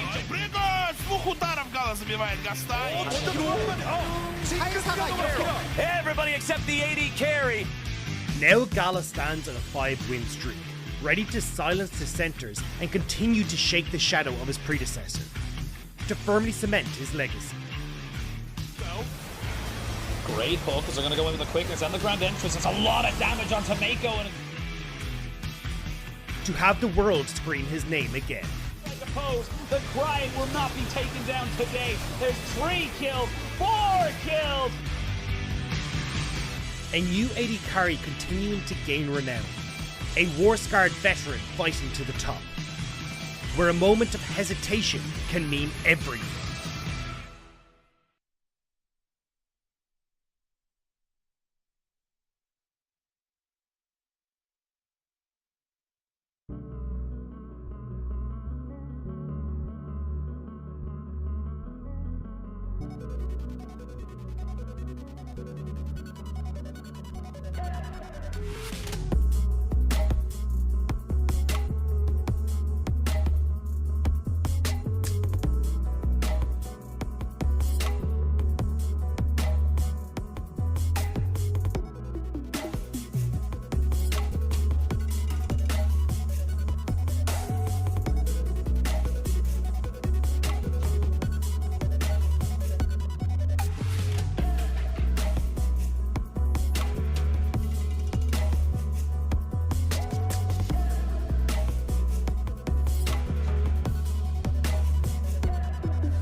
Hit the gym, flex, run me my check. We on your neck, shooters on deck. All we do, win. All we do, win. All we do, win. All we do, win. Hit the gym, flex, run me my check. We on your neck, shooters on deck. All we do, win. All we do, win. All we do, win. All we do, win. I need a dub for shoulder, bag and trophy, I need to go. You cannot match the glow, I'm covered, I'm shining from head to toe. Y'all ain't notice, exact like POTUS, and I stay open. Hold up, flex getting coldest, flex getting coldest. Crept down the court, walk with the fade. Like, I don't even start for the win, I don't play. Got a coat for the rain, y'all boys brace for the storm. We tsunami informed, and it's best that you stay informed. We run plays without no script, hey, that's light work. Hey, that's light. We make bands just off our shot, but what's your net worth? I cut ties for all my team with all this drip, but no canteen. Now y'all boys can, but no sardines. We off this wave for all 19. I don't, yeah, got no words, don't say too much. Clock on 5 and it's still like clutch. Team G6 and the league stay up. Ayy, gotta hit that flex like a rep, we cut, we hit the gym, flex, run me my check. We on your neck, shooters on deck. All we do, win. All we do, win. All we do, win. All we do, win. Hit the gym, flex, run me my check. We on your neck, shooters on deck. All we do, win. All we do, win. All we do, win. All we do, win. I gotta win it. Yeah, I just sprint to the finish. I'm pop on spinach. I cook like I'm frying up chicken, and ain't no debate on the hood, man. They catch it. I ain't even fishing. Yeah, they tryna eat off a layup, but beating it. Yell out to come out and get it. Ooh, yeah. Ooh, hot. First out the skillet. Yeah, busy. I got a whole lot on my plate. Busy. I got a whole lot on my plate. You busy looking on IG. It won't get you nothing but fake love and a whole lot of hate. Look at my life, get you motivated. Came from the bottom below the payment. Shout out to God, man. We finally made it. I know some people that probably hate it. Yeah, I ain't worried about your opinion. I'ma live my life in the studio in Georgia. 我对烧粉的印象，他是一个很强势的打野，对战打野位上的没有特别太大的压力吧。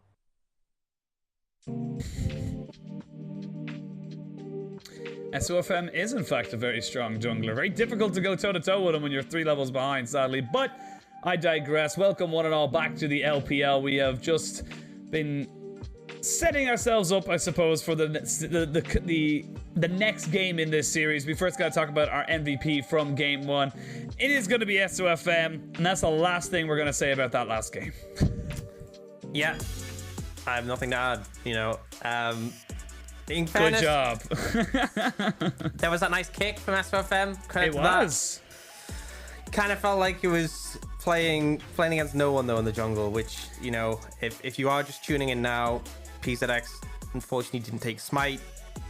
As you may imagine, that caused issues. And Suning came out with the win. So, looking at how Suning can make this a clean 2-0, despite being so far ahead, there were moments where Suning found themselves, I suppose, lacking in certain areas, and I think that's something that they do need to be very aware of coming into this next game, that they, if it is on an even footing or even, not a 10k goal deficit or an advantage for them, they can be caught out as such, and this is something that I wanted to see. I want to see them play a much, I suppose, more controlled game, more clean game, coming into this one. I want to see domination, Yeah, I feel like the main thing for me is I think the pace of the game, the picking up objectives, I think that was all fine. It's just when it came to the team fights, it was at times a bit scrappy. It felt like there were moments where potentially they could have been punished. Maybe if the goal lead wasn't so big, and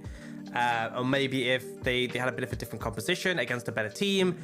Potential avenues to be punished here, and I guess maybe when you're that far ahead in goals, you kind of you don't give them as much respect. But either way, yeah, I want to see a clean game too from Suning here. But V5, they have a very simple solution. I said this before the break. They take Smite in the jungle, and it's a significant boost to their power. So an easy fix for that. It's just kind of everything else they still need to look at. Well, of course, for V5, we assume they will be taking Smite this time around, and we'll see what the way the draft is going. It is going to be V5 back on the blue side with Suning on the red, and this is going to be another quick series if it's Suning coming out with the 2-0. It is something that I feel like can be elongated by V5. I think that the last game we just strike it from the record, don't even talk about it, don't even look at it, and we look at this almost like a best of one. I think we just look at it as a point of view of like Suning versus V5 and the only best of one of the split. Yep. That's what you got to focus on, and if V5 can bring out the win, then they get that extra best of one. So well, we'll see how it goes. I think ultimately I still had some concerns about the draft for Suning. Very, very AP heavy. And the problem with that was, especially because the Viego fell behind. And I mean, pretend he wasn't smiteless, right? Pretend he just fell behind naturally. You don't have an AD threat, right? Mundo does a bit of AD damage, especially if you build something like Titanic. Stridebreaker build is something we did see before, but with the nerfs of Stridebreaker, we're probably not going to see that again. So typically Titanic is your biggest AD option, but even then it's a limited amount, and just MR had so much value in that last game. So I think for me, especially when you have things like Callisto can build Wit's End, Merc Treads are such a powerful option, I would like to see the draft changed up a little bit from the side of V5 and just have a better damage distribution across the board. Yeah, as well as you're looking at the health bars that were coming into some of these fights. Everfrost, a naturally very tanky item that can come in for your mid laner. A Mortal Shield Bow as well makes it very difficult to actually burst down anyone with the Ziggs. And yes, there's a lot of priority. I do think the Ziggs is still very good, but I think you need to be a little bit more coy when you're picking it up and how you're implementing it into your team, because even, as you said, even if it was even Stevens throughout that game, it just becomes very difficult for the Ziggs to actually, or even anyone really, to actually burn down the health bars of the side of Suning. And for Suning, I just want to see them tighten up the screws a little bit, sit up, sit straight, and get themselves in a much more commanding position in those team fights. It did feel like the team fights were being dictated by V5 rather than by Suning, and this time around, I want to see Suning just tighten them up a little bit. Yeah, I think that's what I'm looking for as well. You want the clean performance. The standards are high for this team going towards playoffs. And we will get into that draft phase. We are going to see slightly different bans come out. The Jace is going to be banned sooner. Gwen has been left open. And we're going to see that Ziggs banned away by Suning. So it was definitely a pick that helped stall them out a decent amount. So I think it makes sense to sort of get rid of that one. And they're actually going to take out the Varus as well. So eliminating a lot of those poke options from V5. We'll see now, well, with the Xin Zhao being up and available, that is going to be first pick priority for V5. Now, Suning could go back to the Lee Sin. It is still up and available for them, so definitely a lot of options here. The Gwen, the Viego, so many things here on the board for Suning. Yeah, Gwen for Bin, pretty strong. You take the Aphelios, and this is kind of where the Ziggs Varus bans kind of lead to, because those picks are both pretty strong into Aphelios, outrange him quite a bit. Can obviously contest priority once they get a bit of mana in the lane. Varus obviously does that earlier. Ziggs needs it back before he can do so. But here, you know, there's not many picks that are that great into the Aphelios. Ezreal kind of will just stay at a range. But actually, if they commit to the Ezreal Karma, this is a 2v2 who can harass from a distance and cause problems for Aphelios just by taking priority against him. We'll see if they look to commit to that or end up going for something else. They are going to go for that Karma. It could also be flexed. On 11-14, she did get a little bit of a nerf to a base AD, so she has actually dropped a bit in priority, but still definitely an option V5 could look to pursue. And Suning, I think you can just take the Lee Sin here. SFM was really good on it. You can still flex it to mid if you really want. You can still flex to top and put the Gwen jungle. I doubt that will happen, but it keeps those options alive. I would actually like to see them pick up the Thresh here, because I feel like a V5 are just banning away supports now, and yep, they're going to opt in the last second to go towards the Thresh. They get that guaranteed 100% positive bot lane experience for the Aphelios, and now you can start to ban away certain support champions that you feel like would mess with this Aphelios Thresh combination. You can get rid of the Nautilus, you can get rid of the Leona, and basically hard force Uniboy to taking this Karma or to taking a bad matchup in the bot lane. Yeah, I mean, you can definitely put them in that position. Honestly, at this point, I think it's going to be pretty difficult to apply that pressure. Also, dive threats in this game. Thresh Aphelios is really good at dealing with them. Gwen's obviously going to run rampant in the backline of V5. So already, I feel like Suning are in a pretty good spot so far in this draft. For V5, I like the TF ban away from Angel. Obviously, can apply a lot of map pressure. I think the Lee Sin from SFM is also something you can look towards if you just want to limit that early pressure that he could apply in this game. Yeah, I would be surprised to see V5 not ban the Lee Sin, considering how far the priority it has gone down. And we do see the Kennen being banned away here by Suning, so they're recognizing on their end that V5 in dire need of a good AP threat. If you go with the Karma mid, it is a similar situation to last game, but reverse. You have a lot of AD, not a huge amount of AP, so this side around, Suning just making sure that they can cover up all their bases, and now V5 left with a decision to make, and they are going to go towards the mid lane. So honestly, right now, Suning, you lock in the Lee Sin. There's no reason not to.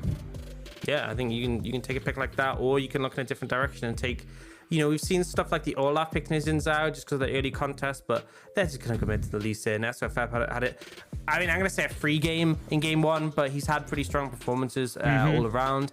And now for V5, they are going to take the Viego, which I expect to see top. You can still put it mid, but I expect to see it there. And they're actually going to go for the Braum in the bot lane, putting that Karma mid. So Karma Xin Zhao is a pretty strong combo in the 2v2. Obviously support that pick, give PZX a lot of pressure. The bot lane of Ezreal Braum is very safe, but can't really do too much to pressure the Aphelios. Really, and that's kind of the limitation I'm seeing. We do see that Rise in the mid lane. Angel's pretty confident he'll just have a fairly chill lane where you can just find priority. You have that route set up for the Lee Sin. So, I mean, I think Suning still pretty comfortable with their composition. I think they've got a lot of power. I think things like the Aphelios for Huang Fong, the Gwen for Bin, SFM and the Lee Sin, I'm very confident they can execute on those camps. But V5, you know, that mid jungle is their point of strength. So I'd like to see PZX with Smite and see what he can do with Uniboy this game, because I think bot lane is going to be in a rough spot. Top lane, Alias should be okay, but Bin is an absolute monster on the Gwen, so that is one of my potential concerns. Potential concerns, but a hell of a lot of scaling there for Suning. They get to the 3-item point, they are going to have so much damage to tear through the side of V5. And for V5, they're banking on the early game priority. They're banking on this Karma Xin Zhao to pop off and be able to rotate around the map. And that should be a pretty decent idea for them if they can get it going. That's a big old if. As Suning have shown in the past, they are very good at just mitigating a lot of that pressure and mitigating a lot of that perceived power from the side of anyone who picks an early game composition. And now we'll see if they're able to finish the job. Like we said, SOFM and Suning have a job to do. They have to get themselves a 2-0. That is what they came here to do, and they're halfway done. Just one more game to finish it off. Yep, and should be going into this one confident. I think overall this game, it's really going to come down to sort of if they can find a lead for V5 that mid jungle, that there's life. If they don't, I'm going to be a bit concerned overall how this one develops. So that's mainly the focus I'm sort of going to look on and how they play around that. I also feel like I'd like to see a bit of proactivity in terms of tracking the enemy jungler, invading, challenging camps. I think that's something... Sorry. No, you're fine. You're welling up. It's a very emotional time. It's very stressful, yeah.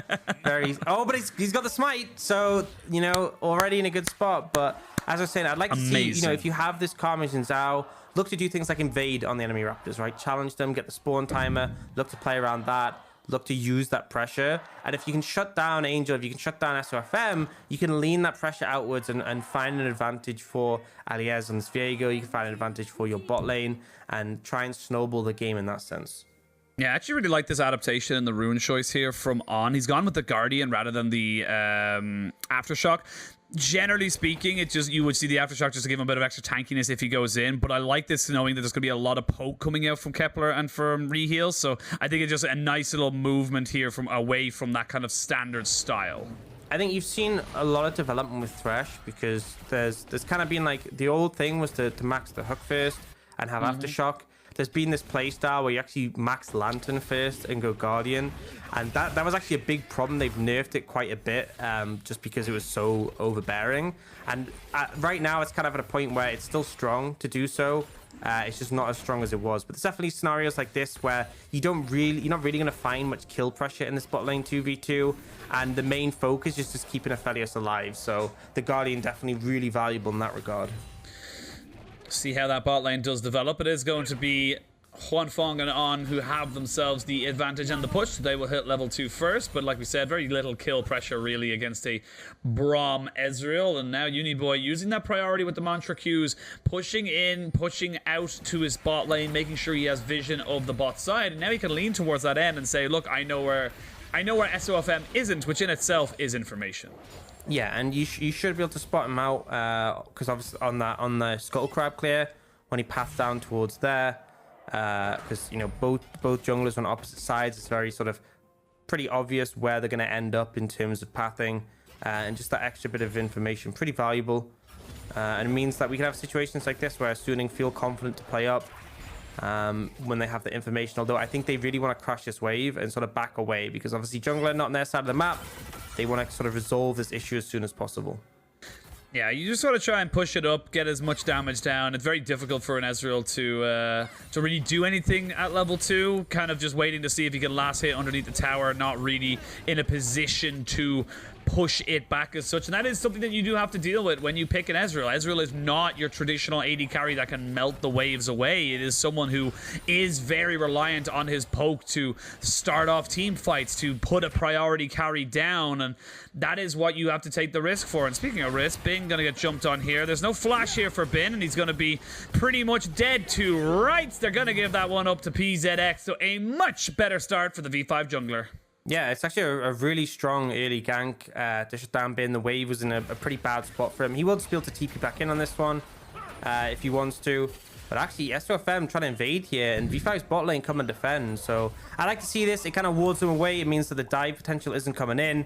There still is a CS lead for Suning, but SOFM not really going to be able to do anything to act on it. And that's the big thing as well. You're just defending camps. You're making sure that the Lee Sin isn't going to gain anything from it. As we can see, Kepler going very aggressive here and popping out with his arcane shift, making sure he got something here. And this might be a bit dangerous now for the Suning bot side. PZX, he's got 1 kill. Maybe he's looking for more of the heal. Immediately comes out, flash for flash on the supports. Flash in there, and On has nowhere to go. The concussive blows was good enough to keep him locked in place. Kepler gets a kill, and V5, they're getting their early game back. Yeah, they're doing a pretty good job here, and this is kind of the typical V5 we've seen where they have some strength in the early game, and it's normally later on when things start to struggle. I think Suning, you know, they managed to push the wave in. It started to bounce back. You know that your jungler's just left at SOFM. You know that PZX is going to be coming to the bot side. They should have backed off there. They should have played it safer. There's no reason to step that far up, especially on. Like, this is the thing, is that you can have Huanfeng just walk forwards and play Lantern. There's actually no way to deny the Lantern play from V5 because Xin Zhao needs to get on you and then knock you up with 3 autos, right? Reheal needs to proc the stun, which takes, you know, several autos to do. So if you're playing Lantern, there's just not much they can do to stop you from kind of keeping your AD carry safe. And I think that would have avoided that gank quite capably. So it's you know, mistakes from Suning, but also V5 doing a good job to punish it. And speaking of punishing, Alias is having a great time in this top lane matchup. Really, really is. You can see they're going toe-to-toe, both top laners at level 5, but neither committing their ignite, and they were very much waiting to see if they could get that advantage. It is going to force Bin to use his TP now to get back up into this top side. As Reheal is spotted out on that pink ward with all the information, though. They imagine with Reheal being top side, that probably means PZX is as well. So, SOFM starting off the Dragon, going to be able to get that objective nice and early. Yeah, gets the priority on that, and now PZX has a potential option to look towards the top lane again if he wants. He has been playing around his solo laners more so, having the strength there. And I think it's the right call on this Xin Zhao. Obviously, you have this a pretty easy lane to gank in the Gwen with no flash available. And the big thing with the Gwen is like the limiting factors. If you're playing a ranged champion, the W is really effective, but you don't really have that problem with Xin Zhao. And now we're seeing that pairing. You know, the Karma and Xin Zhao moving together. This is what we're looking for in this game. If you're drafting this duo, this is what you should be doing. They aren't really able to find too much, but we'll just apply that pressure. Whereas on the bot lane, Wave is pushing into Suning, and you can see the position to kind of zone Kepler away. Oh, they're going to try and jump it onto Angel. The Wind Become Lightning has not been used just yet. The Flash will be used and burned by Angel. And this is really good early game. And like you said, this is pretty much bog standard for what we expect from V5 in the split this year. Their early game has been fantastic. They make proactive plays. They get themselves out onto the map to be a nuisance to anyone they go against. It's when we hit about 15 to 20 minutes where everything does seem to fall apart. So for V5, I would love to see them try and move this momentum further and further and try and get themselves pushed into a much stronger position. Yeah, I want to see you making use of the advantages you have and trying to translate them. Now, they are fishing for something bot lane, but that ward will spot out. They're still looking though, but the Lantern should just easily get Huang Feng away. And that's kind of the power of this Thresh of Valios, but also just the fact that there isn't much to stop it. At level 6, Reheal gets his ultimate. That can obviously interrupt the Lantern. Obviously, if PZX got in range, you can actually use his ultimate to interrupt it. But until that point, it's very difficult to target Huang Feng. Hong is the easier target, but he's kind of been playing his position a little bit more safe just to respect that. Yeah, took the rap on the knuckles and basically said, look, okay, I get it. I shouldn't have been that far up. I will punished. I'll take that death on my own. And now backs himself up. Now recognizing that Kepler is probably by himself right now. Not really in a position to go aggressive. They can't get the reset for the support. And they're going to start roaming themselves up towards this top side because this is where the Rift Herald shall be started by V5. Yeah, but the thing is, V5 have that priority in the top lane, so they're able to quickly start this one off. SOFM is going to be here to respond, but I'm not sure he can really do anything in time because the rest of V5 are collapsing now. But I think SOFM just has to back away. The rotation from on just a lot slower than Reheal, honestly. But critically, it was the fact that if you want to contest that Herald as Suning, you need to be rotating fast. It can't be at the same time because you don't have that priority in the top lane. You need to be there sooner as a result. And I love the respect that V5 gave as well. They backed out of the pit as soon as they recognized someone was around. They didn't have full information of where the mid support were, so they give themselves an opportunity as SOFM might be in a little bit of trouble. They're going to force the kill or the kick out of him, and they can jump straight in onto this bot side, but it is a trade of 1-for-1 now. V5 with Reheal and PZX. Uniboy could get the speed up and the shields, but they don't feel 100% confident going for it. But still, good trade back for V5. Yeah, I mean, V5 can be happy. I was kind of worried about that bot lane, the lack of priority.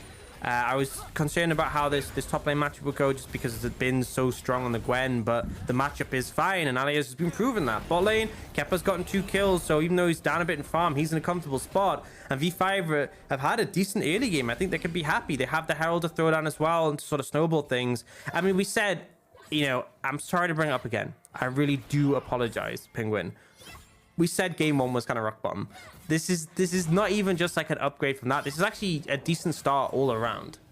Yeah, it really, really is. And SOFM, he did feel like he was forced to use his kick there to make sure that they could not get him out of that realm warp. And that meant that when he goes for this kill onto Ezreal, it just doesn't really have the same level of burst. Yeah, it also felt kind of forced. You know, you don't have a wave to play around with. It meant you saw Angel having to tank those tower hits at the start, taking a lot of damage. It wasn't really set up well. It kind of just felt spur of the moment. They were looking for a pick in the jungle, realized V5 had too many members, so they couldn't find it, and then they try and rotate down just to find an opportunity on a Kepler, but the setup wasn't really there, and as a result, they get punished for it.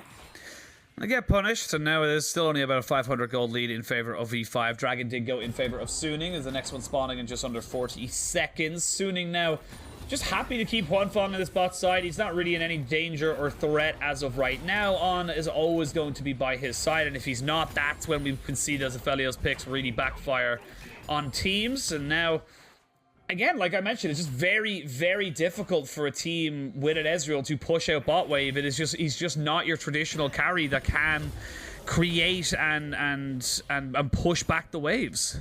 Yeah, but he is farming fairly well. You know, he's a bit behind in CS, which we kind of expect. He's got those 2 kills. He's leaning towards Defiant Sundra. He's going to have a pretty strong spike coming up, and the fact he hasn't been punished, you know, that's what we talk about with Ezreals, is that the laning phase is the weakest part. If you can shut them down there, then there's definitely an avenue to taking advantage, but that hasn't really happened. So I think V5 can be happy, and their mid game is really strong, right? The Karma has a ton of value there with the big AoE shielding. The Ezreal's going to be spiking. The Xin Zhao's going to be spiking. I actually feel confident in them able to keep challenging in the mid game as long as they don't play things massively wrong. They got themselves priority now in mid lane, but they don't have it in bot, so it is a bit of a trade right now. Both top laners have got their TPs just about available. Bin just waiting a couple more seconds for his. And Angel might look to just 100% trade this one off. They're going to go towards this top side. You can see the Realm Warp coming in. I don't think Allies is really aware or ready for this particular play. They're going to try and lock him down underneath his turret. It's going to be the Rise who tanks up at that particular start. And they do get themselves that first kill. And the Dragon hasn't been started, so they get that for free. Yeah, essentially just take that opportunity. Angel doing a nice roam there. They will move towards the Dragon, and I think in this situation with the Herald going mid as well, there's not really much Suning can do to contest this one. But still, you take that free kill on the top side, you manage to put a bit of pressure on Alias, give Bin some alone time, and he manages to get 3 plates in total in the top lane. So, you know, it depends on the usage. It depends on how much V5 can do before these 40 minutes are up. But I think they could be pretty happy in terms of the fact that they got 2 plates mid, Suning got 3 plates top. I think Suning are perfectly fine with that trade. Very, very happy, and not having to invest the teleport from Bin, so that's still available. Angel, of course, using his Realm Warp to get up towards their top side versus using his teleport. So a lot of small little things here for Suning. V5 still not going to be unhappy. They do get themselves their first Drake. It is going to be a Mountain Soul again in this game as we wait to see exactly where they want to push. And this is where Suning are starting to get some more advantages, and this is where we assumed we would see issues from the likes of V5, where they're coming up to the 15-minute mark, and this is where trading of objectives, trading of power does end up kind of getting a little bit messy for V5, and they really don't know where they want to go. But right now, their eyes are firmly set on that Rift Herald that's spawning in just under a minute. Yeah, and the thing is, getting the Rift Herald's great, but it's making sure you don't sacrifice too much to get it. And that's a mistake that teams sometimes make, particularly if you don't have priority in the bot lane. You can see when teams try to make the swap up, the enemy team just pushes the wave in, starts taking plates themselves. Now, plates are going to be gone in like 15 seconds, but that frees up the potential to take an easy tower. V5 are grouped to the top side, looking to clear vision now. I think they might be trying to translate this into a dive top. But again, you know, they're setting up this Herald a fair bit early. This is kind of a lot of downtime. You'll see an Ezreal move up here, so it's very clear V5 want to fight this, but all Suning need to do is just not contest, and they're getting alone time in the bot lane. I mean, Huanfeng is just clearing waves by himself, and if V5 don't start the Herald, don't do anything, they will just get punished from the fact that they're over grouping here.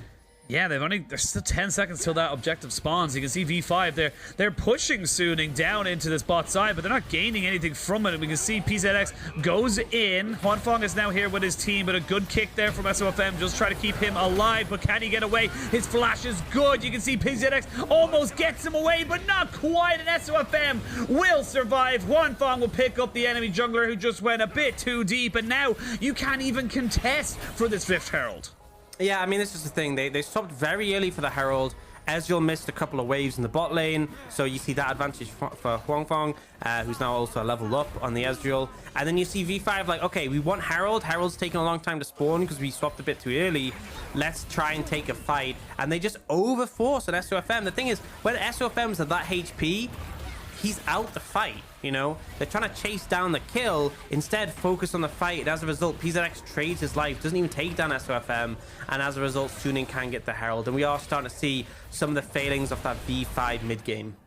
Yeah, 15 minutes on the dot, and you can already see now Suning going to be able to take top tier 1. They get themselves the Rift Herald, but let's have a look at this fight, because it does look like PZX is trying his very, very best, and they almost get him, but you just gotta... It's a sunken cost fallacy. You just gotta take your loss and walk away. Yeah, and it's the fact that, you know, I don't know what PZX's game plan is here, because if he kills SOFM, you know, he's killing the low HP jungler, but in return, he's trading his life as a full HP jungler. It's not efficient, right? It's not giving you an advantage, and Suning off the back of that would very easily, even if you did kill SOFM, be able to force you out with just the strength in numbers, because they would have more HP. Would you see them looking for On here now? Yeah, On is just walking away. Now uses his flash. As Huanfeng forced the flash as well, as Suning maybe walking a little bit too close. They're not respecting the burst damage that can come out from this V5 roster. And that's 2 critical flashes just before Dragon spawns. And this is kind of the gameplay that you'd expect from a Karma composition, especially with the Braum as well. It's kind of just like a Death Ball team. You group up, you try and pick people, you run at them. It's that on repeat. And they're doing an okay job of this so far. As you said, burning those flashes before the Dragon, pretty important. But this is, again, V5. They group very early for these objectives and kind of don't really think too much about their side waves. And as a result, they end up losing a lot of farm. But now the fight is starting to kick off. That's a 3-man Graviton with the Moonlight Vigil that puts up SOFM for a perfect start to this fight. V5 in full retreat. They use so much to try and get it going. The exhaust, though, onto Bin, stops him and kills him right underneath the tower. But look at these health bars from V5. They can't defend this. They have to try and back themselves away. Yeah, I mean, that's the thing, is that as much as Ben didn't get the kill there, he did a ton of AoE damage in that situation. The exhaust stopping him from finishing everyone off. And I mean, this is the one advantage, because they set up so early for that Dragon, is that the Dragon still hasn't spawned, so maybe an opportunity for V5 to move back in. But I think you can see from the position of PZX on the map, they might end up just giving this one over. We'll see how that pans out, because PZX is moving. The Dragon has now spawned. I think with the resets coming in from Suning, actually, V5 might be able to move in, but I'm still concerned. Kepler, no mana in this situation, pretty much. Obviously going to really hinder the effectiveness of the Ezreal. Really, really well. But it looks like now Suning recognizing that they need to get the resets in. They do not want to contest it. SOFM all the way up in the top side of V5's jungle. So that's going to be second Drake here for V5, going over nice and easy to them. But we know, you mentioned the lack of sidewave pressure, or I suppose the word we're looking for is lack of sidewave acknowledgement here from V5, and they are just falling behind passively purely because they're not able to pick up these waves. They are losing turrets, they are losing minions, they are not keeping up in farm. It's 35 or more in CS lead for the mid laners. It is 30 in bot lane. It's really becoming an issue for them. Yeah, and the thing is, if you're grouping too early or over grouping for objectives, you lose out massively. I think that's what we're seeing from V5 is, you know, they're team fighting. I'm not going to sit here and say it's stellar, but they definitely understand how to team fight, right? They understand the early game, but it's this lane assignments, it's just knowing when to group up that's really costing them. Because like, okay, if we're there at the Dragon, you know, a minute and a half early, then we'll have positioning on it. But it's like, okay, but you're losing out because the enemy team may not be there as soon, but they have better setup. And then if they stall you out, they just get a massive advantage. And this is that previous fight. This is that clutch exhaust coming out from Reheal that stops Alias from dying, honestly, to the third ult from the Gwen. But again, the health bars are low. The reset timings are kind of a little bit staggered from both sides. And as a result, V5 able to pick up that Dragon, but still significantly down in the farm.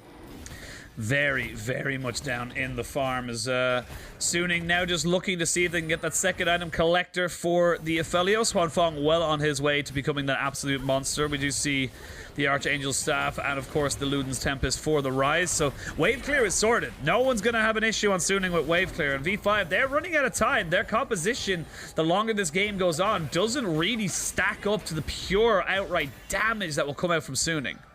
And I understand V5 again, like they group up as 5 in mid, but I'm like, what for? You know, there's nothing on the map you're contesting. It's not like they're going mid and then like trying to take a lot of vision. They're just kind of grouping and I guess looking for kills. But this is kind of the problem. It's like, you know, they don't need to be grouping up and just looking for mid priority kills. I feel like if they push through into like, you know, a side of the jungle, like if they push through Baron, I'd kind of understand it more, but just bringing 5 members mid, pushing the mid wave, and then be like, cool. It just doesn't really do anything for them.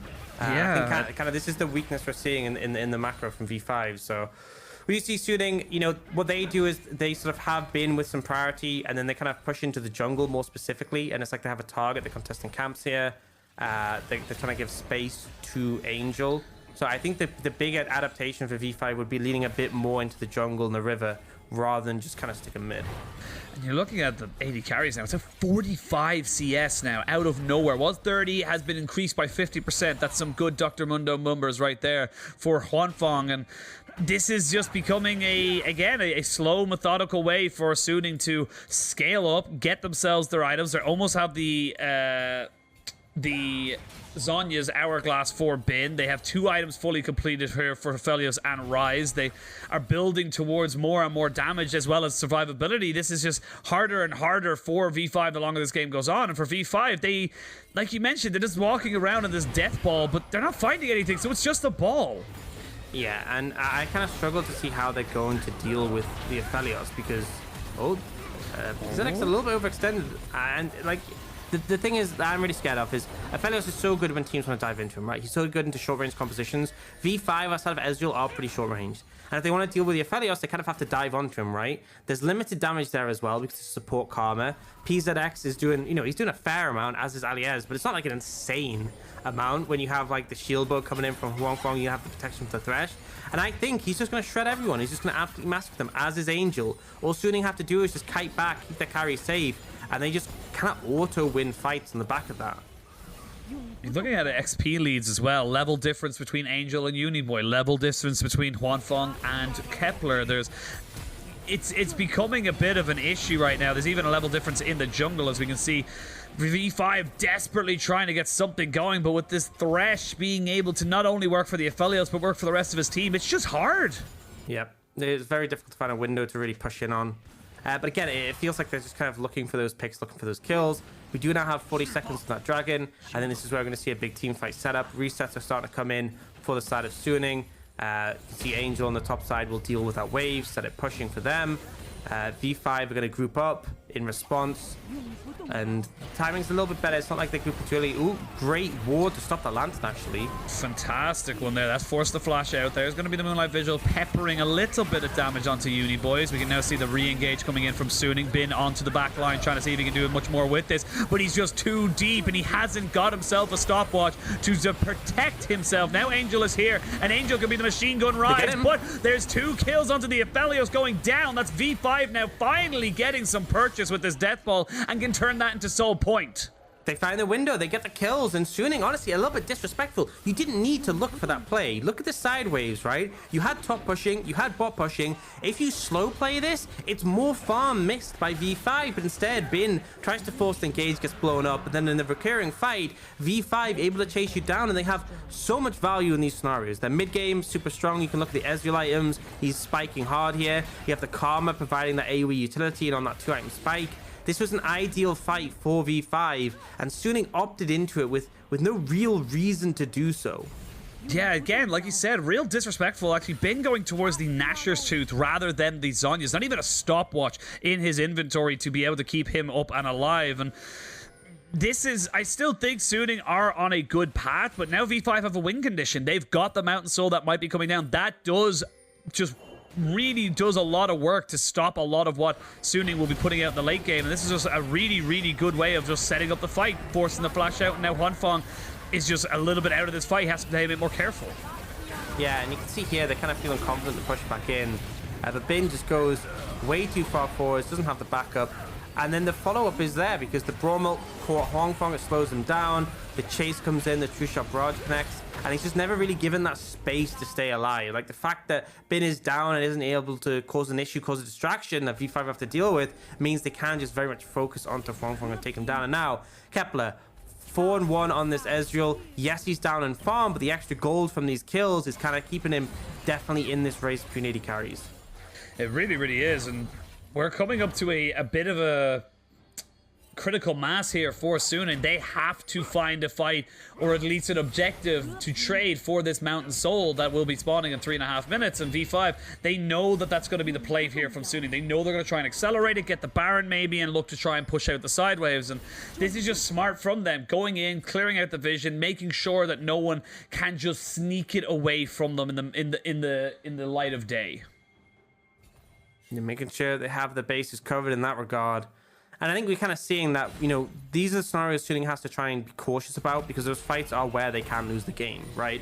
When it comes to playing the map, quite obvious they've been better in that. Especially, I mean, now you have the Ryze who's so good at clearing those waves, really strong on the side lane. The Karma wants to be grouped, and we're seeing this is another example. Look at that top lane wave just being pushed in. No one's there to answer it. V5 grouping up as 5 mid, and it's like, again, what are they playing for? They're playing for vision. Sure, that's great, but you're missing out on farm. They might end up starting a desperation Baron here just to force the number because at the moment Bin is pushing that wave in bot. They've missed out farm top. They kind of need a fight for things to go in their favor. They need to take away this objective right now as Baron is down to about 7,000 HP. The bot lane tier 2 will fall. That is the Gwen still pushing. This is a 4v4. Now the teleport is coming in. Baron, 3,000 health. V5 decide to bounce off it and look for the fight. They are going to use the Crescent Strike to try and disengage away from everybody, but Suning in full retreat right now. That's going to be a good gravitum off of the Moonlight Vigil to lock down 4 members of V5, and you lost tier 2 and you're going to go back towards this Baron. It feels like Suning are going to be able to come back and to contest you again. Yeah, they want the fight. They want to keep pushing the number. Low health bars now for Bin, but he is just going to be able to heal up a little bit. You can see that once more trying to start this off, but you can see they're not really committing. It's a very slow Baron right now. On, I think he's just dead. I think On is dead. He has no flash to get himself out of here, and that is going to be the support taking a hopeful hook from allies as he gets himself back onto this Baron as a Viego. But now, what do you do here for Suning? They're just kind of rinse and repeating right now, but you're losing all your ultimates, you're losing your flashes, you're not really gaining more from just going back to this. They just can't leave it, though. They have to keep contesting in these situations. Oh, Engage comes in. There we go. Flash in onto Huan Fong. He is the target. He is dead. V5 find the fight by forcing the Baron, but now Bin, with no exhaust onto him, can rip through these health bars. He's trying his very, very best, and it's going to be Xin Zhao with 2 kills now. 2v5. These health bars are low, but I do not think they are low enough. They're going to be able to use the Realm Warp to get everybody out, and that's going to be enough for V5 to turn back on the Baron for a 3rd time. But I think Suning might end up going over to contest once more. TP available for Angel again. The health bars are getting lower and lower for V5. They do have that Karma shielding and healing from the Moonstone to keep them somewhat healthy. But it is once more just a repeat of this. And V5, they know what they want. They want to fight, and they keep forcing this Baron again and again and again. They keep going for it. There's a hook, though, and that's going to be PZX taking a lot of poke damage. And as soon as he spawns, On goes back down. He is no longer on. He is off Braum now. But speaking of On, it's going to be Gwen. Not quite able to get it all done. Almost finding the kills they needed. And eventually, at the 4th time of trying, V5 take the Baron. And I mean, it worked. It was the right play because we said they were failing on these side lane setups. They were losing gold just passively in this game. And it was very clear they didn't really have an answer to the Ryze or the Gwen at this point. So they just group again and again and again and again and again. And they keep grouping until it works. They keep forcing, finding picks on a Suning, and they just repeat it until eventually they're able to get that Baron. Now, Suning make a good call and quickly reacting and picking up that Dragon when they have the opportunity. But this was just like the never-ending Baron setup. And it meant, you know, if you're forcing this Baron, Suning can't do anything in the side lanes. And it meant that they were forced to consistently contest you in these scenarios. And you can see there's moments like this where people start to get low. The damage starts to look like it's coming in. But the shielding is there from the Karma, and it keeps everyone alive in these fringe scenarios. The health bars get low, but it's just never quite enough for Suning to take out a member. And V5 finding some momentum in this game. They have the Baron buff. They're looking like this could be one they could take all the way. Honestly, it really does. You're looking at the Ezreal right now. 4 items compared to the 2.5. Nearly an infinity edge here for the Aphelios. And this was just smart from the side of V5, recognizing that we need to fight now. If we wait for another item or two to come onto these carries from Suning, they are going to be unkillable. They are going to be at a point where we just cannot deal with them, shields or no shields. And this is just a really, really good game coming in here from V5. Very much putting themselves into a good position. But the side lanes are such an unbelievable crutch for them right now. They are just not dealing with them, and they gain a tier 2, but they've already got their base cracked open. Yeah, and this is the thing, is that ideally what you want to do is you want to push one lane, like a side lane, and then you want to rotate to the other side of the map, and that buys you time. The problem is, because they're not pushing the side lane, Angel can just walk up, push it himself. You know, he doesn't have very far to go with it, and he's very quickly able to use that to translate it into an objective. We're seeing a similar thing here, right? So now V5 swapped to this side of the map. They bought a little bit of time, but they actually didn't deep push this top lane that much, and Bin is taking this opportunity to push in. So now, you know, they have a very limited window in which they can apply pressure on the bot side of the map. Already, Alias is having to reset to try and deal with this Gwen on the other side. And they're just losing time and pressure with this Baron. Yes, they gained a turret in the mid lane, but honestly, right now, like with SOFM and Bin both on this top side, you have to be careful if you're, you know, Alias. You cannot move forward as aggressively without the support of your team, and this is going to be Suning kind of poking and prodding just a little bit. It is going to be another tier 1 turret in bot side going down, so it's still 1,000 gold lead for V5, but with just under 3 minutes till that Dragon Soul spawns again, V5, they're going to struggle to really do much more with this Baron buff. Yeah, you know, you would have hoped to get a lot more on the back of this. Now, they have found an opportunity to group up here, and this is their final window where there isn't really any punish coming in for the side lanes. So they're looking for that mid lane inhibitor and should be able to find it here. Yeah, just slow rotation here from Suning means that their base is cracked open. We do see now maybe a potential 5v5 as the inhibitor has been taken down. They jump in, but I don't think that was the correct call from Suning. They are going to use the Zhonya's as a little bit of a bait. They do have the Crescent Strike there to try and just mitigate a lot of this poke damage, but look at Angel on this rise, just prodding them, hurting them back in a way. He knows that if he lands one good combination as they're all clumped together, he will melt the health bars. And we're kind of at the point where we're moving past where V5's composition spikes really hard. That mid-game was where they were really on fire, and it's not like they fall off a cliff right now. There's definitely a lot of strength still, but you can see the rise with that Void Staff starting to pump a ton of damage in. Aphelios from the 3 items. Bin has, you know, 4 items at this point, was able to pick up that Zhonya's and a Void Staff on top of it. So there's so much damage coming out. Finally, the follow-through is kind of there to deal with the Karma Shields and punch through them. It's still not a point where I'm like, okay, V5 just fall over, but very much a scenario for Suning where they can feel a bit more confident if they approach these fights correctly and manage to avoid that just death ball engage from V5 with Karma Shields. 4 items onto the Gwen. Still hasn't upgraded her boots just yet. Still waiting to see what they want to turn those into. But 4 items on Gwen, 4 items or nearly 3.5 onto Rise, 3.5 onto the Aphelios. You are getting to a point of there's just too much damage for you to deal with. There's only 1 exhaust, and you're going to have to prioritize that onto whoever is trying to kill off Kepler. Kepler has to be kept alive. Kepler is your damage, and Kepler is who is going to win this game for you if you're V5. And for Suning, you're just looking to do what you've done all game. Keep those side lanes pushed, keep the pressure on, and keep V5 separated.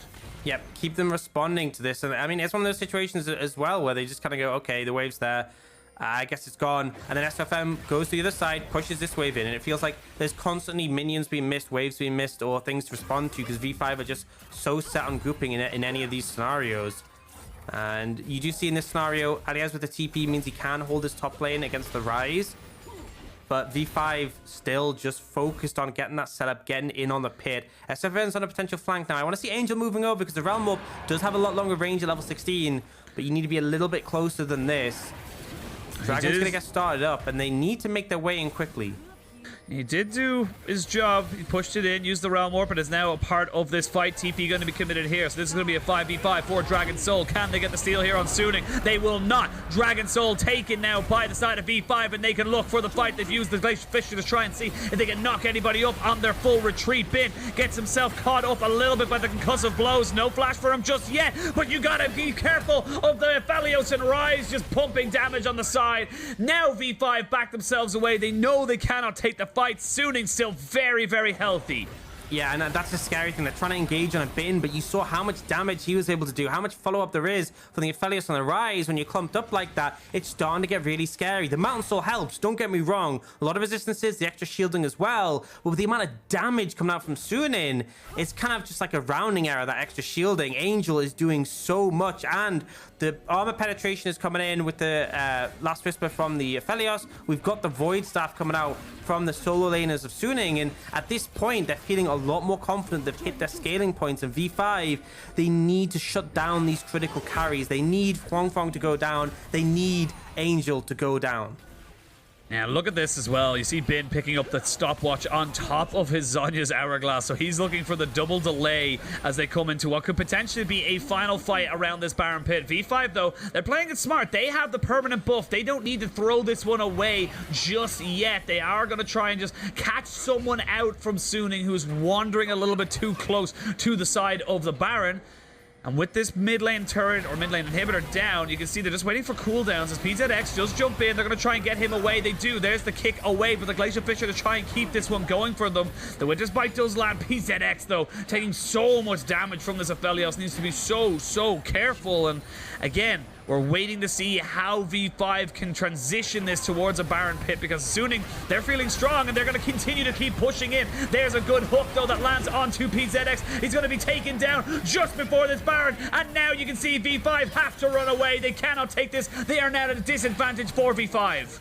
And Suning can kind of just brute force at this point. Just they're so strong in these fights. The damage is there. Bin doesn't feel scared anymore. He has the Zhonyas. He has the bulkiness that comes to the Gwen in the late stages. Now they found 3 members. Oh, SOFM keeps himself alive just barely. They stopped the recalls, and it's a little bit of a discoordinated setup here for V5. Braum ended up going back while the rest of his team was still there, but Suning recognized they cannot let this Baron go. They do not want the side of V5 to have this. Kepler is here, and oh no, he got behind him. He has to flash away, but they'll take the Braum as a consolation prize. Wanfam picks that one up. A nice stopwatch here from SOFM means that he will not go down. They do hit the cleanse and the flash out of Kepler.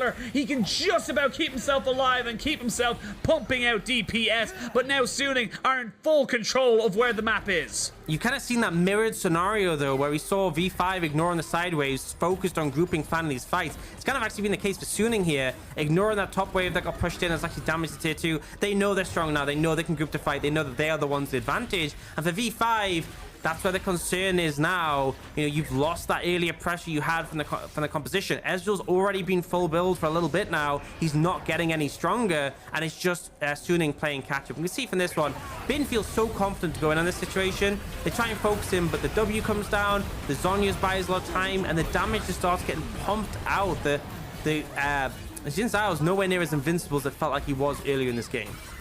Really doesn't feel it, and you can see that stopwatch was used and immediately sold because you already have a Zhonya's, so won't have the double stopwatch available for Bin in the next fight. But when is the next fight? That is the big question. The gold doesn't really make a big difference right now, but you've got 5 items now onto your Aphelios with a stopwatch. Nearly a death cap for your mid laner on Angel. And yes, you do have a lot of damage here with this Karma, but it is very much based around the players and the carries around you. You're not the one that's going to be putting that one out for your team. And now, where do you want to go as V5? You still have the priority in this mid lane. You still are able to push this one in, and if someone walks a little bit too far, you can catch them out. Yeah, I think the main thing is if they can try and find an angle to shut down Angel with Huang Fong, it's very difficult in this game. Just the peel, the protection that comes out makes it a hard task, but if they can, that is the win, Kong. The Aphelios and the Rise are doing so much damage at this point. Obviously, the Gwen is too, but she can kind of be dealt with if those two are taken down. It's very much this sort of group death ball from V5, and then Suning are just trying to kite back, play the front to back, keep their backline safe, and pumping out damage. And V5, they're going to try and move towards Baron, maybe bait Suning over to contest this one. Kepler's going to pick up that blue buff. And if they can find a good angle here, it could potentially it. They are just going to start that Baron up. Realm Warp going to scout them out. And again, watch those critical carries on Suning and what they can do, or if V5 can shut them down.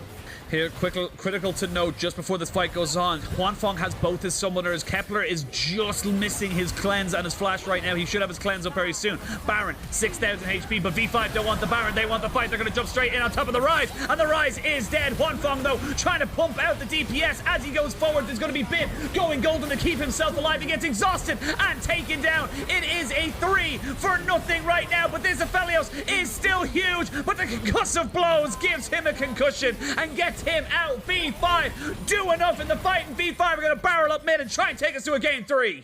This is going to be it. There's too long in the death time. It's only Ong to defend, and he's just not enough. The death bowling from V5 work. Definitely some mismanagement, but they managed to find it, and it's just this endless forcing.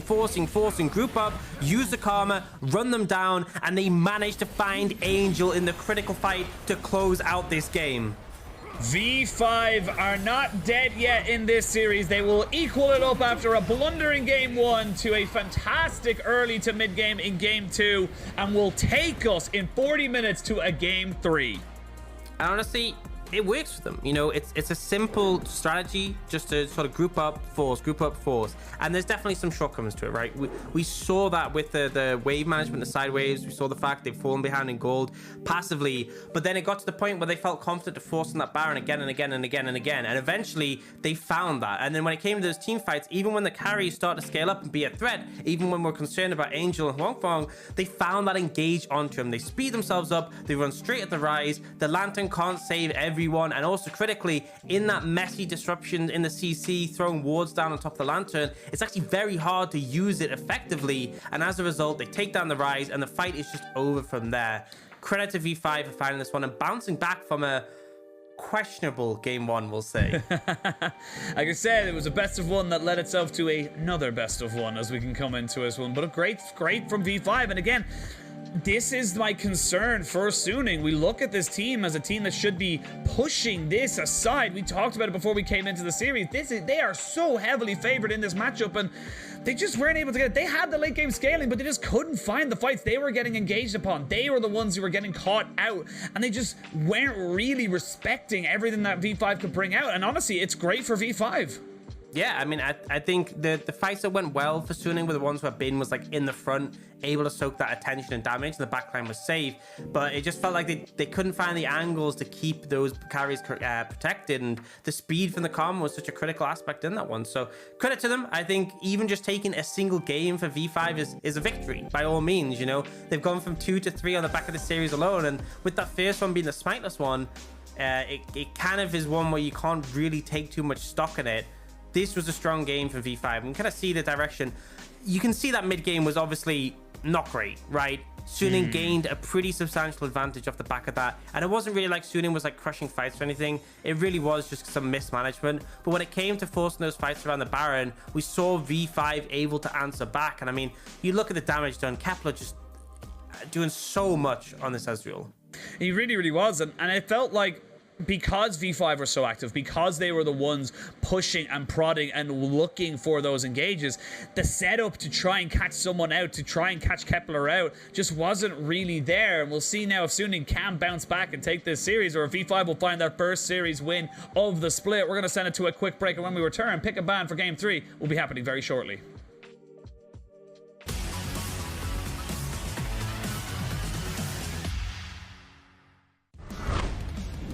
Much earlier than the Nidalee will be. Actually, It should be fine. I've always just not taken tower hits here. That was so well played, honestly.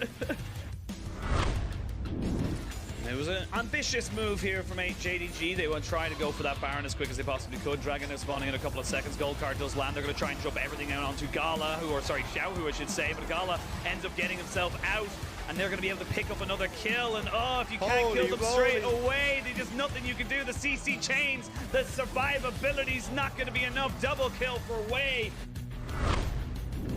Now remember, the Dragon could just be burst. LNG can't really threaten a trade on this one.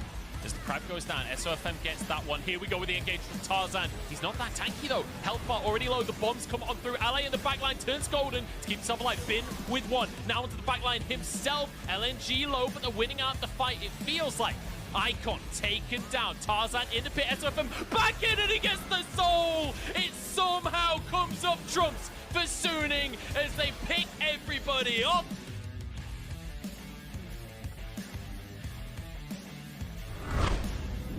At the moment, View isn't really someone who can be dealt with in the side lane, and Zeke is a problem as well. Look at him. Tier 1, but a flank's coming in.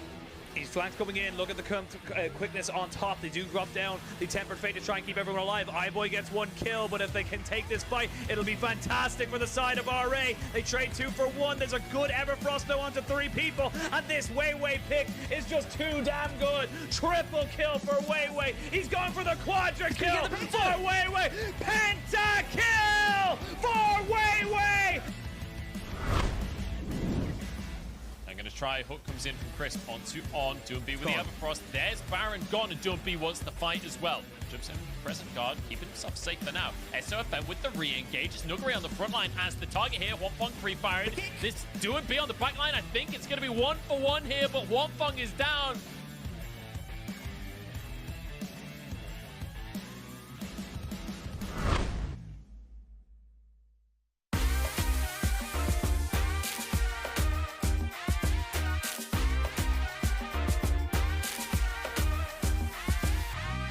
I ain't looking for no wifey, but you're trying to entice me. No way, I see PJ, cause your body's the only thing gonna please me. Why don't you come over? Let me call you a cab to get closer, baby. It's 2 a.m. and I'm up at 8, but I don't care, I'm not calling late. I wanna be up all night, you're keeping me up all night. I wanna be up all I know you don't do drama, but I can't help it, I want you right now. Giving me one more time, giving me one more time, giving me one more. Go slow and don't rush, I do it right, yeah, you know I make you. I can't describe the way I'm feeling you. You're amazing, I didn't want no baby. I don't know what the hell I'm gonna do. You're amazing, I didn't want no baby.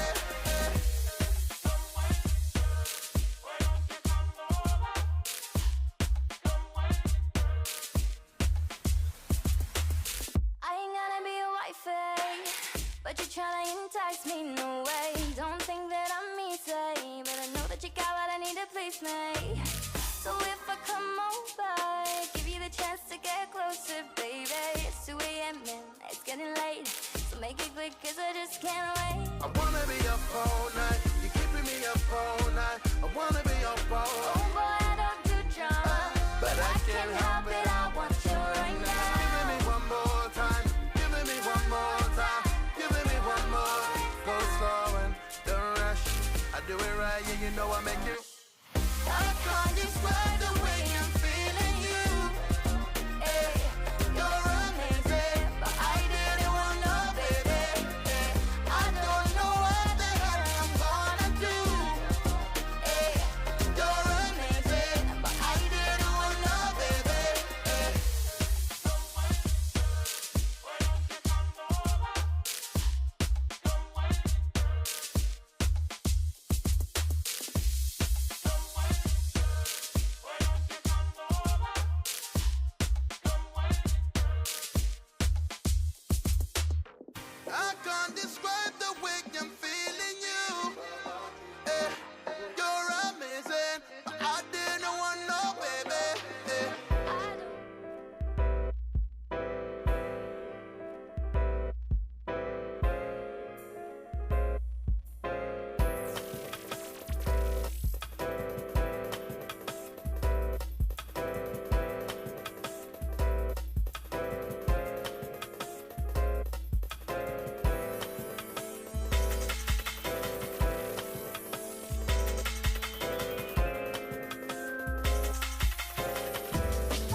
7.14的话，我出来很多因素嘛，说什么力量，好像还有几个因素没输漏，还有装备没输漏吧，肯定也有很大的影响嘛。本赛季这个表现感觉肯定也有很多地方做的不好吧，感觉还要继续加油。Will need to work a lot harder as they've been forced to a Game 3. Welcome back one and all to the LPL. We are bringing you Game 3 of this best of 3 as V5 were able to bring it back from the brink and get themselves into a nice second game victory. And we gotta talk about Kepler on his ADC because this guy on Ezreal was just absolutely everything for this composition to succeed. Yeah, I know we talked about the laning phase potentially being a little bit rough in this matchup, but they managed to mitigate it. He picked up a couple of kills in the early lane, and that kind of got him rolling. Mid-game onwards, he was just doing an insane amount of damage and was such a big driving force in this composition. My concerns for this team was the fall-off in terms of like the DPS in the fights because it felt like Suning had that advantage, but because of Kepler just consistently doing so much, they were able to keep the ball rolling. They really, really were, and on the Ezreal, he was just putting out so much DPS, and you can see there 93.3% kill participation. % damage. Ooh. What is that?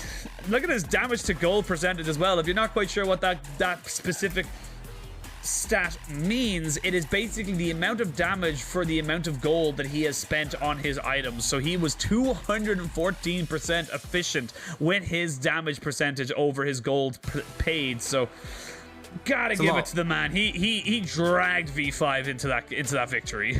Yeah, really, honestly, 1v9 performance. And again, like, you know, if you haven't seen too many of these numbers, 90% kill participation, 43% damage, the damage per goal, these are all really high. So it's going to happen when you have a calmer mid lane, so you're pulling more weight, but even so, definitely a massive factor. It was those early kills get him rolling, and then in these team fights, a consistent threat. Very hard for Suning to challenge, consistently avoiding scenarios where he's getting taken out. In this scenario, perfect arcane shift away from Bin to able to re-establish himself and just keep pumping damage. The true shot barrages as well, I feel like they were always connecting onto the correct targets. They really were, and it was multiple targets at that as well. You can see he's not afraid to arcane shift aggressively. He knows how far he can go, and like we mentioned coming out of the game before we went to break, is that this was just V5 deciding when and where to take fights. They were the ones being proactive. They were the ones who were constantly being on top of Suning. Rather than the reverse is what we expected. We expected Suning to come into the series and honestly smack, you know, V5 down a little bit, get their confidence gap going. They only have 3 games left in the season. You lose this one here, your playoff run is honestly in jeopardy.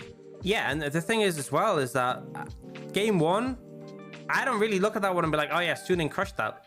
Suning were given a freebie, right? Game 2 was kind of the actual equal fight, and V5 came out ahead. And, you know, I'm not going to sit here and say it was a really smart game from V5 because there were definitely issues we had. The wave management a little bit off. They lost a lot of gold there.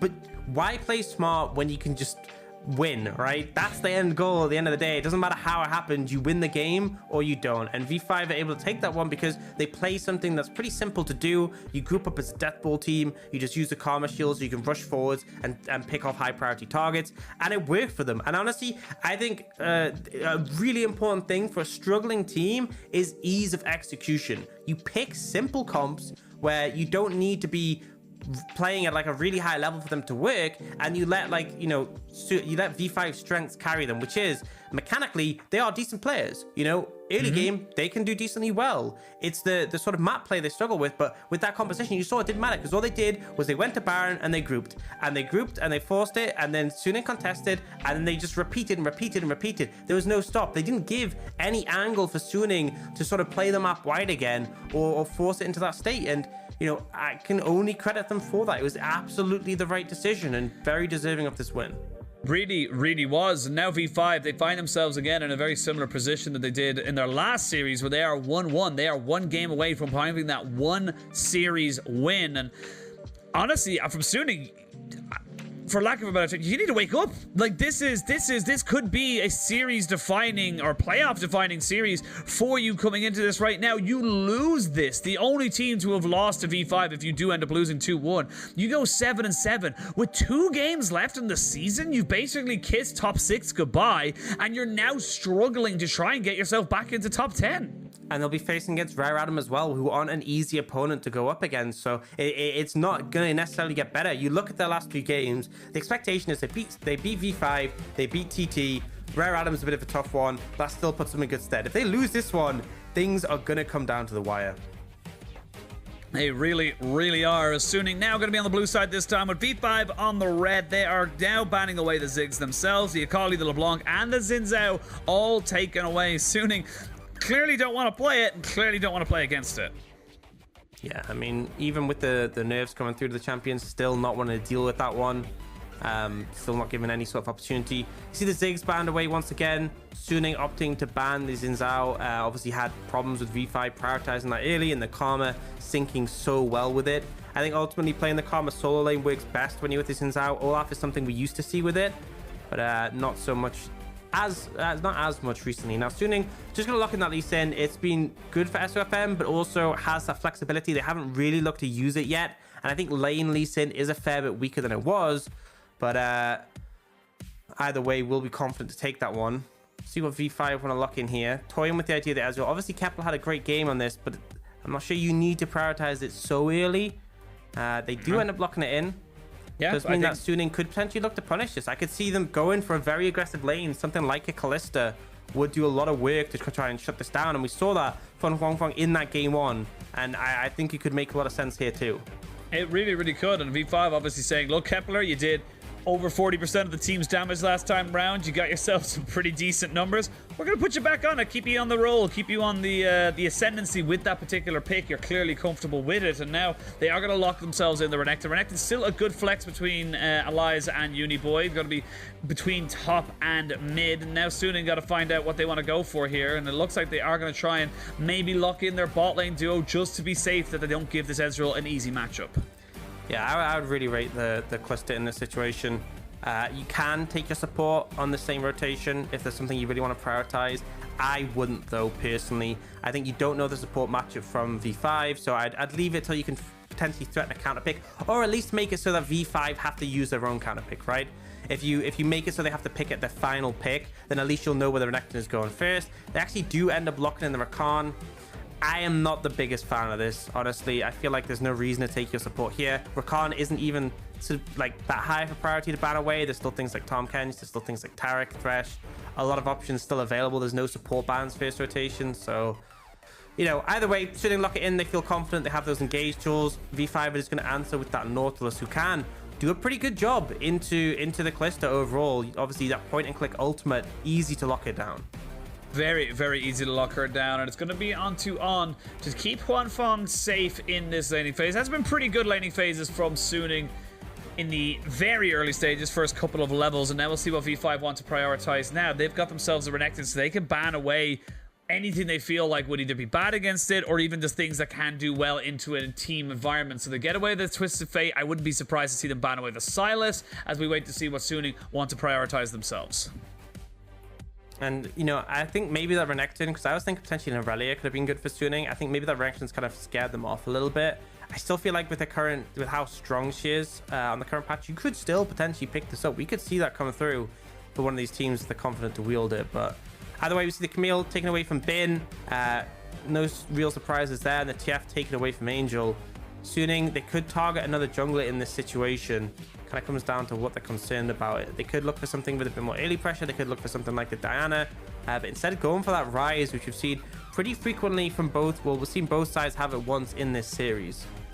Yeah, we have seen, of course, Uniboy and Angel pilot the Rise, and now no one will get it. So it has a 100% pick ban rate in this particular series, and now V5, they can look to just pick up the Sylas themselves, and with something like the quickness available to you, that becomes a very, very potent and powerful thing to have in that mid lane. And honestly, it is most likely going mid, but we have seen it flex towards top a couple of times, and Suning, they're locking in the Zoe. They're saying, yep, don't care, we need something that has wave clear, and they're going to try and poke people out. Yeah, and that early pressure as well is a big factor when you're going into the Silas. They then take that Jace in the top lane, so making them sure they have good sort of solo lane matchups. PZX going to come out with a Zac, though, in this situation. Honestly, I like this in this situation. It's really good into the Zoe because you just can't find space from it. Sleepy Trouble Bubble doesn't do anything when you're flying through the air. And ultimately, the only person on the side of Soothing who can do a good job of interrupting the Zac leap is kind of SOFM with the Dragon's Rage. And even then, committing your ult just to stop him from jumping in, not obviously the most ideal thing. So V5, it's a little bit interesting, but I kind of rate what they've been able to come up with, but my concern is still going to be the lane pressure mid, the early pressure of SOFM, bot lane with the Kalista. But if V5 can navigate that early game, if they can lean into the mid game and onwards, they look like they could be in a good spot.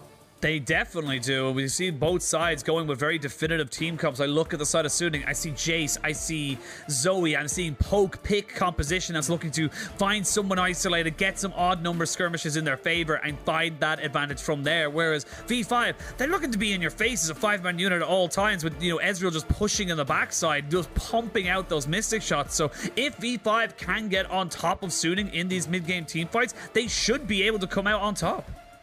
Yeah, I mean, I absolutely think so. And again, you know, a big thing to talk about is we had the Karma, which allowed them just to run the enemy team down. Zac is going to be something that, as much as you can't just run at them, you can't just leap at them. You know, it's a little bit different, but accomplishes the same thing. If they want to find setups and just force fights, having big engage tools, having the Rakan, having the Zac are definitely what you need in those situations. It gives them the agency to start fights on their terms. My concern, though, is obviously, I talked about the early game, it's also the poke coming out from Soothing. If they find the engage, they can shut that down, but if they don't, they are just going to get harassed by the Zoe and that Jace.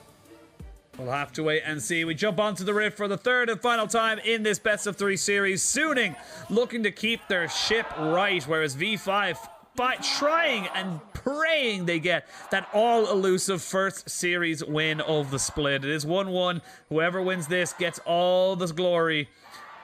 Now for V5, they're just going to back themselves away and make sure that Soothing don't really get any purchase with this like early invade. Yeah, I mean, I think it's a good move. There's obviously a lot of strength in the level 1 coming out from the likes of the Rakan and the Kalista. I think also you want to be cautious about vision in the early game, because I think Zac is a jungler you can punish. You kind of need level 5 on Zac before you can really offer up too much. You kind of just want to clear up until that point.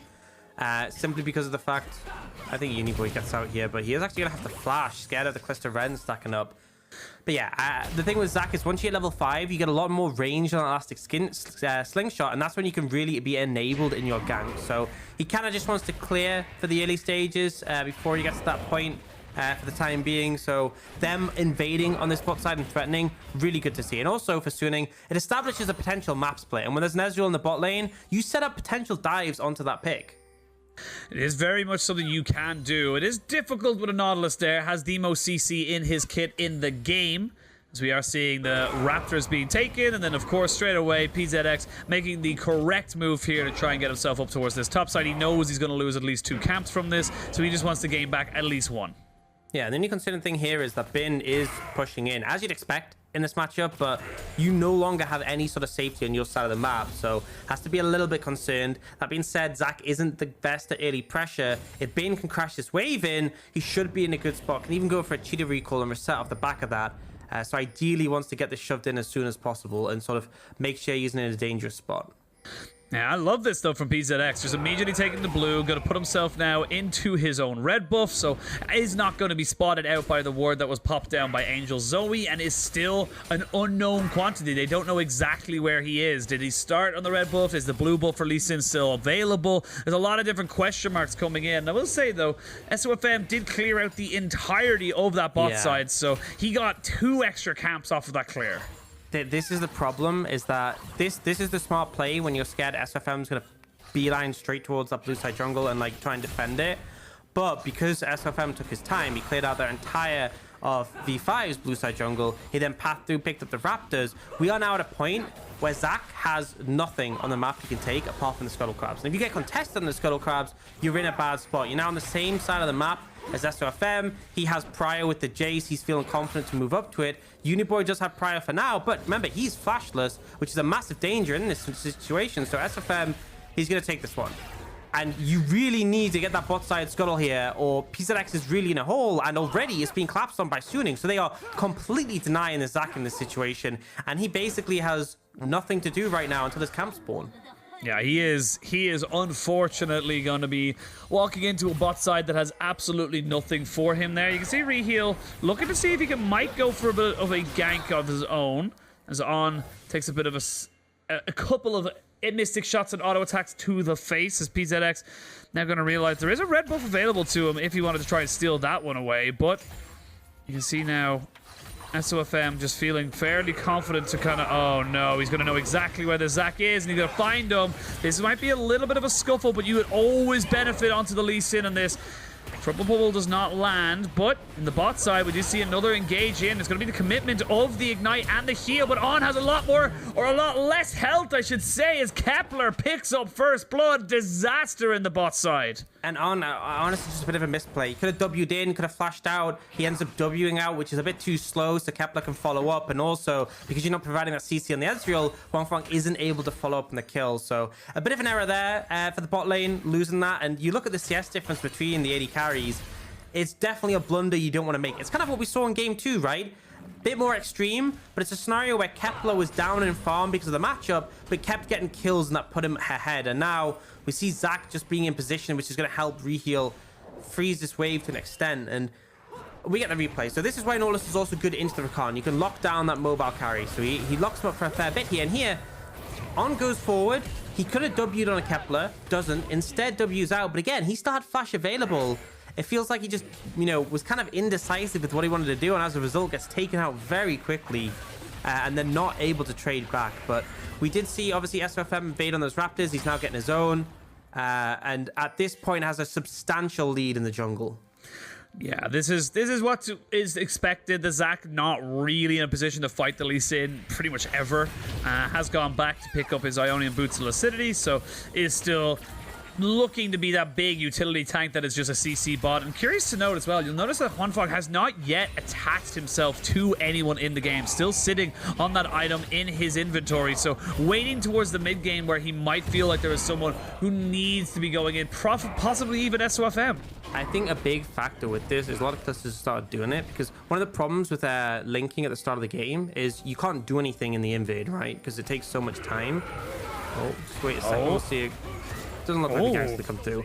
But yeah, so something I've seen is that what they'll do is they won't link level 1 because you don't need it, right? You don't have the ultimate. Obviously, it does give that W damage where if you both hit them. But if you look, Huanfeng hasn't even skilled his W. So he's not actually losing anything by not being bound. There's no advantage to be gained from being bound right now.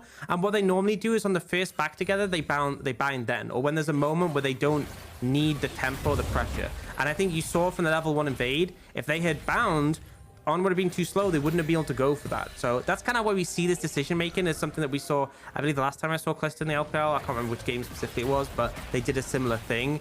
I think though that On dying kind of meant that they weren't able to get it on the first reset. And now they are looking to contest this blue, but PZX, Uniboy's Chunk, nah, you can't do this. Yeah, you have no priority in mid or bot, so you just have to let that one go and double the CS here for the Lee Sin over the Zac, and you can see that in the gold, about 500 or so as we wait to see now. Ion finally gets himself bound. Like I said, it takes so much time, and now that ultimate is available for Huanfeng. Was, as you said, waiting to see if needed it, now does need it. With the ultimate available, can chuck him in or get him out should he be in any danger. Yeah, and at this point, there's the relevance of that, and they're going to be able to use that as an extra tool. A lot of CC layering, honestly, and also, I think a big factor is you often see times the Rakan jumps in, gets the CC down, and then just gets popped, right? Just gets absolutely obliterated. Yep. A lot harder for that to happen. You can now pull him out again. You can use that knock up to re-engage once he's got it, you know, or you can just jump out the fight and then wait for cooldowns to sort of find value there. So I think that's kind of where you see this Rakan prioritized so much with the Calista. I was kind of critical that they were blinding it, but overall it's still gone pretty okay in the spot lane. I've been. Oh, he's in a lot of trouble, but he'll have to flash away. The Dominus was popped. PZX not quite level 6 yet, so doesn't have the Let's Bounce as we see SOFM. While that gank was happening top side, he's on the Dragon. This perma push in bot side just makes it so easy for SOFM to get any and all priority on the bottom half of the map. Yeah, and it just makes it very difficult for V5 to really contest that one. But you see now, PZX has hit the level 5 point, and that's where he sort of feels confident to look for these ganks. Your Elastic Slingshot gets a lot of range every time you put a point in it. That's why you max it first. And at level 5 is kind of the point where you get a pretty big jump. You can finally sort of look for those angles that Zach likes to find, like over walls and stuff. On the back of that, because prior to that, it's pretty much a scenario where you kind of just, it's too short range to jump over walls, and if you're walking in lane to do a Zach jump, it's kind of not doing what the champ wants to do. Yeah, you're definitely hurting if that's the case as such. As we can see now, Huanfeng and On just keeping Kepler underneath this tower. Luckily for Kepler, he is not, the Rakan is not quite level 6, so definitely still in a positive position, as PZX thinks he might be in a position to be able to get the regank down. He's going to be able to jump in, but there's SOFM. This is going to be a straight up 2v2, but you do not win this one here. Suning reading the V5 jungler like a book and just completely mitigates anything. Yeah, good timing from SOFM. It allows Bin to maintain that advantage in the top lane. They're going to start in the Herald, and you can already see the supports are moving up. This is going to be a numbers advantage for the side of Suning, but they're trying to gank Bin to try and turn things in their favor. They are trying to gank Bin to get him all set up and ready to go. He will get knocked back and will end up dying, and it's PZX who picks up that kill. While that's been happening, the Rift Herald is down to about half HP, and Suning still feeling confident to go for it. They know that they're in a good position to still be able to take that objective. They don't need to panic about it. Yeah, critical thing was the priority bot lane meant that Huanfeng could move over. You actually saw him pathing up there, and they know if the Callisto joins, you're not going to be in a good spot. Now, this lane ward, really good coming out from Suning. Bin just being able to find that, and because it's not actually in the brush, look at PZX. He's got a sweeper. He thinks he's unseen. Bin's very aware. He knows that this is coming, and as a result, SOFM does, and they're able to turn it around. And the thing is, this is something that you'll look at in the VOD review and go, oh, that's why. But at the moment, you don't even know. You think it's just unlucky, right? PZX is probably like, damn, I kind of just got gamed on that one. But that ward placement really, really smart, because with the control ward and tri-brush, with the sweeper going down in the brushes, he honestly would have just thought that was a clean gang. Yeah, honestly, everything except for that information going the way of V5. They got in, he was able to find the right line of sight, and just sad for them that they weren't able to make it stick. They did make it stick on the second time around, as he was a little bit greedy from Bin, not having his flash and walking up as aggressively as he did, as we see both supports seeing the red outlines of each other. So waiting to see if any wards are popped down, as Reheal does pop one in the river to make sure that there is no shenanigans as of yet, as we look down towards the CSs of the teams. Actually, V5, who actually, funny enough, have an extra kill in the back pocket, but they are down about 1,000 gold, and that is to do with the CS. 20 CS in bot lane, about 10 CS in top, about 15 or so in mid, so it is still Suning as well. Yeah, the jungle matchup is huge right now for the side of Suning, and this is what we expected to see when we saw these matchups, and it's all about V5 if they can survive these matchups. Yeah, and all in all, you know, there's obviously going to be those test leads, like it's expected. I think they've been mostly okay so far, but there's still a lot more to be said, right? We now have the Herald in the pocket of Suning. There's still pressure being applied bot. V5 need to kind of dissuade this momentum here, and actually they're looking for SOFM. SOFM in a little bit of trouble, forced to use a Dragon's Rage kick. You can see Uniboy trying to come in. He steals away the only kick of his own, and now V5, they trade 1 for 1. It's top laner for top laner. It's still a very close fight, though, as we can see the Zac jumping in, still has the cell division, gonna go golden to keep himself alive just a little bit longer. You can see Angel now with a stolen Zhonya's, keeps himself there. SOFM feeling confident to go back in with the Gore Drinker, and they will find the 3 kills. SOFM played that beautifully.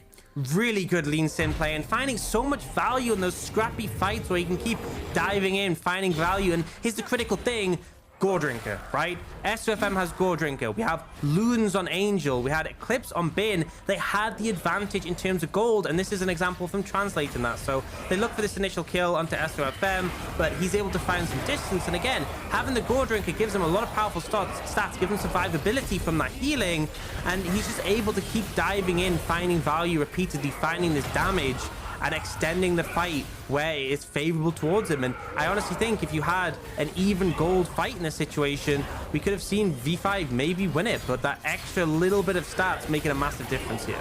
Yeah, just being able to delay everything, landing it in. You see SOFM going in to get the little bit of extra lifesteal onto the Krugs. Just very, very well done. They crack open the mid lane turret with all the plates as well. So that is a 4,000 gold lead out of nowhere for Suning. They also get themselves a dragon. And this was the early game we expected from Suning given their composition. This is the one we hoped for, right? It was a bit slower in that game too, when they had sort of a prior bot lane. They didn't really play around it, and it was V5 who struck first, whereas CS Suning are really capitalizing on this advantage. The fight breaking out as well.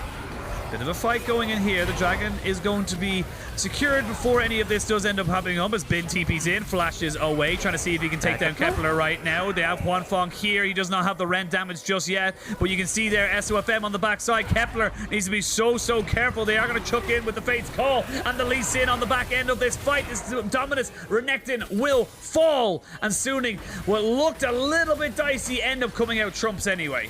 Yeah, they push heavily into V5's jungle. Again, it looks like it's going to be a bit messy, but they're able to find it out, and it's just the strength of these skirmishes, things like the Lee Sin, like the Callista, even the Chase as well, able to do so much. And you can see, Alias on the Renekton was a force to be reckoned with, but they were able to put him in a scenario where it was several members fighting against one.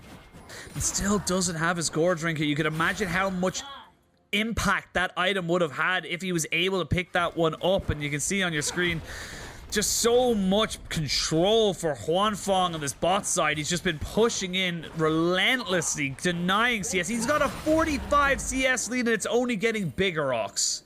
Yeah, I mean, we kind of expected this of the matchup, the Callista and Ezreal, and that's why I was doubting Kepler picking up the Ezreal so early. I don't think you needed to pick it that soon. I think you should have taken a third pick on the red side, because then it would be less punishable. You pick it then, you ban away the Callista, you ban away maybe things like the Draven as well if you're concerned about them bringing that one out, and you're in a much more comfortable position. Because they committed early, they can be punished in this regard. And again, this was a messy fight, been TP'd into a not so optimal scenario, but the gold advantage is there, the skirmishing power. And you can see, even though Alias, he actually does a lot of work this fight, the rest of his team just aren't able to hold up. Kiting back, not ideal for a Zac. And then there's this moment where, you know, Renekton dashes in, huge amount of damage, instantly targeted and shut down.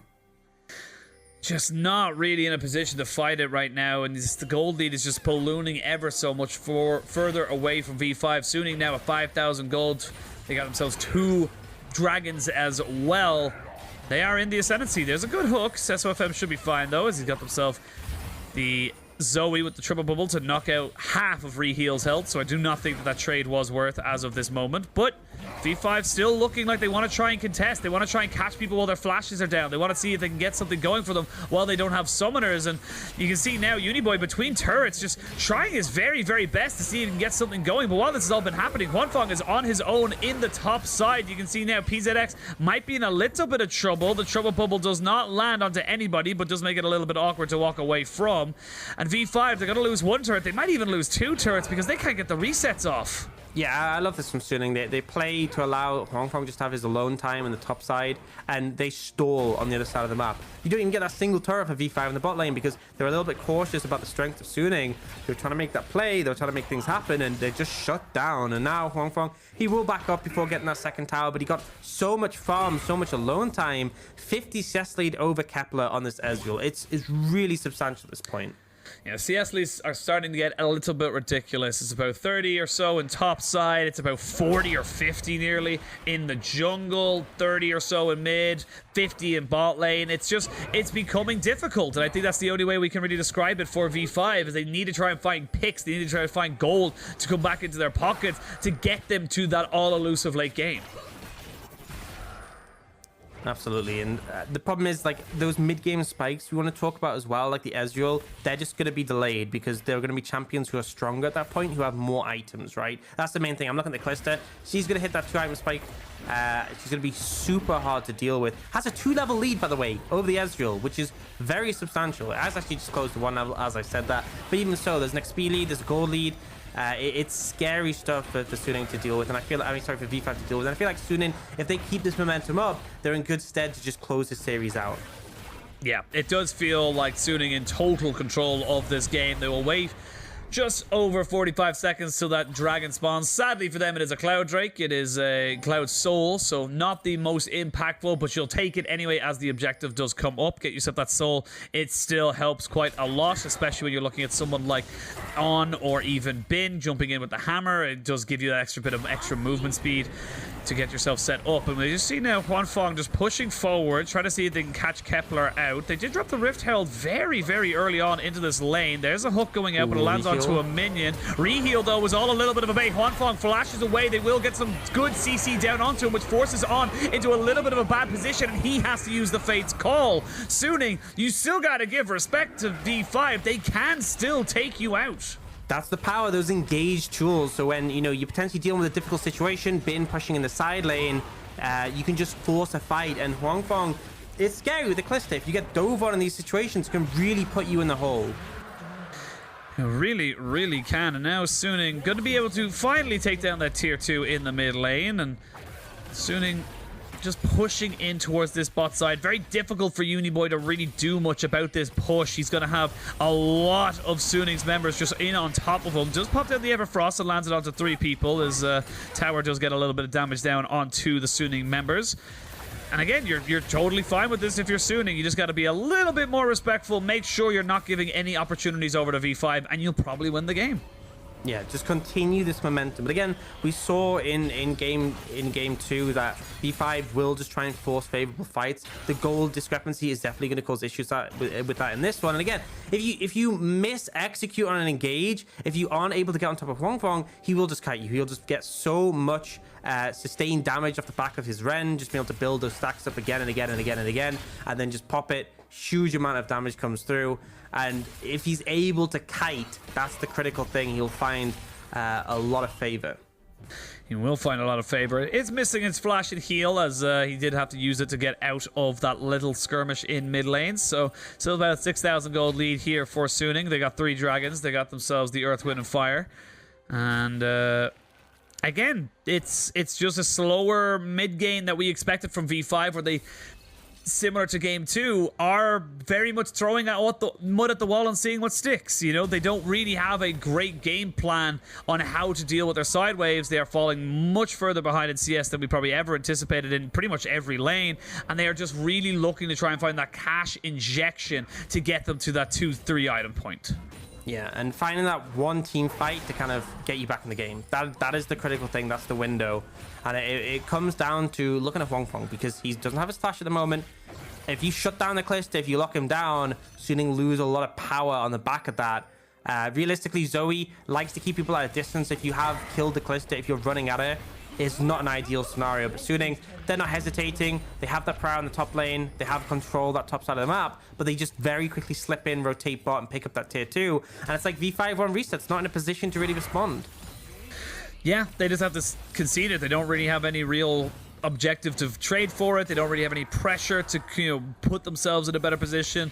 They have finally got 2 items on the Kepler, so he is still stacking up nicely. 1-0-1, having been terribly underperforming in this game as of yet, as we see more and more powerful items being picked up by these very big poke-heavy champions. And right now, I feel like you get hit by a Paddle Star or hell, even an accelerated shock blast, you're going to just get most, if not all, of your health bar depleted before you blink your eyes.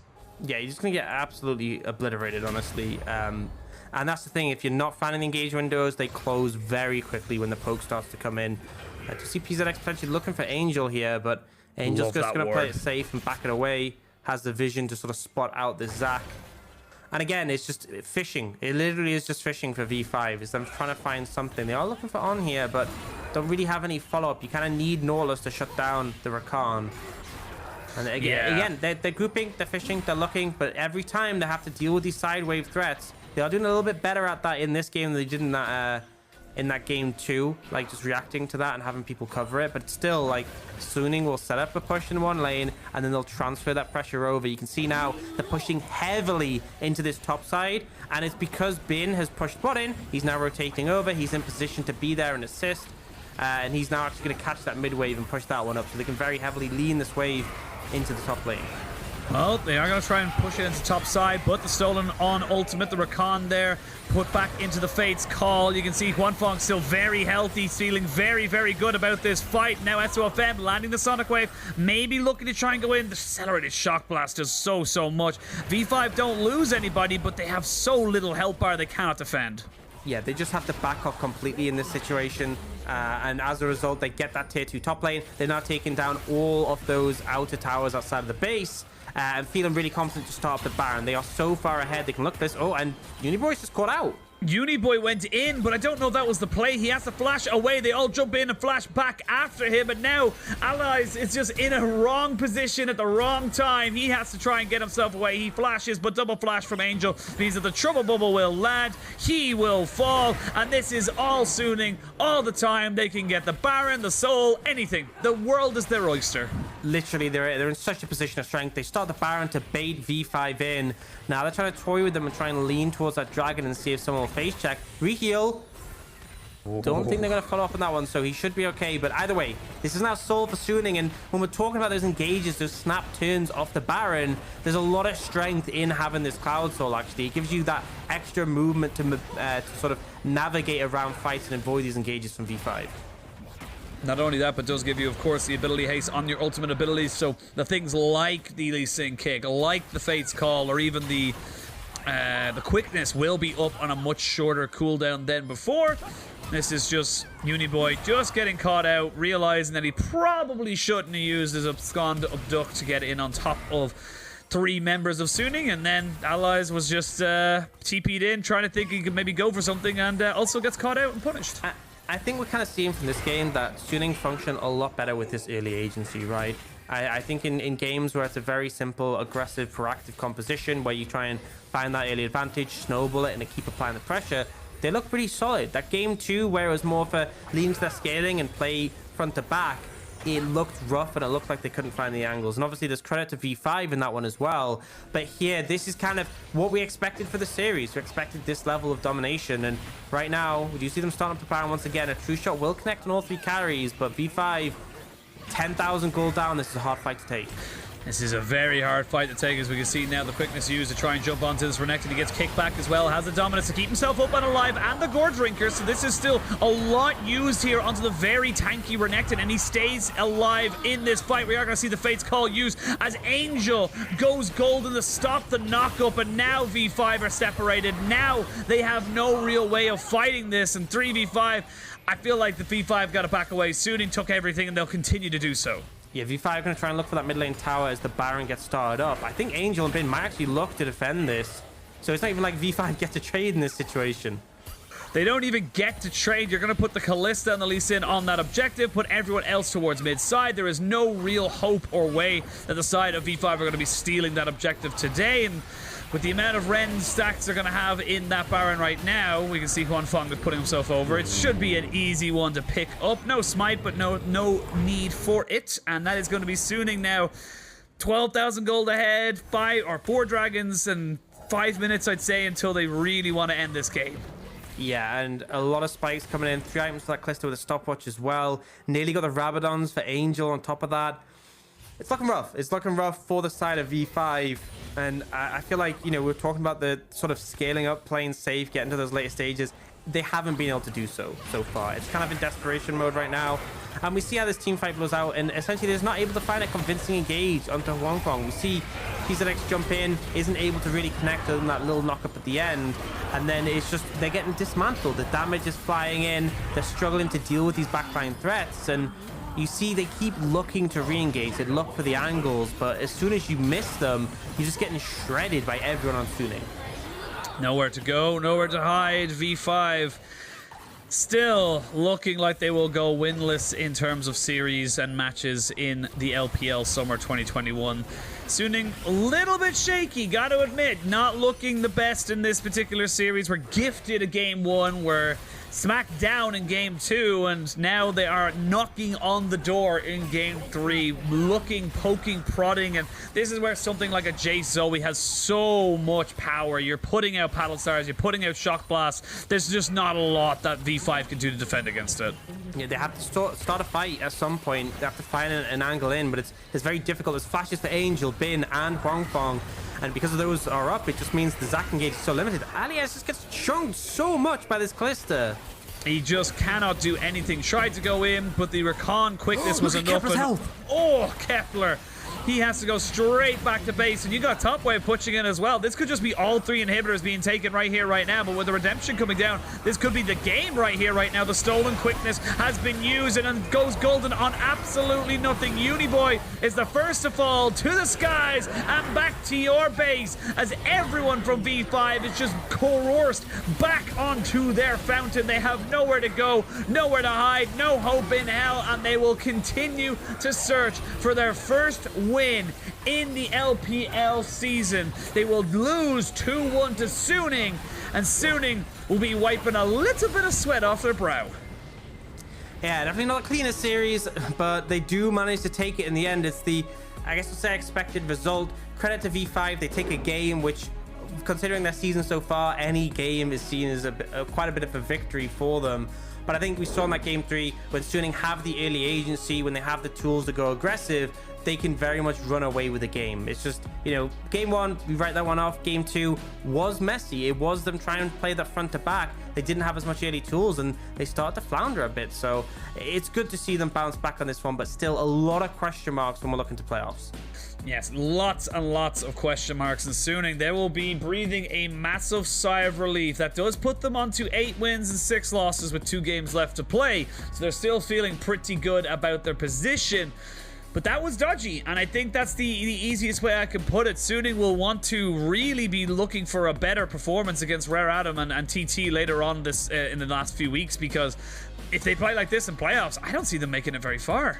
Yeah, and honestly, if they play like this against Rare Adam, it's a loss. If they play like this against TT, might even be a loss there. It's a question mark, yeah. Yeah, things are down to the wire. So, you know, take the win, take it, and then look at what went wrong in that game 2 and sort of try and improve. I think is the main thing for Suning, because, you know, I still expect them to make it to playoffs at this point. I still think they're in a good stead to do that, but again, that's only the first step in the journey. You need to have a convincing playoff run. You need to feel confident going to that point, and I personally don't feel confident in them yet.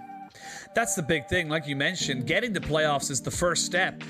That gives you an opportunity at the bare minimum to come back in and make a run for it, but if you're coming out and really putting out very unconvincing performances against V5, the last place team in the league, it is very disconcerting for Suning fans, and this is something that I think that a lot of people are hoping that will just be a blip in the radar before we hit the final few games.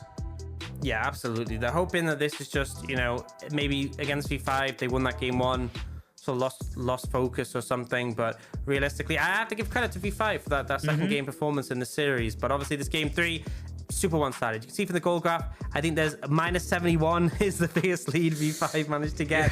Other than that, Suning just completely in control with a substantial lead across the board. Yeah, really was Suning from start to finish in game 3. They did give over a couple of kills, but other than that, pretty much nigh perfect from them, as they were able to pick up all the Barons, all the Rift Heralds, and of course all the Dragons and Turrets as well. And now for Suning, they are going to be feeling a little bit more relief. For V5, as I said, not going to be too unhappy with that. Game 1, you write off, it was a mistake, it happens, you move on with your life. And then game 2, they looked pretty decent, and I actually think they gave a good run of their money for Suning to really earn themselves a win. Yeah, and it makes you wonder, if they had Smite in that game 1, could we have seen a different series? But either way, you know, there's still things to work on, even in that game 2. There was still things to look at with, you know, shortcomings, and obviously game 3 was just a complete sort of one-sided domination. But either way, I think that the consistency here across the series is kind of for me, the jungler. I think SOFM was a really strong player in all 3 games when he was enabled and was finding those angles to punish. And I think in particular, you know, game 1, obviously you're against the Smiteless jungler, of course you're gonna have a lead. Game 3 though, he shut down that Zac massively. He really did, and he is our MVP from Game 3. SOFM on the Lee Sin. Just doing so much, and this is why we tend to not see things like the Zac in play. When you have things like Xin Zhao, Olaf, and Lee Sin in the meta, it becomes very oppressive to play these, you know, hard jungling or hard scaling junglers that just cannot keep up in the early game. Yeah, it opens up a lot of potential for these invades, and particularly when you have a composition like the one that Suning had, where they had the priority to play around, very punishing. I love the fact that they went for that level 1 invade to really shove the knife in. Yeah, well, it is a victory for Suning at the end of it all. 2-1 on the scoreboard. We're going to show it to a quick break, and when we return, we will bring you the 3rd and final game of the day of LNG versus Rogue Warriors.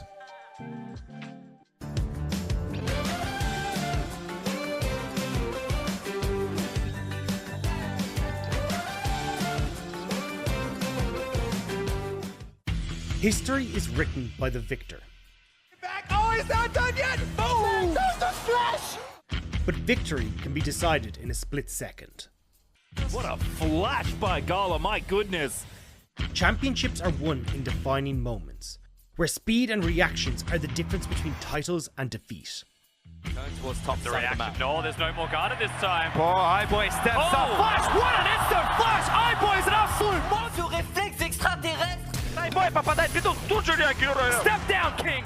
Where iBoy can deliver. iBoy made a name for himself in his rookie split, winning the 2017 Summer Finals. Now he still shocks the world with his mechanical prowess. Behind everyone is beautiful as the Collector gets iBoy a double kill. A veteran to carry. Look at him, as Garvey always gets soloed by iBoy, runs in. Well, iBoy soloed ball on the top lane while LGD. A leader for Rare Atom. Gala returned from Iceland an MSI champion, where a full 5 games pushed RNG to the brink. Steadily putting that DPS into the tier 2. They're already going in. Gala, man, he's already in the back line with the Guardian Angel.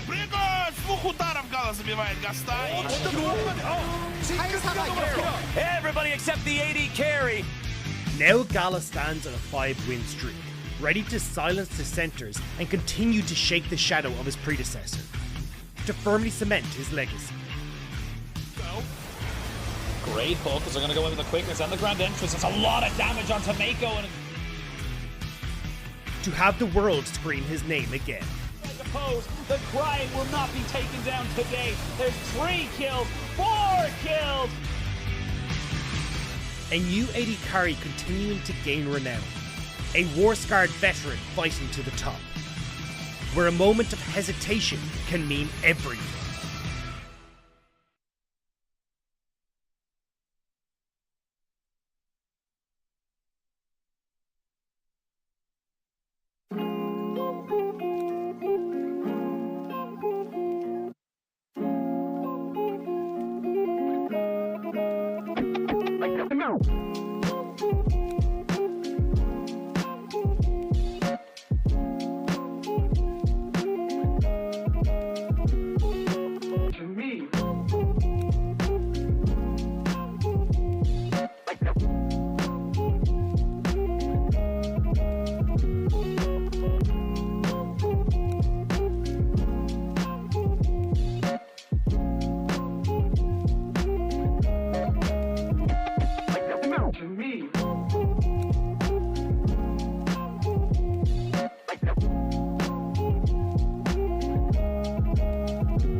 요새 최근에 뱀픽이 좀 중요한 것 같아서 뱀픽 위주로 잘 준비하면은 이길 수 있을 것 같아요.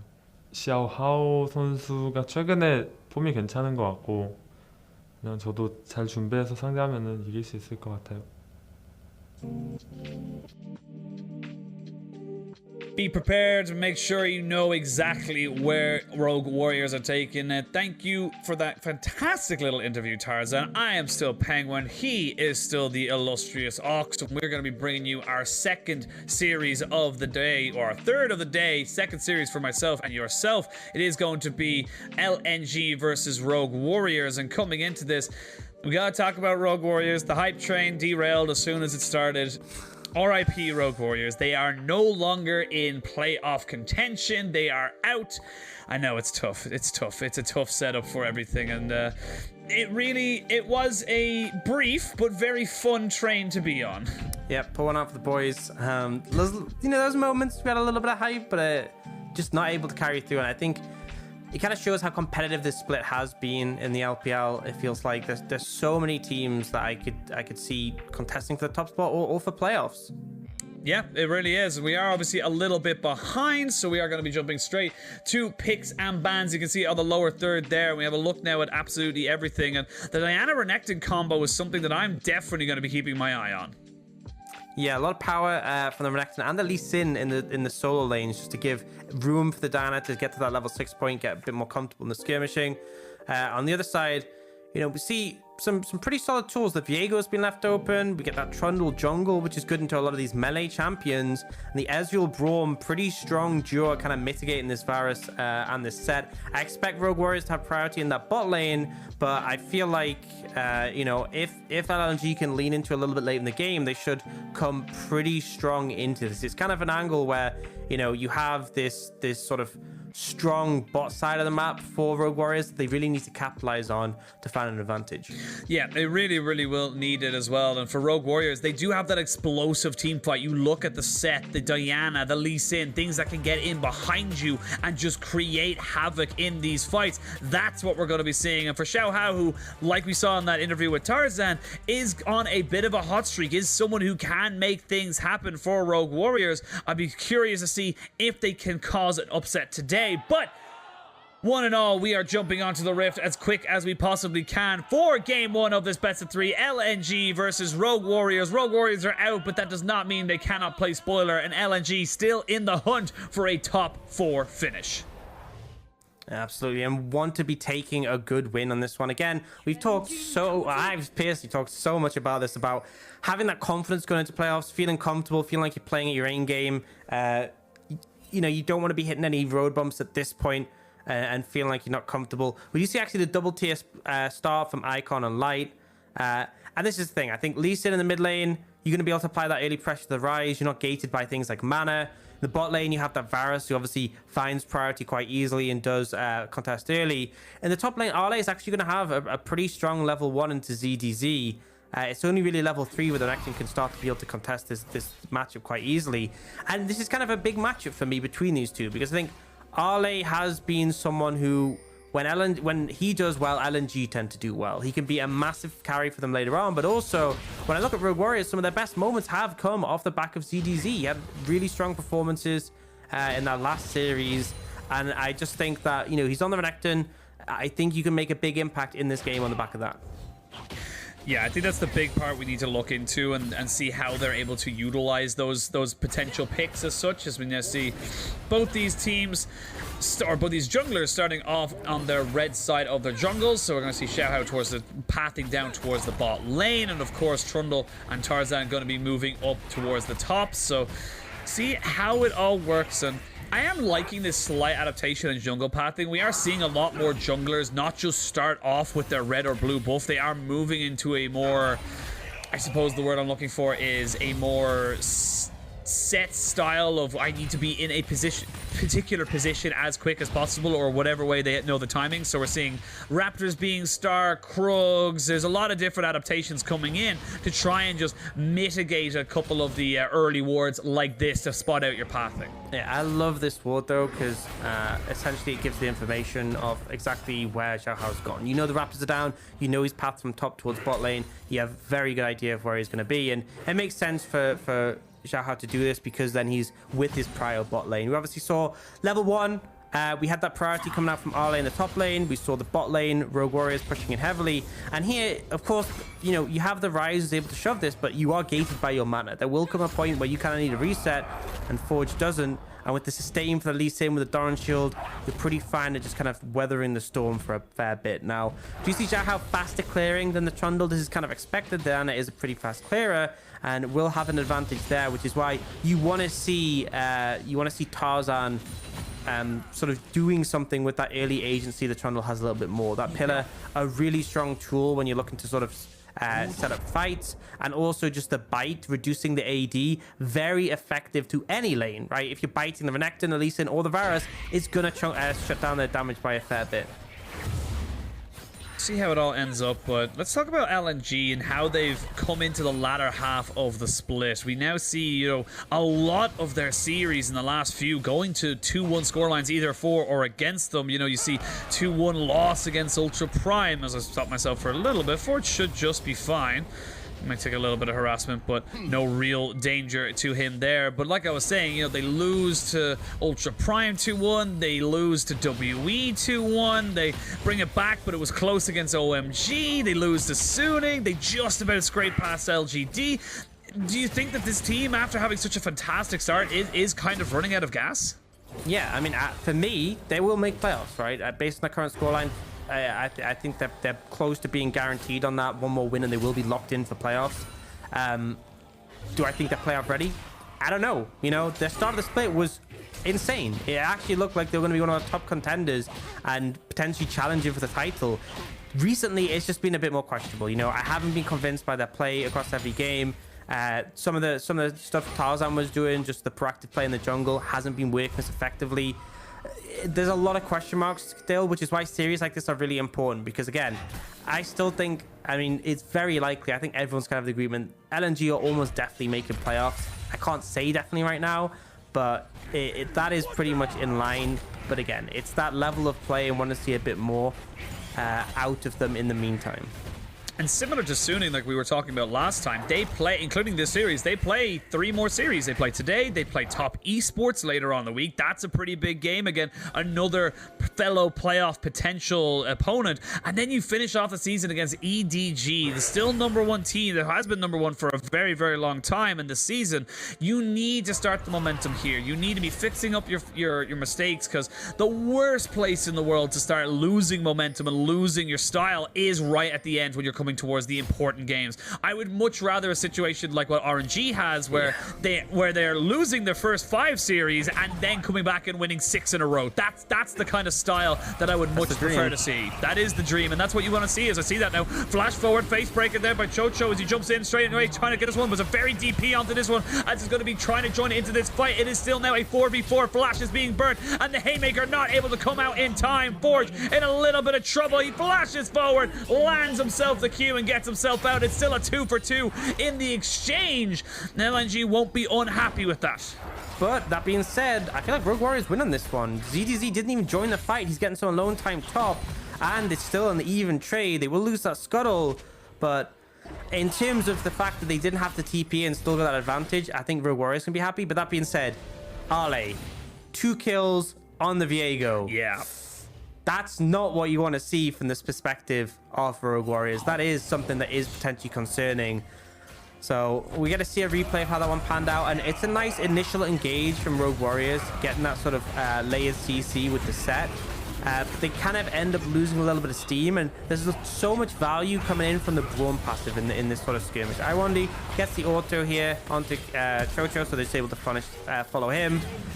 Manages just to keep locking people down, and Ale is just able to clean these one up really effectively.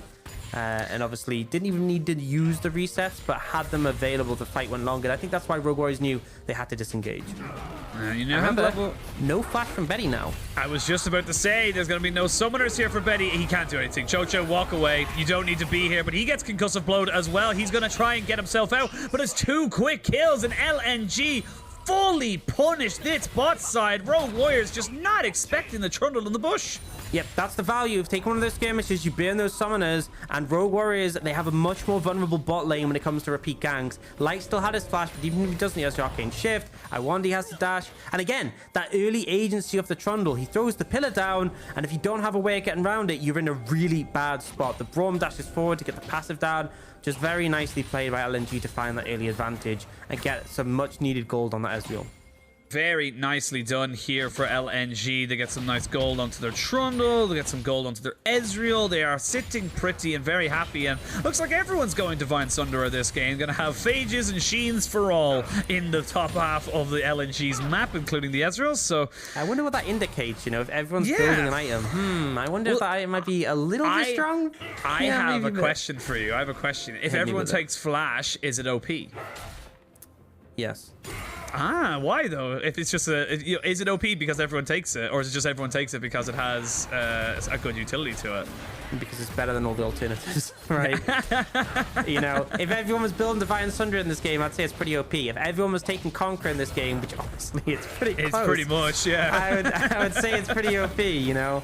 Either that or the alternatives are just underpowered, right? You know, that's the sort of question you have to raise. It could be a situation, but then again, if everything else is underpowered compared to one thing, does that not just mean it's also overpowered? Well, we're going to see who's overpowered in this fight. Do you see the Glacial Fish are good to kind of zone people away? I don't think LNG want this fight just yet. They're not quite in position, but they are. Now, look, Iwandi is waiting. He's saying, look, if you ain't going to engage on me, I'm going to engage on you. There's the Trundle Pillar of Ice to try and get him in, but a good disengaging Chains of Corruption keeps everyone locked up and away from this fight on LNG Forge. Feeling comfortable, feeling good. Rogue Warriors strike back after a delayed Rift Herald fight. Yeah, not sure what the game plan there was from Iwandi. He kind of like ran forwards, autoing people and exhausting them, and that was a very difficult angle to navigate in the team fight. You're coming into like a choke point. It's hard really for anyone to push forward because the lack of vision in that brush as well. It's actually a really big factor. If you kite into a brush and the enemy team doesn't have any vision, it's very hard to actually like connect with anyone in there. It's very hard to push forward and auto attack. It's losing that vision at moments of the fight really vulnerable. And we can see it's like here, Rogue Warriors aren't in a great spot. They get the Herald, but they're like, we don't want to be in a fight in this position where we're all clumped up. So they push towards RA to kind of force a way out. And then I wonder, just like, he's over chasing here. They come into this brush, there's no vision. Chains of Corruptions comes down. The pillar actually means they can't follow up. And then Rogue Warriors can then turn around and go for the re-engage. And I wonder, he's used everything. So he's not able to peel. Arley goes down. It's just very messy and overforced from LNG.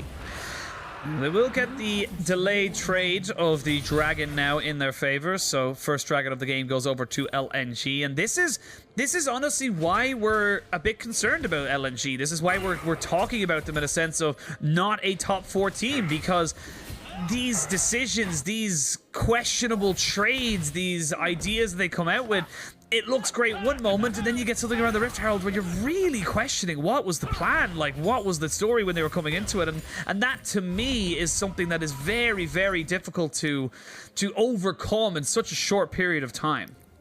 And it just needs to be someone on the team who just says, Iwandi, stop, don't, save yourself. Bad boy, get back. Yeah. Get off the couch. Like you know you're not left. The little water ball spritzing him, just like, no. Yeah.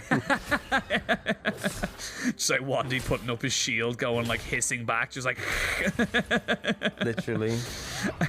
But now you can see with Rogue Warriors having that Rift Herald, they will put Xiaohao into top side with ZDZ. And I do believe Munchables was the last person to talk about ZDZ or ZZZ. I did get unnecessarily annoyed when he mentioned Commonwealth and put Ireland in there. We were never part of the Commonwealth. I just want to make that known, and it made me very viscerally angry. And I'm like, my God, this is a historical instinct to just kind of go with. I don't know why. I just Maybe thought I'd bring that up. Purposely just he knew it'd tick you off. Knowing Munchables, yes. Just bother every Irish person in like a 300-mile radius, right? Yeah, but well, that's my little piece about it, and I've made my piece known. But Rogue Warriors now pushing into this bot side jungle, have total control with the vision, and of course with the priority they've been able to garner, so they are not in any way, shape, or form afraid of going in and taking this. And for LNG, I want to see them do a little bit more than what they're doing right now, but they don't really have the tools right now to do it. They are waiting on some key items to come in, you know, around that 2-item spike. Yeah, I mean, they have the Divine Sunderers across the board, but realistically, like, Icon isn't the strongest right now. You kind of want to lean to that 2-item with Light. A bit more for Arle as well. I think this is kind of the point where Rogue Warriors have a lot of agency, and it's kind of just mitigating the pressure for now, which is what they're trying to do here with the Herald. And they're trying to do it with the Herald, but the Herald will die, so no plates for you, and this is something that we have seen quite a few times from a couple of different teams, just dropping the Herald, not protecting it or not being able to protect it, and it just means that you basically gain nothing for that objective. And honestly, LNG can be really happy with this in this situation. Oh, seen a bit of a misplay from Ale. No, Ale will be able to, get away. But yeah, I mean, this is the thing, is that I think LNG, they shut down the Herald, right? They picked up the early Dragon, which means Dragon Soul's quite a while away for Rogue Warriors. It's going to be 30 minutes at the earliest. So I think this is kind of their game plan coming together. They just want to kind of mitigate the pressure in this mid game, get to the point where they feel more comfortable and can lean on things like Icon on the rise, can lean on Light to really be this massive carry. It sounds like the plan. Looks like LNG are happy to agree with you on that regard. True Shot Barrage to try and stop Betty's recall, but was a little bit wide of the mark. And now we see with all the turret plates going down, Ford's thinking like maybe he could go for a sneaky little Lee Sin flash kick, but not really in a position to capitalize on that. And Ale maybe feeling like he might be able to go for a move onto ZDZ, but think the better of it. I feel like that was the correct decision there from Ale. Yeah, a little bit of a HP difference there, I will definitely say. So playing it safe in that situation. Icon, he's feeling confident with the mana pool, but he's gonna get engaged though. He's by himself, and oh my word, he just gets picked off. I was talking to Dagda earlier on in the week, and it's exactly what he said is the issue with LNG. They're separated, they're on their own, they're almost like they're playing solo queue. They're not a cohesive unit. I just have no idea. Like, you are never killing Lee Sin there in like a million years. It's like you get some harass down, but you put yourself in such a compromised position. And again, it means that now Rogue Warriors can lean towards this top side very comfortably and take this first tower. You know, sometimes you see this great mitigation from LNG. They deny the Herald. I'm like, okay, good job. And then they just do something like that. It's like, well, great. You just kind of inted your entire top side of the map. Good job. Yeah, it just doesn't really make sense. And this separation of players trying to just get themselves ahead, trying to, I suppose the word I'm looking for is find a sneaky advantage, and just not respecting or just thinking about the damage that comes out or the position they're in. There was 4 people from Rogue Warriors in that top side. There was nobody supporting LNG's mid laner Icon. He was by himself, and he is expecting to come out on top of that? Like, it just seems like a silly play. Yeah, really questionable. We do see Tarzan able to find this window to get the Herald. Obviously, resets came in and Rogue Warriors leaning bot side. And this is kind of why I like the fact that they got that first dragon, because now Rogue Warriors are like, okay, we want dragons, we want to start stacking up, we feel strong. But because they're down that first one, and it was also kind of not the earliest first dragon, it's going to be quite a while before it really becomes a threat. And LNG are going to take this time to use a Herald, and it's actually crazy this, going to hit the tower. Insane. I know, they denied Rogue Warriors from getting the tower hit. They will get a tower hit themselves and could keep pushing in this top side. You do see Chocho roaming up to try and support ZDZ. As now they know exactly where he is. Ford's still pushing in this bot side. Won't get the turret just yet. They will still get a charge maybe on this Herald. No, they will not. So they will not be able to pressure onto this tier 2, which has got a little extra gold in it. But LNG now using the fact that multiple members have roamed up towards top to try and push in mid. Yeah, so it'll just be a trade of those 1 towers, the tier 1s on either side. Obviously, LNG got to push the wave in a bit deeper, so we'll be quicker to move out on the map. But I don't think Rogue Warriors are really too concerned. They still feel confident. They still have a pretty decent gold lead to play around with. And again, their champions are in a pretty strong spot right now. You know, the next in Lee Sin, spiking hard on that sort of 1 to 2 item point. Betty as well with that poke virus, doing a fair amount of damage. You can connect those arrows. Well, they are finding Tarzan on these Raptors as they try and maybe be a nuisance to him. They are just sitting in the fog of war right now, and almost taking with the piercing arrow. And now 4 members of Rogue Warriors in this bot side. Icon does not have his Everfrost just yet, so he needs to be so careful with how he pushes up this wave. Yeah, I think he's just honestly just needs to catch the wave there. You know, Rogue Warriors really heavily pushing into these bot 2 lanes because they feel confident. You know, ZZZ's on the top side, but he's got TP to join them. And so they're comfortable to deeply aggressive push in and get some vision control, steal away some camps, and then they can kind of reset off the back of that. You can see Xiao Hao just going towards his own jungle.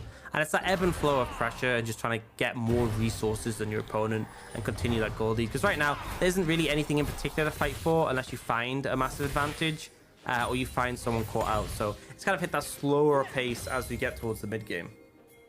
Yeah, a bit of gold on the Viego to go back and spend, so he's going to do that right now. And of course, you can see Light just trying to stack up towards his Manamune right now, as we now see Iwandi in a little bit of trouble. The Unbreakable goes up, but nowhere for you to go. Flashes over the wall and uses his exhaust as well, but to just absolutely no avail. Nice little pick off here from Rogue Warriors, and they're just using the vision they had from before. Yeah, and Iwandi is kind of been looking a bit rough this game, honestly. Just pushing too far forwards, not respecting, not grouping up with teammates.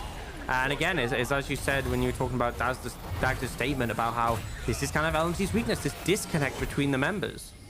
Just not really feeling like they're part of a team, just moving forward by themselves. Like, especially when it comes to dewarding an area that you previously did not have control of, it's the buddy system. You have to have a buddy. You have to have someone there, especially when you're on something like a Braun that just really has no escape after they've been caught out, to get yourself out and get yourself back into safety. And going by himself there, you can see it just wasn't really a position for him to be able to try and fight it, and loses all summoners, loses his life. Rogue Warriors very, very happy with that. Yep, and they'll keep pushing it. 3,000 gold lead now. Dragon in a minute 45, so likely to lean towards that one and play for that. And in fairness, I think LNG are kind of fine with this slower pace that is kind of coming out from this game, but it's still not great when they're just dropping needless members, and it's kind of been on Icon Iwandi in these situations here. It's just that vision before. Iwandi's alone clearing this out. The Trundle should be there with you. You should try and have priority in the lanes that the laners can lean in as well to contest this, and it was just a little bit disrespectful, and obviously did backfire. Now we look at Forge, we look at Xiaohao. Those two are the most fed on this side of Rogue Warriors compared to the counterparts, really far ahead. And quite scary. They're hitting those 2 item breakpoints. You got the Zhonya's and the Proto Belt from the Dana. You got the Sterex and the Gold Drink of Lee Sins. He's super tanky. And on the other side, you know, Icon is still looking to scale up. Icon still sitting on just his Everfrost. It will be a while until he's very much the machine gun Rise that we know and love. And the poke from Light still doing decent amount of damage. He gets 2 or 3 Mystic shots onto Forge, or maybe even onto Betty. It will force a reevaluation, if you will, from the side of Rogue Warriors, whether or not they want to take a fight. 30 seconds till that dragon spawns. Honestly, I feel like if you're LNG right now, you just let it go. There's no real reason for you to be able to try and fight this. You know the enemy's on such a power spike that there's just no reason to try and contest it or even give them the opportunity. Yeah, Forge is such a threat right now. Level 13, 2 items. I just wouldn't want to tango with them. If they find a window, great. If they don't, you know, just keep on moving. I can't think of a song with those lyrics on it, but yeah, it's a new song. I've made it up now. It's not yeah, there you go. I'm sure there is a song that has those exact lyrics on. It could be something like window shopping, like they're window shopping or something, and I'm just like, I don't know. I don't know. We'll figure it out. We'll figure it out. We'll work it out in post. But LNG, they just bully RW off, and then we're going to see the showstopper to start all of things off. We're going to see the Glacial Fisher to try and disengage, and this is all right for LNG. They're trying to see if they can get the kills down. The Viego, however, will not get the reset. The Gore Drinkers, good Everfrost though onto 2 means that Forge and Xiaohao cannot continue. LNG just get a dragon and they get out 1 for 1. They're happy. Yeah, Rogue Warriors kind of just like walk away. They had, they had control of the dragon area. It felt like they're on a strong spike, and they kind of just let LNG run past them, grab the dragon, and go. And it's like, it was a clean getaway from LNG. They only lost RLA. They traded 1 for 1. They can be more than happy with that situation. Just questionable from Rogue Warriors. That should have been theirs to take. Very, very questionable coming into this. Have a look at this replay there. And like I said, just Rogue Warriors back away, and then they try to find the fight afterwards when they're not really in position to fully engage. And again, they're trying to engage on LNG, and look at the positioning of Icon and Light. Once more, it's that tri-brush where there's no vision for Rogue Warriors. It's very hard to dive in and commit here, or even hit them with anything, because they just keep going into this brush. You lose vision of them, you can't auto-attack them, and they can move back and forth. And that choke point as well, if you push in and you get locked down in that choke, you will go down. Just not a good place to take the fight based on the terrain.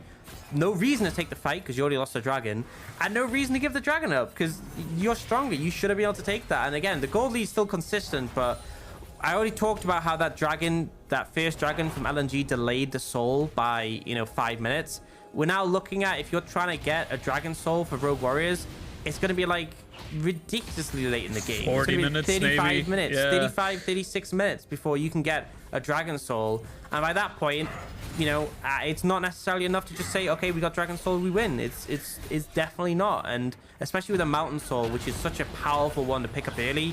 But later in the game, when people have percentage penetration, enough damage to cut through the shields is not as big. Now, Rogue Warriors are starting the Baron up. There isn't actually any vision nearby here. I love this. I love this. And they're even throwing the Varus into mid lane to make sure that absolutely nobody goes undetected. They're now putting the pings down to say, hang on, these guys have been AFK for a little bit. Tarzan is around. They now know he's coming in. They now know it probably is being taken down and gone. Taken away from LNG. Rogue Warriors steal away the Baron. Forge caught between a pillar and a wall, but he is fine. Great awareness for Rogue Warriors. Yeah, really good angle. They knew that LNG had their vision committed on the bot side, contesting the dragon.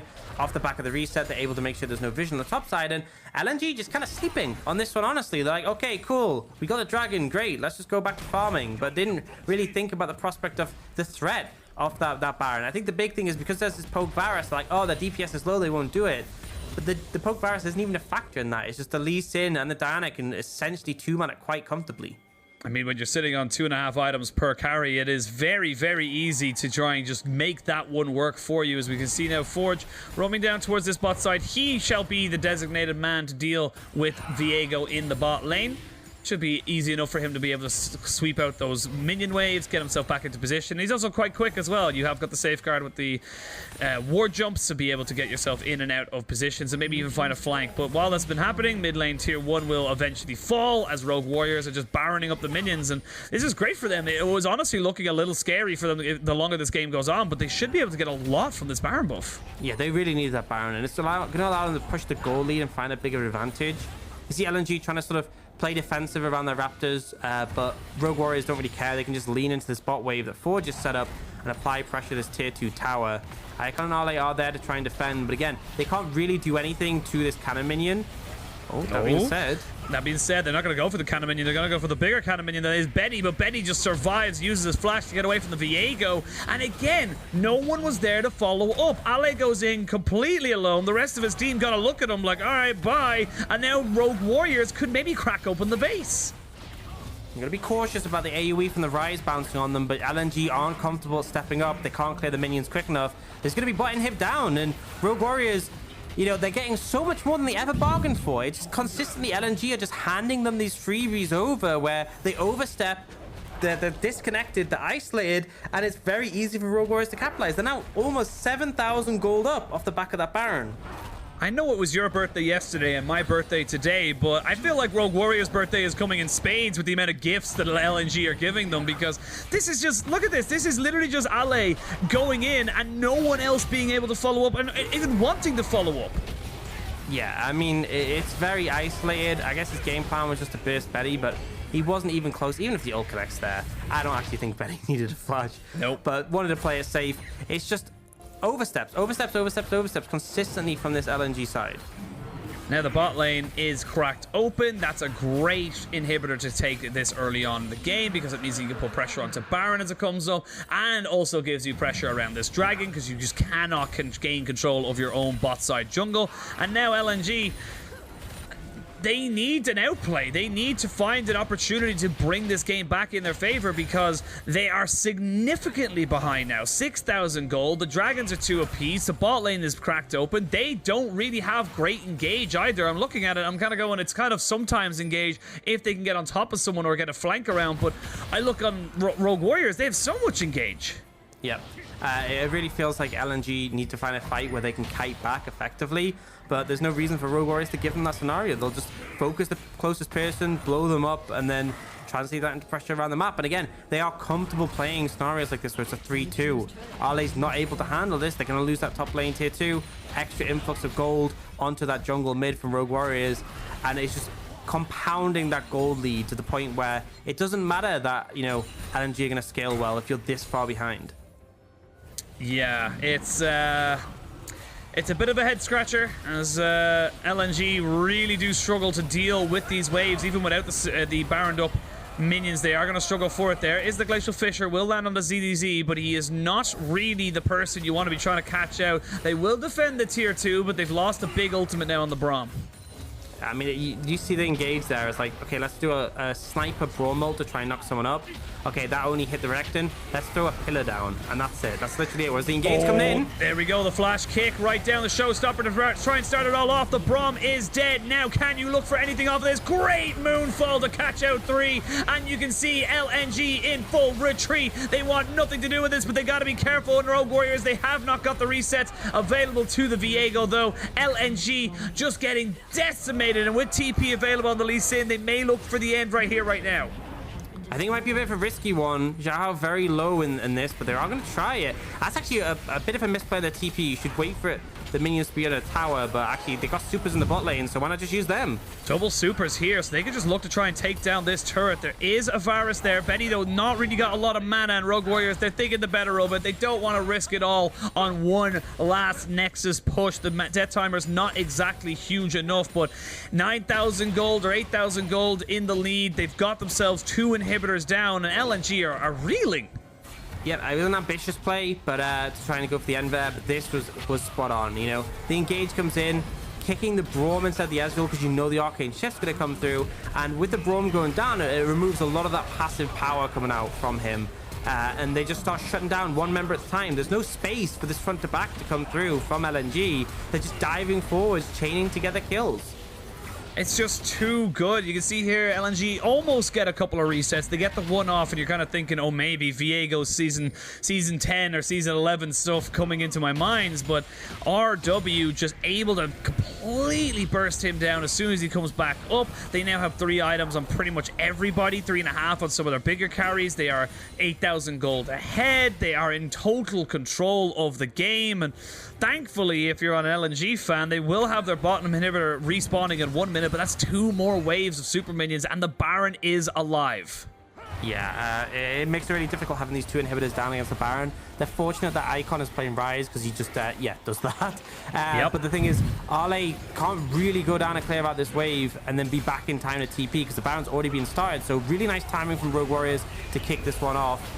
The inhibitor's respawning soon, but a fight's kicking off already. The fight is kicking off. Glacial Fissure has been used. Chocho takes a lot of damage. Force goes in with the kick to try and set this one all up. The Braum is dead, but they get take down the Icon. The Rise is gone, and Forge is still pushing forward. It's a very, very good fight for Rogue Warriors, and they have a TP on ZDZ if they want to try and end the game. That's a quadra kill here for Betty on the Varus, and game 1 goes to RW in, honestly, a very convincing fashion.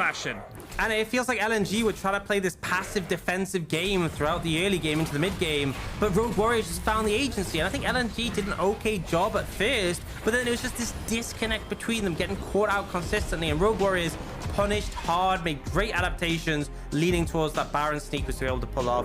This just felt like LNG were out of sorts, and Rogue Warriors, they may be out of playoffs, but they're very much still playing for these wins. Absolutely. Rogue Warriors just rolling over LNG, and it really is surprising. Like, this is the difference in a 9-4 team versus a 4-9 team. They are actually opposites when it comes to that setup. So for me, I'm just so surprised to see such basic errors coming out from LNG. Yeah, and that's the frustrating thing, is you see some intelligent stuff, and then you see some stuff, and I'm like, why are you doing this? What, like the Icon play when he tried to poke Forge out in the middle of the river when he had no support?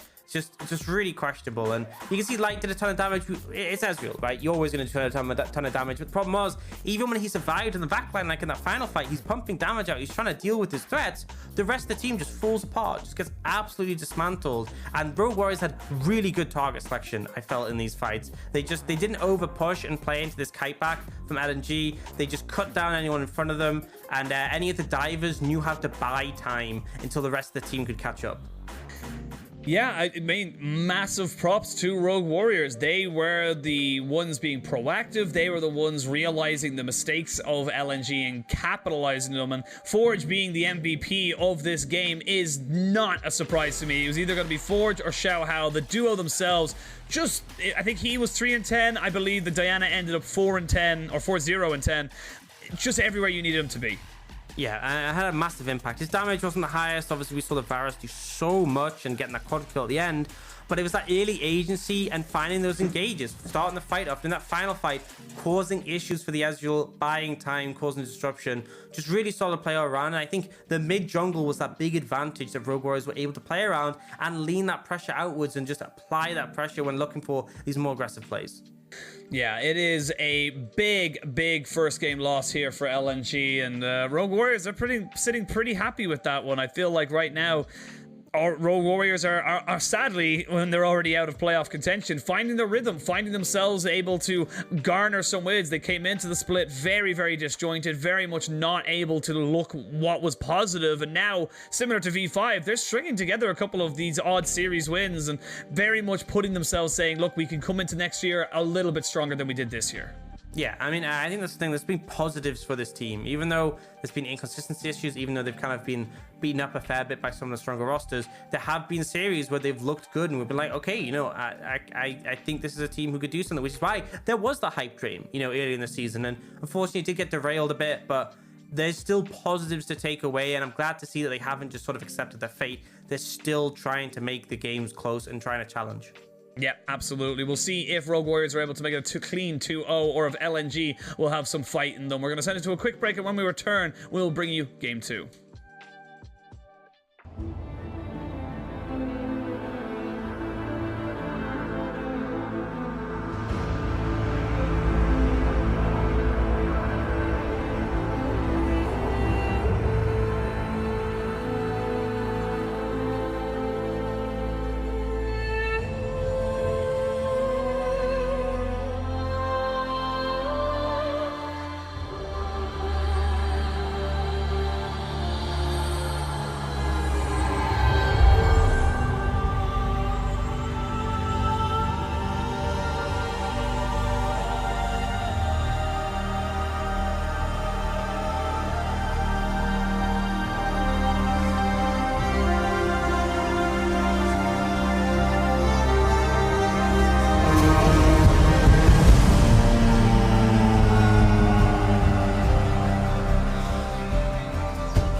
LNG 的话打野很强，尽量打好自己的吧。现在的话团队还需要磨合的更好一点。Well, they definitely worked on their coordination in Game 1. That was, of course, Xiaohao with a great little interview there on the inside, showing the respect he has for LNG's jungler Tarzan. I'm Penguin. He is still Ox. We are going to be showing you the lower third of the picks and bans very shortly as we come into Game 2. Of course, we've gone to 3 different stadiums today. We started in Shanghai, went to Shenzhen, and now we're in Suzhou. So all around the map today as we look now and see what they wanted to go for. And again, honestly, I'm loving this from Rogue Warriors. If it's not broke, don't fix it. They go for a very similar top half.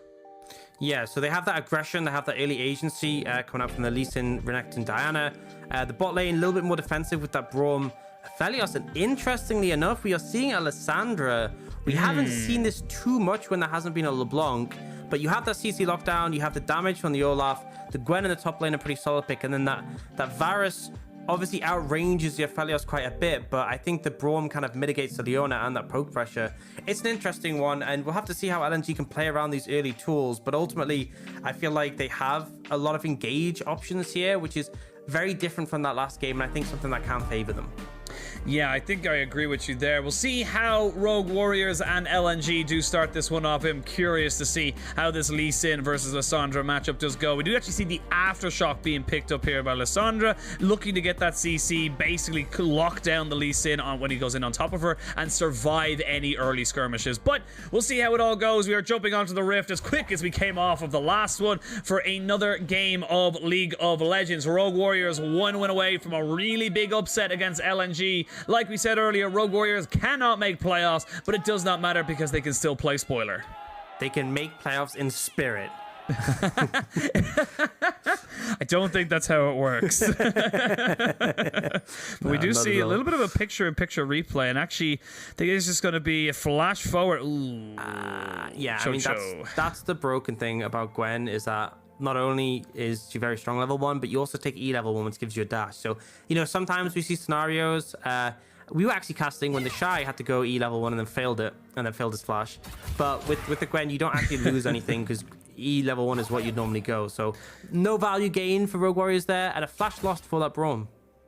Yeah, not the worst thing in the world. Was still very early on, so it won't really need it that much. You know, the Varus Leona shouldn't be of too much ascendancy to be able to get much more priority in this bot side, so Chocho should be fine with it at the moment. As we can see now on the bot side, everyone just trying to gain priority and push presence. As there's a nice little ward here from Icon to try and just snap out where the jungler is starting and where Xiao Hao will be. And for LNG, this is a big game. They need to make sure they do not lose this one. We go down to 9-5. Yes, you would still argue they will still make playoffs, but they play top esports and Edward Gaming. I was going to say Evil Geniuses there for a second. It's EDG, not EG. But, yeah, like anyway, but we won't talk about that. We don't talk about the LCS here because, you know, my mom taught me to say if you have nothing nice to say, don't say anything at all. But, yeah, like this is a must win for them if they want to continue to push for those playoff buys. Yeah, absolutely. And they're in a position where they're fairly comfortable, but you can always be more comfortable. And definitely don't want to be dropping a series to Rogue Warriors. We do see, you know, level 1, we expect the Varus to have priority in most matchups. Icon, pre-level 3, the Lee Sin's not the best at contesting the wave. It's similar with the Renekton in the top lane. It's very much a strong level 1 from LNG across the board. But we will start to see those solo laners pushing back a bit. And even this bot lane gets a bit more agency. Now, Xiao Hao is looking towards here. Jojo could go in with his passive, but with no flash, kind of hard to stay on top of them. And you can see LNG are kind of sensing this. They're kind of playing it a little bit.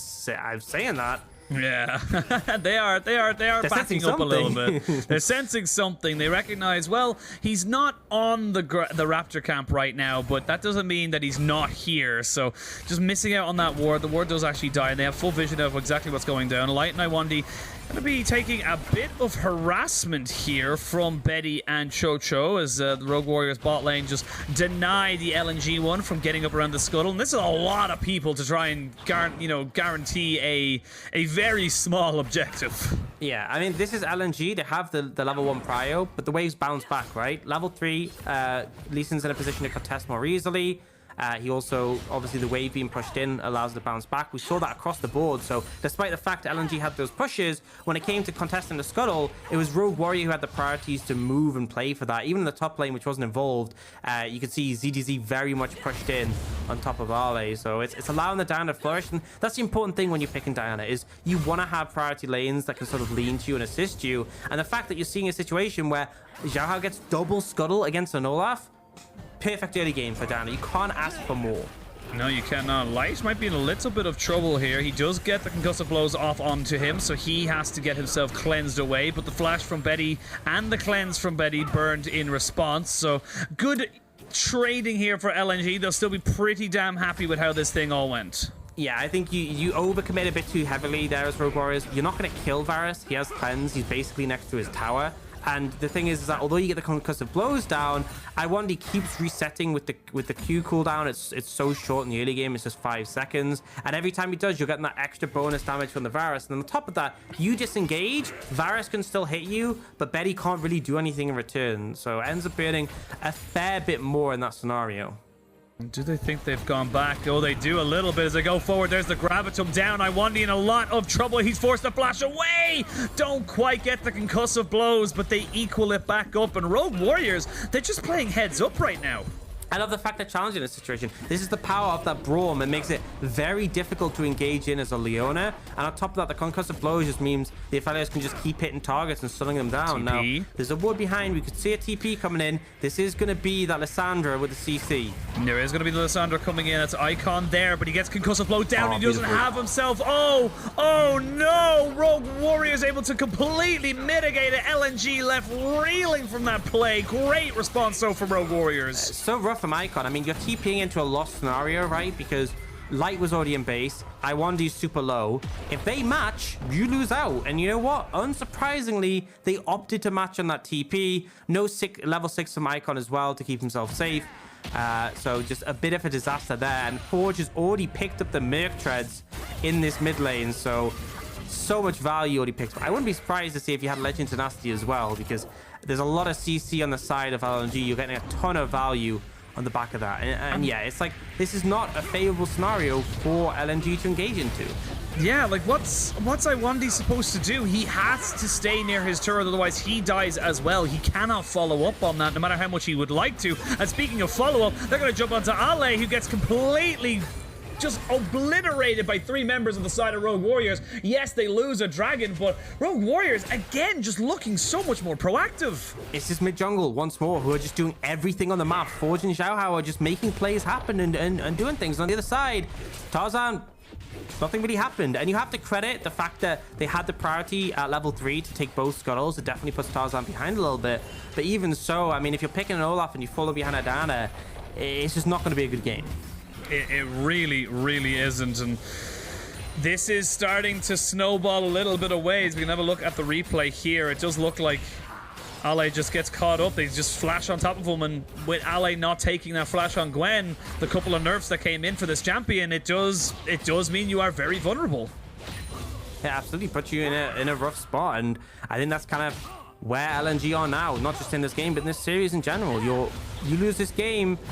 Obviously, it's a worrying trend, but you're also just going to be so much more in a difficult spot to contest those upper spots in the playoffs. Those first round buys, getting into a really comfortable position like we're expecting from EDG and I've forgotten who's in second place. I'm completely blanked. FBX. Yeah. Yeah, no, I completely agree. And just to confirm to you, you were wondering if Forge did take the Legend Tenacity in his runes. He did indeed. So that's gaming. That's gaming. That's gaming. That's a lot of tenacity in there for you. But just as we're talking about, you know, the general scope of the league and stuff like that, LNG have played 3 more series, including this one. We obviously do not know the result of this one just yet. But if they were to lose their next 3, there is a world where they get knocked out of playoffs. They are only on 9 wins, and because of every single other team being so clumped up together, it is actually quite dangerous for you to go into the last few games of the season with only 9 wins. 10 is what guarantees you playoffs. 10 is the magic number right now, and I feel like 10 could be the magic number going further on. It's mad, honestly, that could actually happen, especially because this is an LNG who started the split 7-0 in their first few weeks, and now they're in a position where, you know, they are struggling against Rogue Warriors. They aren't guaranteed for playoffs. It's just such a massive fall off, and that disconnect definitely a factor in that. But also in this game, it just feels like Rogue Warriors have had more agency, you know, despite having the less proactive early jungle. Xiaohao's been able to play around the prio they got after the wave bounces. He's been moving with his team to establish pressure. They didn't get that first dragon, sure, but they're now getting this first herald, and I don't really think LNG can do anything to contest because Iwandi's going to be a little bit late. Chocho's already there, Forge is already there, they're in position.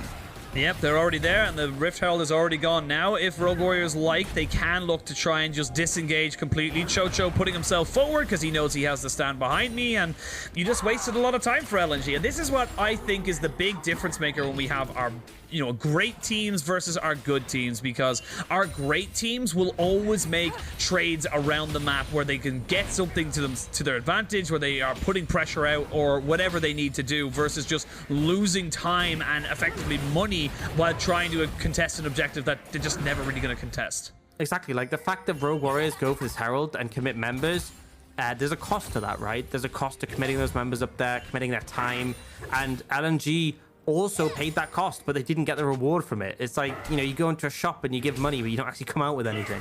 Yeah, that man just took my 50p. I didn't get any sweets at all. This is didn't get a Freddo, man. Yeah, what the hell? It's annoying that Freddos are worth like 50p now. Back when we were kids, they were probably worth like, what, 5p? They were 10, 5p. Dude. I remember them being 10. Dude, you get half a Freddo now for 50p. I remember them being 5p, but I think I am a little older than you.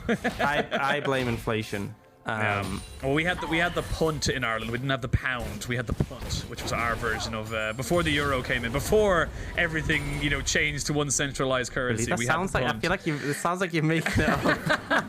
It does sound like it's a completely made up thing. But then you have I think it was Spain had like I used to call them potatoes, but they were like pesuedos, or I can't remember the exact thing. I'm butchering it like a man, but there was a lot of cool currencies back in the day. A lot of cool currencies. Now they're all gone. Yeah. Like, gone to time. I know, we just have the euro and the pound. No more punts, no more francs. the pound, once, the pound, let's, we'll see how Brexit goes with you guys, and we'll see how long the pound lasts. But anyway, back to the game as we come in. Gotta get my jabs in, Ox. Gotta get my jabs in. So Rogue Warriors still very much in the ascendancy. We're able to take down that first turret in top side as well. So they're keeping this Gwen very much down right now, making sure that goal going into ZDZ, and of course Xiao Hao very much setting themselves up for a good early mid-game spike, similar to what we saw in game 1. Yeah, and once again, having that early proactivity, translating that into what we expect to see a strong mid-game. They are now grouping for this dragon, and I just don't think LNG can contest this one at all. You can see warning pings coming out, Tarzan's resetting, they're not interested. And this is a Cloud Dragon as well, which is pretty big, because that means it's not going to be a Cloud Soul. It's going to be Ocean or Infernal. I think Infernal in particular would be really good for Rogue Warriors, but I wouldn't really complain about Ocean either. Yeah, honestly, I think most teams are just saying as long as it's not Cloud, that is a massive win condition. It is in Ocean Soul. So again, very difficult. I'm looking at this now. We're saying, who kills anybody if you get an Ocean Soul on Rogue Warriors? The Renekton's never going to die. The Lee Sin's never going to die. The Braum is going to be able to keep auto-attacking. Like, you're looking very much at burst damage coming out from the side of LNG, especially with this poke Varus. Actually, no, I lie. It's not even a poke Varus. It's actually a on-hit Varus as he's moving towards that Immortal Shield boat. Yeah, and I think it's actually important that seen a bit of an engage, but that's tenacity. That's legend tenacity with Merc Treads. Like, that was like a 0.5 second stun, it felt like. It just so little value, and this is kind of why we're not seeing combined with the solar flare. Like, yeah, it's kind of why we're not seeing. I don't think this is a good matchup for Lissandra. I'm just gonna say it. I think like Lissandra's good in LeBlanc, sure, but into Lee Sin, who can just go this build and is too tanky to really burst down. It's like, what value are you getting? And again, the value for Lissandra is you burst down a single target, and then you get reset with your thralls. Who on Rogue Warriors, right? Shield Bone Cleanse on Betty makes him hard. The rest of them are bruisers, apart from the Braum, who's a tank. And they're investing in the Merctrez stonk. So I think they're fine in this situation. It's really questionable. And actually, I want to talk a little bit about this. The value of Braum in this game, right? Great into Leona. Like, I've talked about this endlessly. Good at blocking the arrows from Varus. You can block the actual... The claw from the Sandra, it dissolves. You can block Olaf axes, so we can't even connect, right? It's so good. Here, this Braum pick is actually will do numbers for them in the team fights. Yeah, blocks the needlework as well, so a big ultimate that if he's able to get in front of will just be mitigated.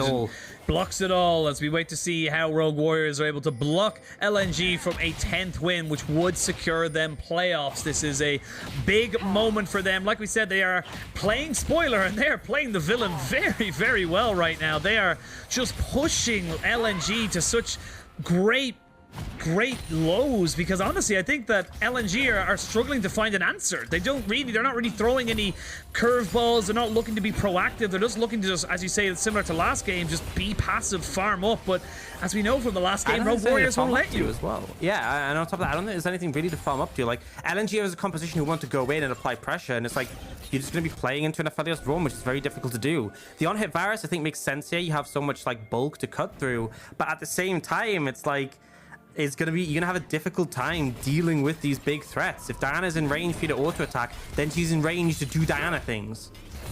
That's exactly it. We can see now Rogue Warriors pushing up towards this bot side, trying to see if they can get that turret down. We see Cho now popping down the pink board, recognizes that there was a little bit of a vision cubby for LNG as they keep their Varus alive and healthy. And let's have a quick look at the items. Gore Drinkers for both the Lee Sin and the Renekton for Rogue Warriors. They've got the Proto Belt as well for the Diana, the Mortal Shield Bows for both either AD carries as they both push in towards this 2-item spike they are looking for. And you still have the Riftmaker though for Ale, so he's not in a bad position, but with the fact that you had to go Oblivion Orb so early for Icon means that you are just not really in a position to be able to get that Everfrost as quickly as you would like. And with 1:45 until this dragon, Rogue Warriors are very happy to eat up all of your wards. Yeah, absolutely. They can just push in, clear out your vision. Very difficult for LNG to try and contest in this situation. And again, you know, if you're not contesting these, you're going to fall further and further behind in this game. And things like the Olaf, like the Lissandra are going to struggle later on in this matchup. Very much so, and Rogue Warriors are going to be feeling pretty good about where this game is going in the later stages. Of course, we always talk about the Aphelios, but Lee Sin, no slouch whatsoever. Diana, with the burst of the Moonfall, can just do so much in these late game team fights if she's able to get down on top of carries like Light, like Icon, and there's not really a lot that, you know, LNG can do about it. Absolutely, and now Herald in pocket. So Rogue Warriors can look to apply some pressure with that. I think mid tower is a pretty good one to take, just because it's kind of hard to actually take the mid tower with Lissandra. She's got a fair bit of wave clear at this point in the game. She's hard to dive because, you know, she presses R on herself. So that's kind of the angle I'd like for Rogue Warriors to look for. You can also use it around this dragon. So resets are coming in for the bot lane of Rogue Warriors. They're leaning towards that dragon, which is spawning in 35 seconds. They're just about to get there in time. They have the Herald, which you can throw down. And then you herald that mid lane tower. LNG have to respond to it. It allows you to have that route into river. And you should be able to pick that up quite easily. Or if LNG contest, then you have control of the area. And they're diving into you, which for Rogue Warriors is very comfortable. And what I want to see from LNG before we come into this fight, if they decide to try and contest for this dragon, of course, Rogue Warriors are in no rush to try and stack up that dragon. I'm sure they're very happy with their scaling goes, but I want to see some flanking angles from Icon. I want to see him getting in behind, using that Ice Claw to get on top of a carry, pop down the Ring of Frost, and, you know, again, bait out the cleanse. Then you've got the cleanse, and you got the Glacial Tomb. There's no way that Betty can get out of that, so I think that the side of Rogue Warriors are aware of that. They have no real reason to contest this as heavily as the side of LNG are, so they're just going to try and get priority in this mid lane by dropping down the Rift Herald, but no real support here for it, so they actually might not get will get the charge, but they won't get anything else off it, so still waiting to take down that tier 1 in mid. Yeah, a little bit sloppy, in honesty. I feel like Rogue Warriors may be a bit late to the reset. Like, you need to come off that 40 seconds, go straight there, and Jiao Hao actually reset at about 30 seconds, so, you know, maybe just a bit slow to the punch on that. I feel like there's no way that LNG realistically should just be picking up a free dragon, but either way, they opt to apply that pressure mid. They push the wave in top. Icon's dealing with bot wave. This means they finally have a window to at least get some damage on this tower. Yeah, it's similar to what we saw in game 1, where Rogue Warriors a little bit late to the party, and LNG gifted over a dragon, which puts them on to 2 out of 4 for a soul point. It's a very long way away from them being able to get that. It would be about 30 minutes before they were able to get it. As now Rogue Warriors, they're just trying to keep the pressure onto this mid lane tier 1. If they can open that one up, it does open up the map a little bit for Xiao Hao and Forge to get behind them. But for now, LNG doing very, very well of just soaking up these waves, and they've actually brought back the gold lead just a little bit as well. Yeah, I mean, it's been slow, I would say, this mid game. We had the early advantage for Rogue Warriors, and now it's kind of just gotten to that farming state where both teams are just catching waves, applying pressure, and if an objective comes up, Rogue Warriors don't even contest it, and we just go back to this. And unless there's a reason to fight, I feel like we might end up continuing with this for a decent amount of time. I figured out what those cats are called, by the way. They're called Munchkin cats. They're actually called Munchkin cats? Yeah, they're actually called Munchkin cats. They've got like little tiny... They're like the corgis of the cat world. They've got little tiny stubs for legs, and they would be my favorite type of cat. Again, would never really adopt one because they are seen as more of a luxury cat and have a lot of back problems later on in life because, you know, very short legs. So I wouldn't like that for an animal. Yeah, it's sad, those situations where animals are sort of bred into those conditions where they have health issues. Yeah, like pugs. Pugs are a nightmare. Can't blink and can't breathe. It's a little sad to see them go like that, but they're happy enough as long as they have some food and water and some good exercise. And I'm sure whoever has them gives them some good lives regardless. As we come back into this live game, great segue, no one noticed a thing, as Rogue Warrior is now pushing back into this top side, and ZDZ is alone here, so he'll get a lot of free time here. Sadly for him, did not opt in to go for the tower pushing rune, and well, might be in a little bit of trouble. Icon is roaming around, but they don't want to commit the TP from Ale just yet. Too much tenacity, you can't really pin him down for the rest of the team to get there. Very true. And that is something to mention, is that Ale on this grind is kind of like a big late game pick for the side of LNG. A lot of agency on that in the later stages, so he will be a relevant threat further in the game that they can sort of lean on. And it will have to be a big factor if they're going to find success in those later team fights. We'll wait now, and CDZ just not really knowing where anyone is right now. Doesn't have full information of where the enemy bot laner or the enemy jungler is, so just backing himself off. And while this has all been kind of tugging around all the different lanes, it is going to be bot lane tier 1 going down in favor of RW. That is only our second turret in 21 minutes, so a turret every 10 minutes as of right now. It has been an exceptionally slow game, but I have a feeling in a minute and a half's time we will see some action from RW as they look to contest for that sole point for LNG. I swear, if RW just like give up the dragon again, I'm gonna be so tilted. Well, how do you want to see them compete for this? How do you want to see them set up around this objective in over a minute's time? I think the thing is the side laners have had constant priority, so push a wave in. So for example, ZDZ pushes top wave in. Someone has to come respond. You then have him move away towards the other side of the map on the bot side, and then you can push into that dragon area.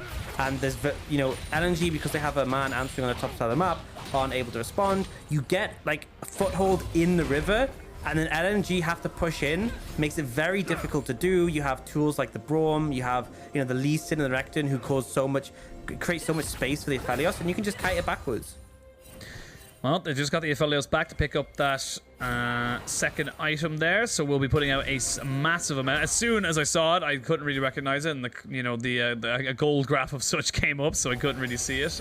But believe it would be the Runan's Hurricane, as he's looking to try and just shred through most of these teams. As now Rogue Warriors, they're doing exactly what you said they should do. They pushed in, they get the priority, they were to move their solo laners in first. There is TPs available for both Ale and Icon. And again, LNG not going to be super upset with giving away this dragon if they didn't feel comfortable fighting it. It is still only the second one for Rogue Warriors, fourth one of the game. And LNG, though, walking forward, they're going to try and jump into Xiao Hao, who does get hit by the Glacial Tomb. He will be taken down very, very low, but not quite finished off just yet. He flashes away. They have the Unbreakable, but he will fall, as here goes the Moonlight Vigil down as they jump straight onto Betty and try and take him out of this fight. LNG just found an opportunity, knew what they could do, and were able to 100% punish onto Rogue Warriors. They will end up gaining 4, losing none, and this is just a fantastic start to this fight for LNG. Just beautiful target selection there, honestly, from LNG. They knew Diana was a big threat if you don't shut her down early. She's the one who doesn't have the Merc Treads in her pocket, so as a result, the ult has a lot of value from Icon. They shut her down very quickly, and they find momentum. That's the critical thing with this composition. If you find that initial kill on the back of the Lissandra, you can very easily chain it into more with those frozen thralls. And the thing is, because Rogue Warriors were so inactive, LNG have been able to make up that goal difference, and this now means they'll be picking up their third dragon off the game. Ocean Soul for an Olaf is, I mean, it's insane. It's insane, but at the same time, 2 TPs have been coming in. They're going to try to kill off Tarzan, but he's too tanky. Oh, Forge almost goes down. We're going to look at Xiao Hao and Chocho coming in on top of this. Play. This could be a Baron play. You have no jungler for 30 seconds. Yeah, they could just start this one off, and LNG have to contest. You can, you know, rotate off the Baron and fight them, or just look to finish it. You have options. TP from Forge means he gets a reset on full HP, and now it's up to LNG to contest this one. They do have the ults back up and available, which is critical here. But again, they have to start the fight before the smite. They have to start the fight before the smite. That is the call from you. TP is available here as Icon gets jumped on. TP going to be coming in. There's going to be the frozen path to keep everyone away. Solar Flare goes in onto the backside. Great Glacial Fissure onto 4. And they get the Moonfall as well. You can see ZDZ trying to cut off the escape route right now as Betty being jumped on by this Scissors maniac in the front lines. But it's just not enough for LNG. I don't think they're going to be able to continue fighting this one up. The concussive blows will stun up both of these carries, and they will find themselves a fight. It ends up being 3 for 4 in favor of Rogue Warriors. But LNG, they stop the Baron, and that's the important thing. Yeah, Rogue Warriors managed to get some gold, but all in all, they don't really trade too favorably there. Forge just 5 kills in his pocket now. This Lee Sin's a monster, but it just feels like the 80 carries can't stay alive. It's like Ole is just doing so much work there, and I kind of talked about how he was going to be the major threat carrying these late game team fights. He did so much damage, and you can watch that here. So the initial engage comes in from Xiao Hao. He's already low, he has no Zhonyas. He's just trading his life for the engage. But watch Ole. Does a ton of damage onto this Braum with the help of the Lissandra. And then, you know, Betty just has to run away. He can't do anything to him in this situation. Can't really trade damage. And he just gets absolutely shredded. And then Arle, he is that big bruiser, that AP bruiser who kind of is the massive threat that LNG have to deal with. And they do eventually, but it takes them such a long time. It does take him a long time, and he does trade back one last kill right at the end, able to kill off Cho Cho as he wanted to make sure those concussive blows went down. The goal pretty even. Dragon stacking in favor of LNG. Kills 7 apiece. But it is all about that Lee Sin right now. 5-0-2 for Forge, and you can see now Betty opting to go towards the Hex Drinker instead of moving straight to his Infinity Edge. I feel like this is a smart move from him. He recognizes that he's only really going to be killed by Icon or by Ale. Yeah, absolutely. It feels like it needs to be those two who are sort of doing that damage. But it's a rough one. It's a rough one, honestly. And Ale at this point is just on fire. Literally, it just feels like there's no real answer to him in this game. And I think a big factor to bring it back to was that second dragon. Not the second dragon, third dragon, sorry. The second dragon for LNG, when Rogue Warriors just didn't contest it. And now they're 2 minutes from an Ocean Soul, potentially. They've kind of backed themselves into a corner as a result. And I think they were just too passive in that mid game. Little bit too passive. They are trying to see if they can get Betty up to that Hex Drinker before they fight for this. Just under 2 minutes until that soul does spawn. It's very difficult for you to make that damage stick now as well for RW. If you give away that soul to LNG, it just becomes so much harder for you to work it as Forge. Gonna make best friends with the Baron buff as the big purple worm keeps telling him to get him the hell out of his house. He's not been invited.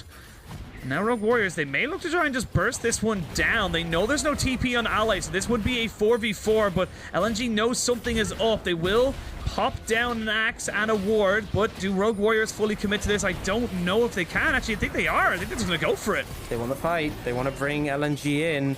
LNG aren't really going to get baited. They know the Baron won't get finished here, so they're just going to take mid priority here, take that mid tier 1, and they'll have prio for this dragon in a minute. So they'll be able to move in and just establish vision control. I'll have prio, as we see now the rest of Rogue Warriors coming in to make sure they don't lose anything else. The refresh of wards and everyone else starting to reset. We're seeing both sides just getting as much gold into their pockets as they possibly can before this next fight. This could be a massive indication of who's going to be able to take this game. If LNG get the Ocean Soul, it becomes so much harder for Rogue Warriors to kill them off, especially when I'm looking at Ale on this Gwen. And on the other side of this, if Rogue Warriors are able to delay it, deny it that little bit longer, they will keep themselves in this game and keep that Aphelios going. And actually not even going to go with the Hex Drinker, going to go towards a Wit's End instead. So doesn't need the extra bit of shielding, just needs the damage. And Ale here, we'll see Forge there, so not able to gain anything from that, just has to back himself away. But it is Rogue Warriors first on the objective. Yeah, so LNG, you know, they had that pride, they got some vision down, but they were forced out. And now Rogue Warriors, they have sort of a foothold on the area. The dragons are spawning, but remember, even if they lose the fight, If LNG get the Dragon, it's a massive win for them. That's exactly it. Solar Flare has been used as the Glacial Fissure. There's going to be the Moonlight Vigil going down on top of a couple of different members, but Ale is still on the backside. He's trying to get on top of Betty, who's forced to flash away. He goes golden. It's a 2-for-1 trade in favor of LNG, but now look at Betty trying his very best to keep this fight alive. He's got himself the white and green guns and a little blast plant, or excuse me, a honey fruit plant, and now the resets are coming in. The TPs are going to be used now as Forge goes in. It's going to be double TP committed here for the side of LNG and get themselves back into this fight. These arrows are doing so much, and there we go. Ale jumping back in, but Forge jumps in on the 3. He's 3v1 right now, all on his own some, and will not be able to survive. LNG get the fight, and they get the Dragon. It's exactly one thing you can see. They're just busting themselves right in front of this Braum. They do not want him to get anywhere near this, and now, because he looked to try and maybe steal that objective, just has to burn his flash to keep himself alive, but RW now really in a hole. And that's now a massive power advantage for LNG. Getting that Ocean Soul, it means that in these longer drawn-out fights, they're going to get so much value off the back of that. Really just RW not able to find the advantage here. And we can see Betty's untouched for a good portion of this fight. It looks like he's in a comfortable spot. He starts poking out damage. He starts getting a lot done. And then Ale looks at him. And that's when everything changes. Like, he dashes forwards here, even with the exhaust on, gets the snip, and look at that damage. That's with the exhaust, right? God damn. And I know he does 2 damage on his Q, but even so, and as soon as that happens, it's like Betty stopped pumping damage. His team have run out of health, which is an unfortunate problem in League of Legends, and they're just not able to continue the fight. Ale is a problem, a massive problem, and he's been a big driving force in these later team fights. Yeah, he is an issue, to say the least, as we can see now. Forge might be in a little bit of an issue himself, just have the Safeguard and Award to get himself out to safety, but top side now owned by LNG. They've got themselves all the camps on the side of Rogue Warriors. They've got themselves priority vision on this Baron as well, but Scryer's Bloom does show the Rogue Warriors that they don't need to panic just yet. That objective not being taken as of right now, but they have to be very aware, because this objective will go down very quickly when you have an on-hit Varus, when you have an Olaf and a Gwen. Yeah, I mean, they can just go for it as quickly as they want. And again, with the Ocean Soul, they have the sustain, so they're not really too concerned about taking that much damage.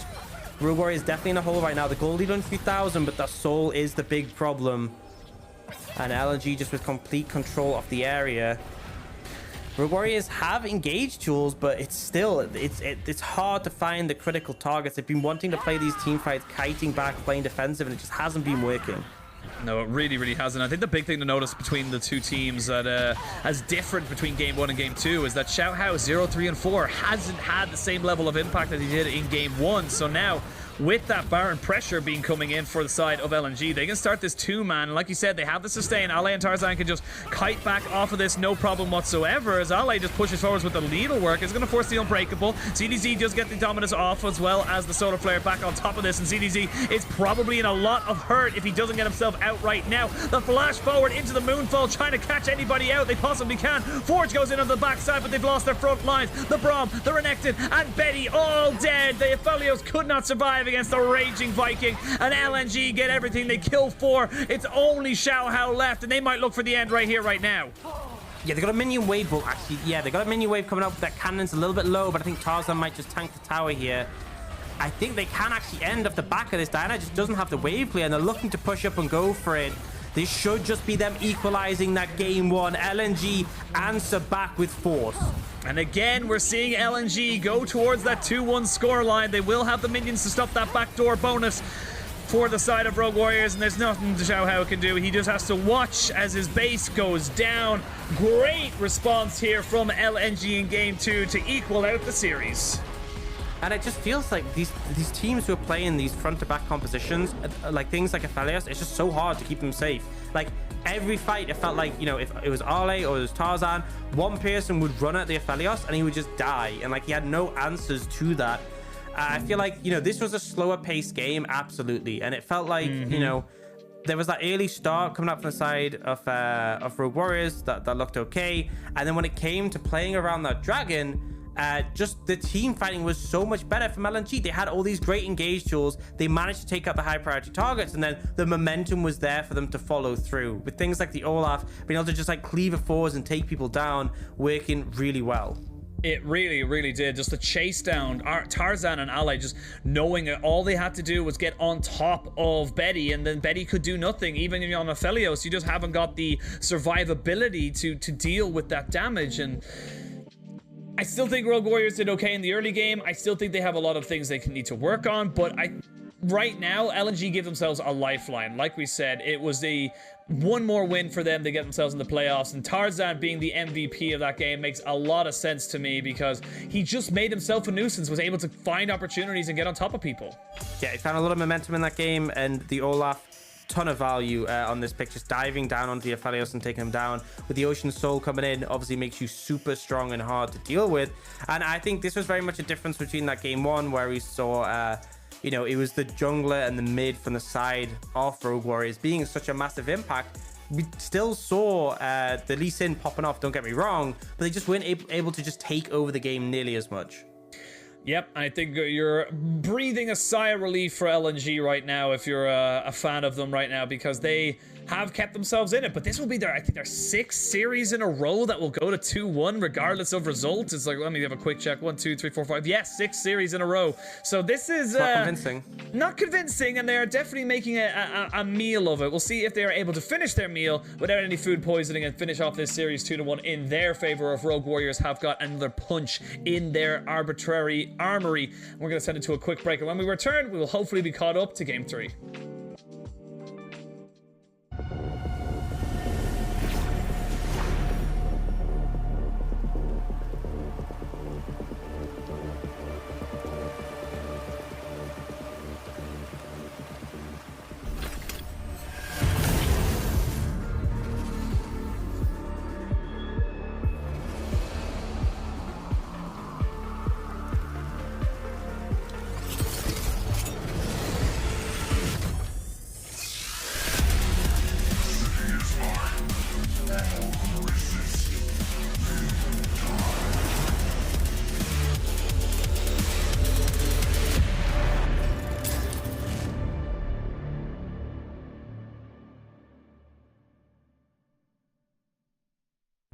Dominate the game like we supposed to. Dodging all lanes like we supposed to. I just run the play like we supposed to.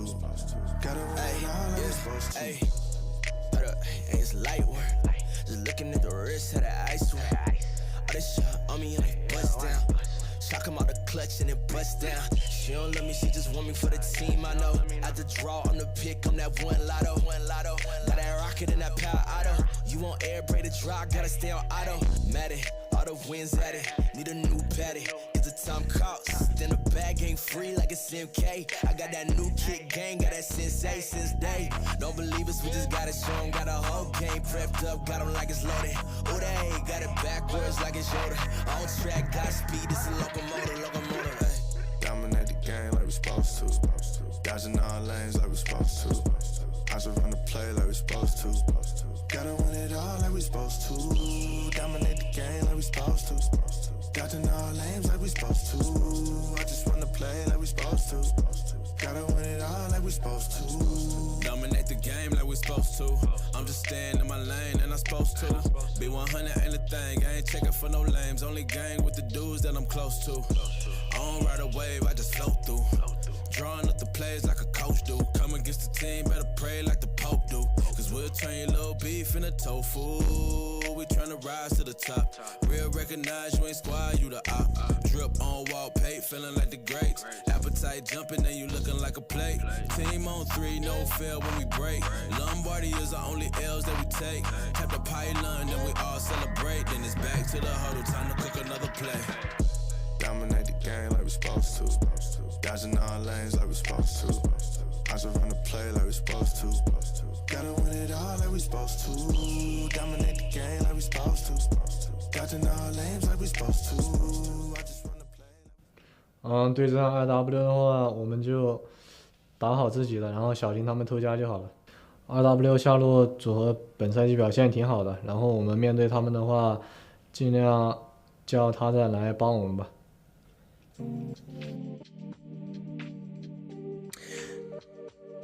Thank you very much for that nice little insight on how to beat Rogue Warriors. We, of course, coming into Game 3, and I've been told by our director that we have caught up to banned picks, so we are hopefully going to jump straight into that as quick as you like. I'm still Penguin, he's still Ox.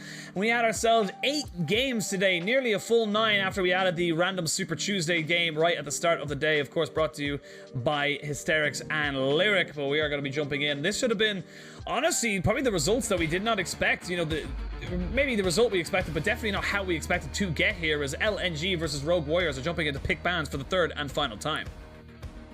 Yeah, so I feel like there's been quite varied drafts coming out from this series so far. We've seen both of these teams kind of alternating on sides of the map as well. So we'll see what they come out here.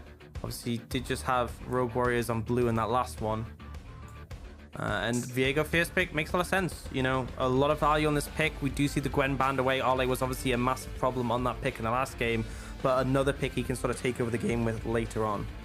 Yes, exactly. Something that you can get the resets in and become a monster in the team fights as you get to take over all of the enemy champions that you have just killed. And this time we're going to see ZDZ go back towards that Renekton pick. It is something that didn't really have the same level of impact that he probably wanted it to have in game 1, but still early game priority, something that can go toe-to-toe with something like the Viego if it is in that top side.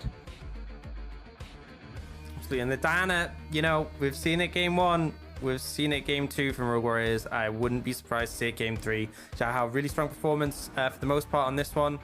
We'll see what LNG actually just going to lock in the Zac, which, you know, I'm going to be honest, makes more sense here than the other situations I've seen it. The big thing with the Zac punish we saw in our first series of the day, our first series, it wasn't the first series of the day, was that Lee Sin had that early agency to challenge. Diana doesn't have that nearly as much. Diana is very much a farm to 6, have agency, then jungler. So Tarzan, a little bit of a freer time. They picked the Varus up as well, so a strong 80 carry. And Betty going to go with the Kalista, which, you know, if the Zac doesn't connect, great. If the Zac does connect, a lot less great is what I'll say about that. Yeah, you're basically relying on Betty to be able to kite out from a botched engage from Tarzan on the Zac and just delete his health bar with those stacking spears in his back. But we'll see now what Rogue Warriors want to try and prioritize in their bans as they come into this. They are going to go with the Lucian ban here. I actually quite like this one here because they're looking to try and mitigate any of those strong laning opponents that can abuse the fact that Zac has such a large engage. Yeah, and you need mid priority here, very importantly for LNG. You very much want to play around that so you have space for this Zac to function well in these team fights. So we'll see what else pans out here. We did see some slight Taric changes on the patch with some reduced mana cost. I am a big fan of Taric with the Kalista, and I think when the enemy team has a lot of engage like this, it has a ton of value. So we'll see if they look to potentially bring that one out. For now, though, the set going to be banned away. A really strong support when paired with the Kalista. We see him, he's not really flex to support as much anymore, but with Kalista, it's kind of like the exception, right? Absolutely. I think it is the exception when we usually see it, but it is something that set can be brought into the bot side, something Chocho has played quite a bit in his LPL career. And now we see the Braum banned away, the Lucian. I think you could probably ban away the Nautilus here, maybe even the Leona on the side of LNG, and still give something to your bot lane that should be able to deal with the latter. Yeah, I for sure think with the Braum taken away, it kind of opens up a lot of those aggressive engaged supports you like to pair with the Kalista, and Leona is kind of the premier when it comes to those. Obviously, you get that synergy with the Diana as well, right? So value there too. Absolutely, you don't get the lore people locked up in the same team, as we just see now Rogue Warriors thinking about their options right now. Not 100% confirmed about what they want to do, but I think the Nautilus was a pretty easy answer for them. They don't want to go with something that hasn't got as good engage, especially when you're looking for that early advantage. We'll see what LNG are going to end up going with to sort of round out their composition. I do like one aspect of the Nautilus is that he has a knock-up, so you can actually stop the Zac in midair. It's a little bit tricky, but it's possible, which is important. I think if you pick something that doesn't have any agency to do that, it can cause problems. And I think potentially going to go with the Alistar. The Alistar, it's good here for multiple reasons. One, strong engage to pair up with that Zac, but also the fact it's point and click. It's Betty can't outplay an Alistar, right? You know, if he combos you get comboed. You either flash it or you don't, and you get knocked up. So a lot of strength there, and it allows potential follow-up for Tarzan. We'll see what else LNG want to bring through here. The Rise is something that's been rearing its head across today's games, and they will lock that one in. So has that mid lane priority that they've been definitely seeking in this one. And it's just going to be a quick Silas answer for Forge here. I was getting excited because I was looking at all the picks and I was like, that's a hell of a lot of knockups. And I was like, that's enough AP in your team to deal with an AD mid laner. And Forge is known as for his AD assassins. I was like, maybe we get the Yasuo Diana combination. Not to be right now for Rogue Warriors. They do lock in the Silas at the end of it all, but Silas good enough to basically do exactly what the Rise will do. Just gonna be a little bit of a struggle in the early stages, so once he's able to hit level 6 and get some more points into his queue, he should be able to keep up with the CSing and the wave pushing.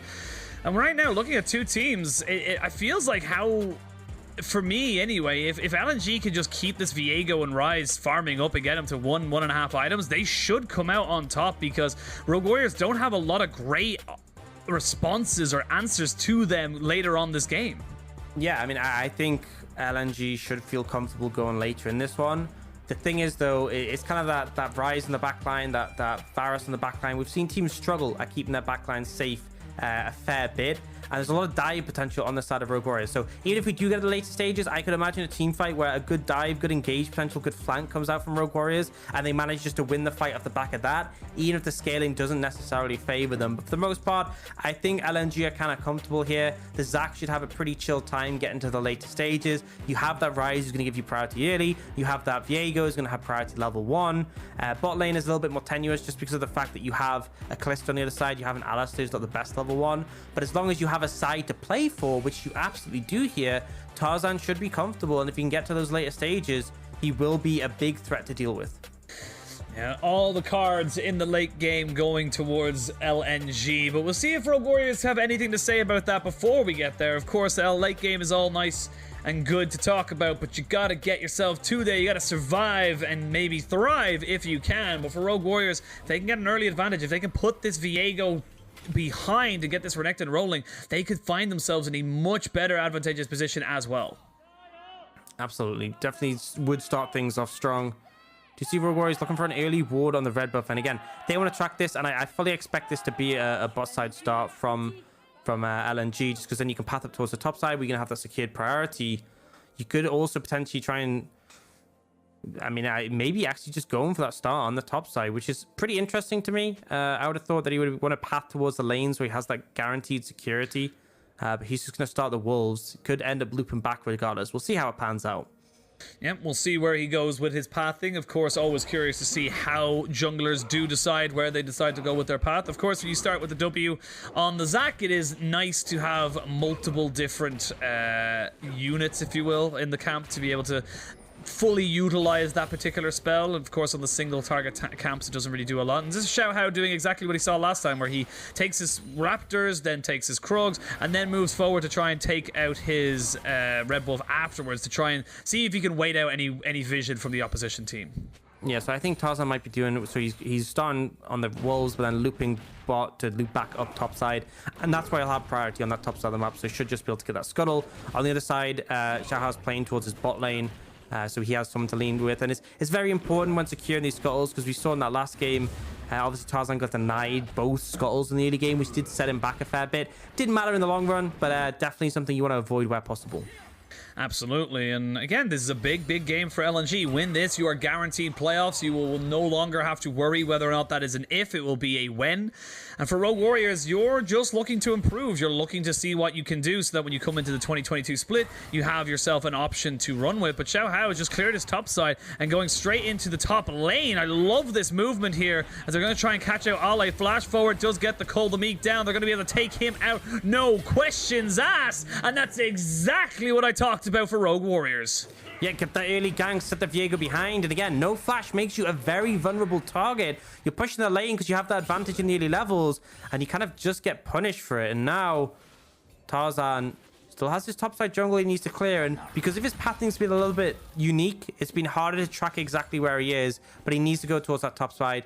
Ale's going to TP back in, so he's going to be able to keep applying that pressure, and we'll see Xiaohao secure that bot side scuttle as we kind of expect. Yeah, they are putting pings down to see if Xiaohao was there, but they don't know exactly where he is. They're going to assume now, if he is not on the top side scuttle, that he's probably on the bot side scuttle, or at least in one of his camps. So they will have a decent idea of where he is. And funny enough, actually, the scuttle, one of the harder camps for someone like a Zach to take, but will take it nonetheless. And curious to see where Xiaohao now takes this priority that he's got himself. He's got himself an early kill. He's going to be able to clear out his bot side, maybe even go for another clear towards the top end. Like, this is actually a very smart pathing, if you will, from the Rogue Warriors jungler. Yeah, absolutely. This is Xiao finding these advantages, finding these opportunities, and not really limiting his clear at all. He's still clearing at a pretty fast pace, keeping up in terms of camps, and constantly has something to sort of lean towards and to take out.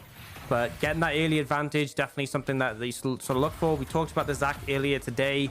Level 5 is kind of the point where you start being able to impact the map and find stronger ganks, just because of the back of having that elongated range for the elastic slingshot, meaning you can find better gank paths to come in and punish. Yeah, I think that's what we're going to see now. Actually, teleport coming into this top side. ZDZ just trying to see if he can dodge out the stun. Will get stunned up a little bit here. Underneath turret, though, with the slice and dice. Gets himself out. Icon and Ally taking about half their HP out of the turret shots. And honestly, I don't think you're upset about that for Rogue Warriors. You wasted the TP. He has to go back now. And I actually think that this gives Forge an opportunity to push in the wave and get a free reset.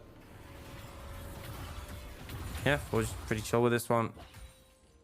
Taking that opportunity, and we can kind of take stock of, like, you know, we set up those win cons earlier. It was kind of like we wanted to see a bit of aggression from the spot lane of Rogue Warriors. They haven't really been able to do too much with it. They are finally going for that the binding. I'm not sure what happened with the control ward. Obviously, he had the control ward on one of his buttons that was the very close to the binding, and sadly used it. So they will not have that extra pink ward in the bot side for Rogue Warriors in the next few minutes, but it's 75 gold. You'll gain that back by the time you walk back to lane, I think. Yeah, just a bit of questionable, but it's kind of what we've seen. We saw earlier today. I keep saying we've seen it earlier today. We've seen a lot today. It's been a long day. It's been a long day. Where Callistas won't bind level 1, because level 1 is, like, it's important to have people on the map, whether you're defending, whether you're invading, whatever. And they'll actually bind on the first reset. And it won't really cost them anything, because they won't level W until later in the game. And obviously you don't have your ult yet, so you're not really losing anything out on the back of that. They are a little bit down in pressure though in this bot lane. You can see Varus has been able to answer a bit more, and after that level 1 on the Alistar, they're feeling more comfortable. Mid lane is still Icon just shoving this wave in pretty endlessly, and it means there's a lot of freedom now on the map for LNG to make an impact. You can see Iwandi could have gone a little walkabout and just clear out the blast cone, kind of limit the threat of the Diana coming over and taking a created gank angle. Yeah, well, no vision will be available in that bush as Chocho and Betty do clear out all of that vision. And ever since that first early game gank, it has been pretty quiet from Xiaohao. There is still no level or no flash onto the LA top side, so it's still very, very gankable should they want to go for it. And actually, always like seeing the early Grievous Wounds items coming out against laning places like a, Silas or even a Viego. We see both the Rise and the Renekton going for that particular move, and we see nice ward there, gonna die in about 3 or 4 seconds, but it got the information. And the important thing to note as well is that Tarzan does not know that it got the information. Now he knows he's been a little bit caught out. There is going to be the elastic slingshot brought in, but it's just going to be steal of the Raptor camp. Yeah, just able to contest this one. Smite coming up soon, but I think he's just not in time. Kind of cautious about the Diana coming in. And despite the fact that we had that early advantage from Xiaohao, Tarzan's been able to catch up and is now up in farm, had that level 6 available sooner. So honestly, I think LNG are pretty comfortable with the state of the game. We said that leading into the later stages, they had a lot of value there. Now, Rogue Warriors definitely can still find team fights later on if they get good engages on the backline. But for the most part, LNG, a slower early game, feels comfortable for them. The Calista definitely getting zoned out a bit and doesn't have the cleanse available, which makes this Varus so threatening. If you get comboed by the Alistar, Chains of Corruption follows. I mean, that's what I'm talking about. Exactly what you just mentioned there. We will see the flash being used by Betty's. He's trying to put down the Rens. Not quite able to take down Iwandi, but look at Icon roaming in with the Realm Warp. They will not have the minions just yet. Betty in a lot of trouble forcing the flash out. They will kill off Iwandi, though, just as he goes down. Light taking another hit with the turret. They're not quite able to land the hook, though, onto Icon. And now Chocho kind of caught between a rock and a hard place, without a prayer, without a paddle, and without any life whatsoever. Light picks himself up that one, and Icon with a successful roam bot side. Yeah, interesting decision for Iwandi to be the one to tank there on that HP, but either way, the play works, but Rogue Warrior is going to respond on the other side with this Herald. The mid laner being bot means there's no way LNG can really contest. But they will just sort of hover in the rush and wait for that to go by. Iwandi comes topside after that reset. But all in all, really favorable play for the side of LNG in critically shutting down Betty and putting this cluster behind. Yeah, we actually see the Flash and Dominus being burnt here by ZDZ, so good combination there by Tarzan, able to sneak himself into that topside bush and make sure that they're not gaining any advantage with having this Flash Summoner, but still no massive advantage for either side. It's still very tenuous as we come into the 10-minute mark of the game. It is still yet to see a dragon being taken, and with the Rift Herald in the hands of Rogue Warriors, they may look to try and force that objective with the bot lane having priority. Yeah, I mean, and they have a pretty quick route in there. Light has to answer this wave, and Tarzan's clear in the red, so potentially could just start this one up. They'll definitely be able to secure the Scuttle and Vision Control, but for the most part, I think this should be a free pickup. Yeah, they don't even have to commit the Rift Herald just yet, as actually this time around Xiao Hao just not feeling super confident, just wants to wait until he's maybe level 8 before he 100% commits to that. But yeah, Rogue Warriors, they thought about it, but then thought about not doing it. Yeah, potentially maybe concerned about the bot difference at the moment. Just the fact that Betty doesn't have Flash available. If Alistair combos Betty, Chains of Corruption follows. We saw the Flash saved him last time initially. That won't happen again. He will just die. Very difficult to sort of outplay that as a Callista. And they're just trying to, you know, they took a bit of priority bot lane. They'll re-establish control in this area. And now they feel confident to pick up this dragon. Again, LNG haven't really been too concerned with these first dragons for the most part this series. They've kind of just been happy to sometimes let them slide for Rogue Warriors. Yeah, getting the first one out. It's again at 10 minutes of the game, so still very late. But that's 2 global objectives being picked up by Rogue Warriors. So good early start to it. They've got themselves the Rift Herald as well as the first Drake. It is going to be an Ocean or an Infernal as we have the Mountain coming up next. So see what way they want to work with. Xiao Hao still sitting on this Rift Herald. It is about halfway on its cooldown. Iwandi is around this top side though, and they're just going to look to try and maybe get the priority around this top end because they know that ZDZ does not have any Flash. Yeah, and he has to be really cautious. You can see Rogue Warriors responding and moving over, but LNG are happy just to back away, happy with the pressure they applied, and sort of any denial that they could find. Now, Iwandi might be in trouble here. Does just finish the recall in time. But now again, they have the tempo advantage because they moved top. Rogue Warriors responded. Now LNG have moved back onto the other side of the map and will be there quicker. So just allows them to make the plays a little bit snappier. Isn't really anything to play for right now. Kind of waiting on that second Herald realistically. But does mean that potentially Betty could be in trouble if they wanted to punish in the bot lane. If they wanted to go for it, they might have found themselves an opportunity, but it is just at the moment Betty clearing out the waves. Flash forward to the hook and puts him right beside Icon, but not quite able to grab him. I think it was very much a hook or flash hook anticipation, but with Icon no longer having his Flash now at the rise, we're going to see them push in towards this mid lane and pick up at least 3 turret plates. So it's a nice little bit of gold here for Rogue Warriors. And now Betty in a little bit of trouble. He will not get caught up just yet, but there's a Chain of Corruption. Iwandi picks up that kill, and that's exactly the combination you talked about here for the side of LNG. Yeah, 0 counterplay. Literally 0 counterplay because you can't dodge the Alistair, and once the combo connects, the chains are coming after. The burst damage is there. Now, Tarzan going pretty aggressive here.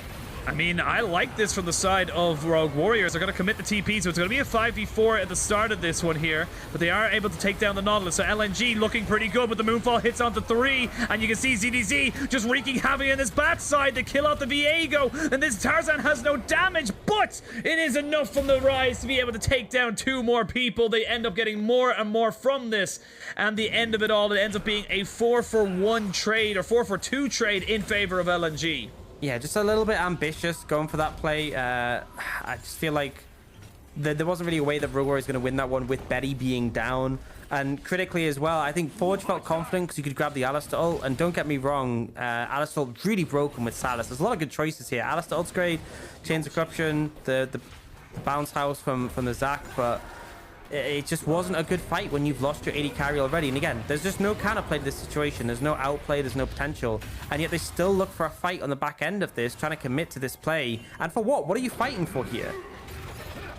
Yeah, it just feels like they went for it. I kind of liked it at the start because I thought they may have been able to burst someone out, but they just haven't got any consistent damage right now. And Xiaohao is just so afraid to go in and just about gets the Moonfall down. And yes, they kill off Iwandi, but it's so separated, and Forge just not quite able to keep himself alive. The Ignite even there from Ale just taking down Forge right at the end. It just goes in favor of LNG right at the start of it, and only 1,000 gold lead, but they are getting the advantages they need. The thing is that without the sustained damage from the Cluster, it puts you in a really difficult spot, and the targets they initially engaged on with the Alistair and the Zac, who aren't going to go down easily now. Tarzan's fishing for something in the top lane. We do have Icon moving up as well. There's the Realm Warp. There's the Realm Warp and the Heartbreaker. ZDZ just has to flash almost as soon as he gets it back off cooldown. He has to use it straight away. They are going to use this, however, as a moment to push in mid lane and bot lane, because they know that there is no real response from the side of LNG as of now. Tarzan is here. Maybe he wants to go for something. There is his push up, but not quite able to get it. The chains lands, and now Tarzan takes a little bit of punishment for going in without the support of his team. Yeah, has to be respectful of that. But do you see, you know, for a degree, LNG able to sort of defend. They commit the resources top lane. They manage to back off. They manage to cover mid. Does give Rogue Warriors a window to go for that Herald though, and Dragon spawning in 35. But on the other side, Light just able to pick this tower up. And that will be the first tower of the game. Bear in mind, you know, the gold lead isn't that big between teams, but the gold lead between 80 carries, massive right now. Nearly 2,000. My God, you're absolutely right. You're 2,000 in favor of Light. He is just a monster. Betty on this Callista just not going to be able to do anything against this Varus. And 303, 100% kill participation for the Varus. You will take that. It doesn't equal much of a item advantage right now, but you can see it there in the levels. He's a level ahead of his opponent. So Betty still reeling from that particular experience, and RW, they might look to try and maybe force out topside and mids. They might get 2 towers out of actually what I'm going to call with pretty poor resets coming in from LNG. Yeah, the time's been a little bit off. They haven't really gotten in position to defend this, and it's the fact that they can take the Herald instantly translate it, but they are looking for the engage. That's a long Zac jump. Oh, long Zac jump, and you had Iwandi with the Hex Flash as well. Ale moving forward with the Heartbreaker resets. He was renekted for a little bit, but Xiaohao is in no real danger, and Betty trying to, I guess, take the Raptors, but then realizes that he doesn't really want to be in a position where they could collapse on him as well. So everyone kind of backs up, and LNG get another advantage. I think LNG are at the point where they're feeling really strong, right? They've sort of got past the early game navigation.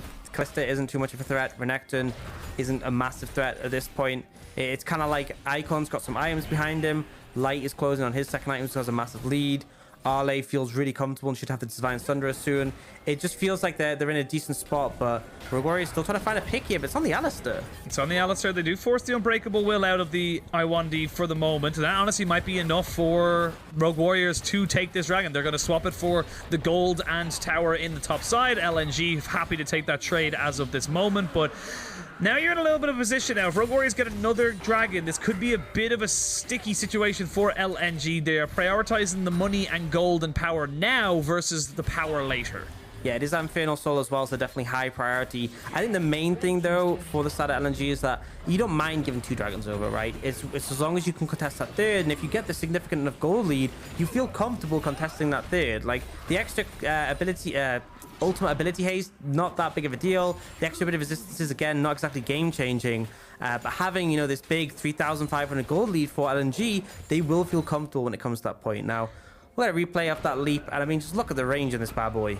Yeah, just so much distance to cover, and then without a flash, ZDZ nowhere to go. He just gets bounced up so many damn times, and you combo that with the Alistair, the bouncing, the knockups, the knockbacks. It's just so difficult to get out of CC right now, and I feel like Merc Treads should be on the cards for a lot of these tankier members. And speaking of Merc Treads, we're going to have to see a little bit of an engage now in the mid lane as they jump on. Cho trying his very best, but the Zac jumps in to try and be the front line. Xiaohao is just straight up taken out of the fight. Nothing they can do, and 2 quick kills. LNG feeling confident, feeling frisky, looking for more, but without the minion wave, they are just going to have to take this turret and back themselves up a little bit, but they might look for the tier 2. Yeah, I mean, I think Rogue Warriors have to be really concerned. They won't push for that tier 2 right now. The mini wave gets quickly cleared out. But, I mean, I think we're kind of seeing the value of a Zac if you can get him through the early game, right? earlier today we had the Zac who kind of got punished really hard in the early stages by SOFM, but here Tarzan was unchecked and now he's in a really comfortable position. He just dives in, no fear, no real chance for any recourse. I mean, look at this situation here. So the Salas and the Diana are trying to find the engage in the back line, and we just have the Alistair running interruption, and the Zac jumps on top and just the Diana does nothing.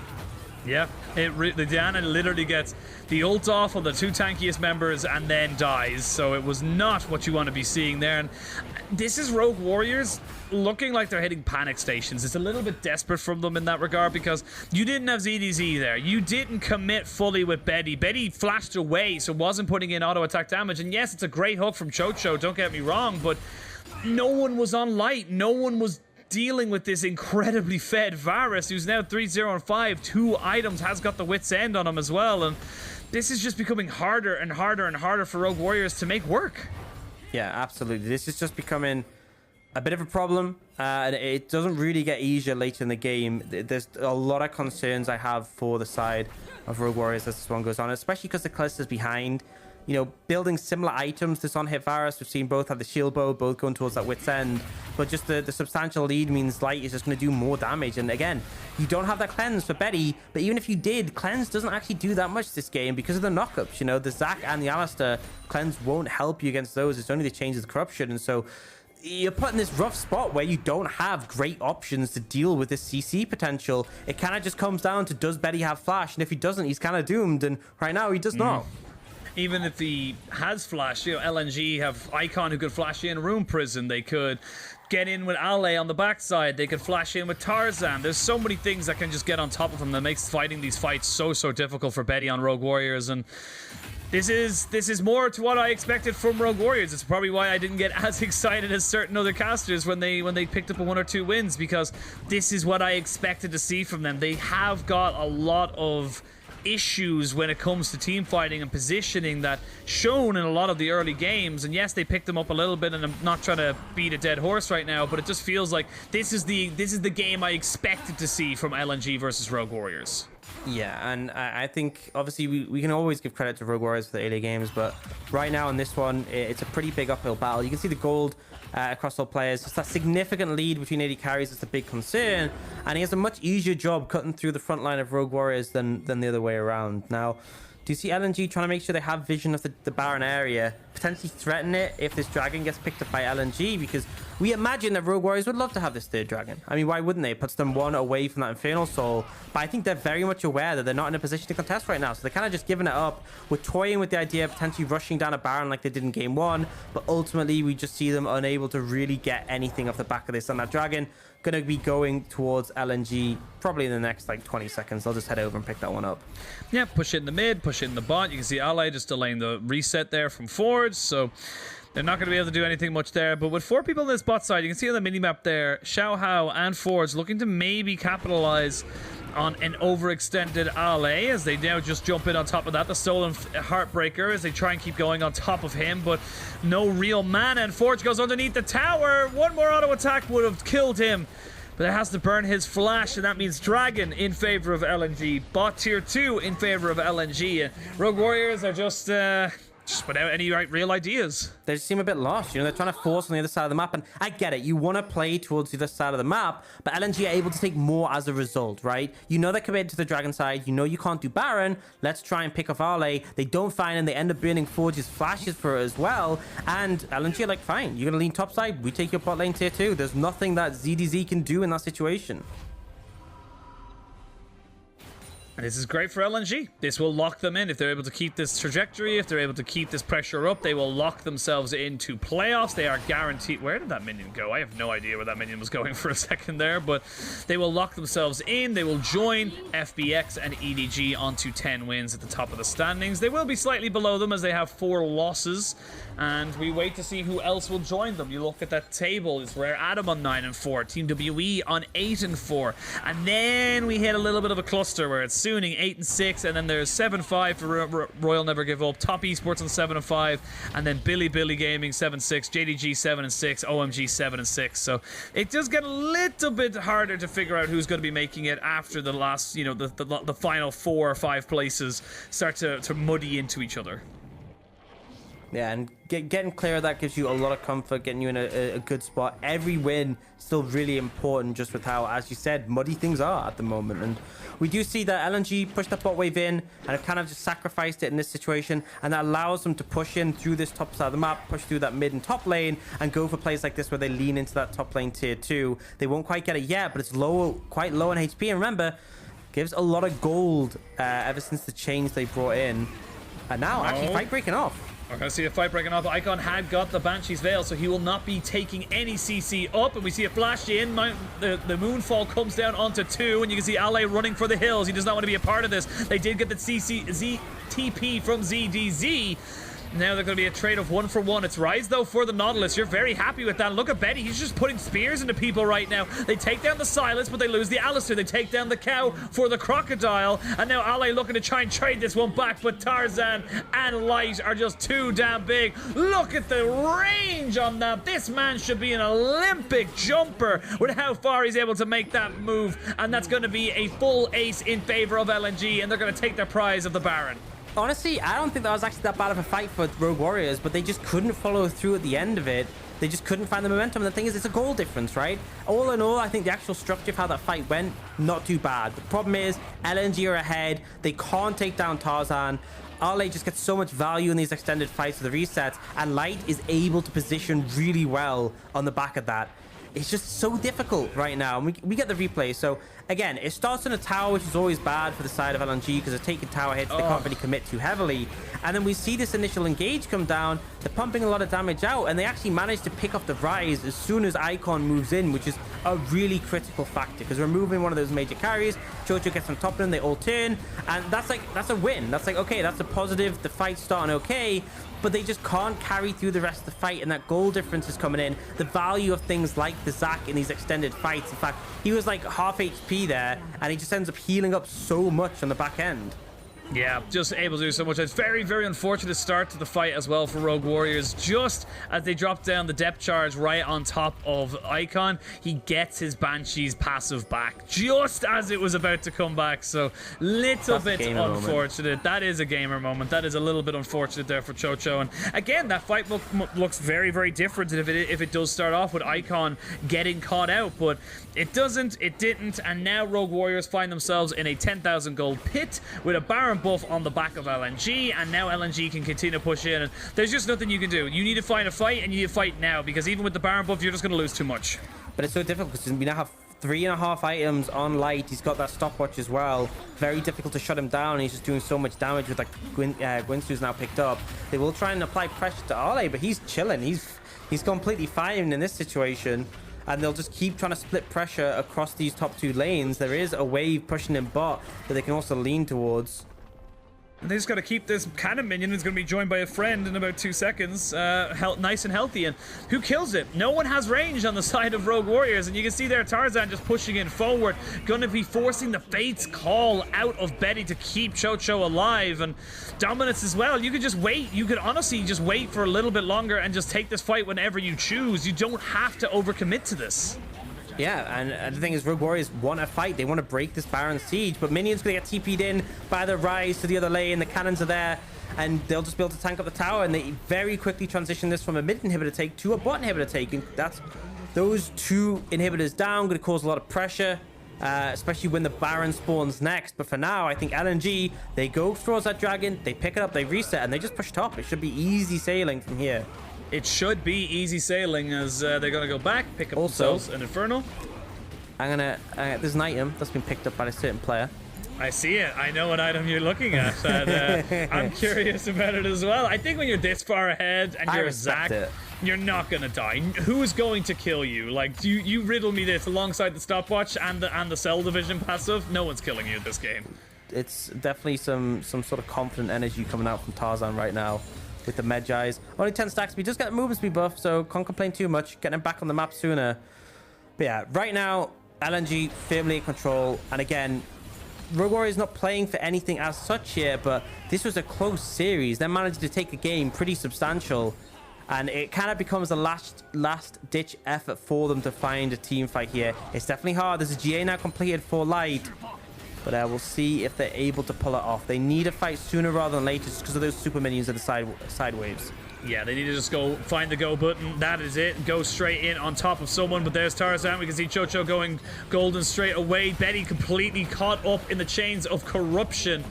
I don't think they can really go anywhere now. Oh no, Xiao Hao has been caught. He has to go into Zonya's state straight away. He tries to get the moonfall off as Zack's abilities end up going straight up into the camera and knocking up all of the different particles. And LNG, they're just too far ahead. Look at their health bars. Look at how they're posturing around this bot side. They don't care. Tarzan could literally go in on top of this and not give two damns about how he goes. Ianza gets a little bit of stall points as we do see the final fight coming in. It's actually going to be Iwandi, the first one to fall. These health bars are starting to palm down a little bit. You need to be a little bit careful if you're on the side of LNG. You don't want to just overextend too much, but Light with the GA able to come back in, take down the tier 1, or the tier 1, the Nexus, first Nexus turret. So I finally get my words out of me. And that's going to be all she wrote. The second Nexus turret will fall, and that is going to be Rogue Warriors falling 2-1 to LNG, and LNG qualifying with 10 wins to take themselves into playoffs. Securing that spot, really important. Again, not the most convincing series. We were hoping for a bit more decisiveness from LNG, proving that they're returning to their form for the start of the season. I still don't think they're there yet, but they managed to clutch this one out. Tarzan absolutely massive on the Zack, and as you said, locking in that playoff spot. Still a lot to play for in terms of getting first round buys, getting a comfortable position, but they've definitely made a big step today. They have definitely, and you know, again, this is what you want to be seeing from LNG. They needed a win, they got the win, and yes, it's a 2-1. We might look at Game Store later on in week 9. Of course, we're still in week 8, but they play Top Esports and EDG next, and these are two massive tests now for the side of LNG to see if they are up to the task, you know, if they are available to put themselves in a position to contest for the title. That's the thing, you know, again, started split 7-0.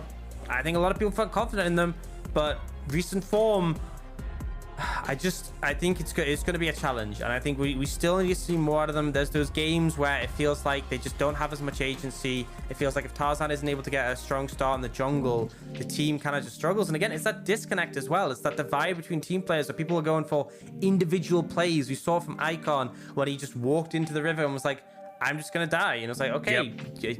you do that. And that's the big thing as well, is that this was a close series against a team that you should not be considered close to. Like, you're against Rogue Warriors. They're down in 14th. They're 4-10 now. They only play 2 more series left in the season, and they made you sweat a little bit. They made you worried that this could have been maybe gone the wrong way, or maybe it was something that could have gone a little bit more skewed if you weren't on the top of your game. And I'm thinking of teams like EDG, Top Esports, RNG coming into massive form. Team WE also on pretty good form right now with 4 wins on the trot. These are teams that are going to punish you so heavily for inactivity and also just straight up mistakes. Yeah, absolutely. I think you need to be doing a little bit more. You need to be having this consistent level, and I think the fact that they're just so reliant on like having, you know, critical win conditions that they can play around, having Tarzan who can provide so much for the team. There's a lot of question marks still for me. Lot of question marks. Of course, good games from RW. They are out of playoff contention, but they still gave it them all and gave us 6 games today, or 3 and 3 if you were looking at it from just our perspective. So long day for myself and you, Ox, but good to finally see. It has been long.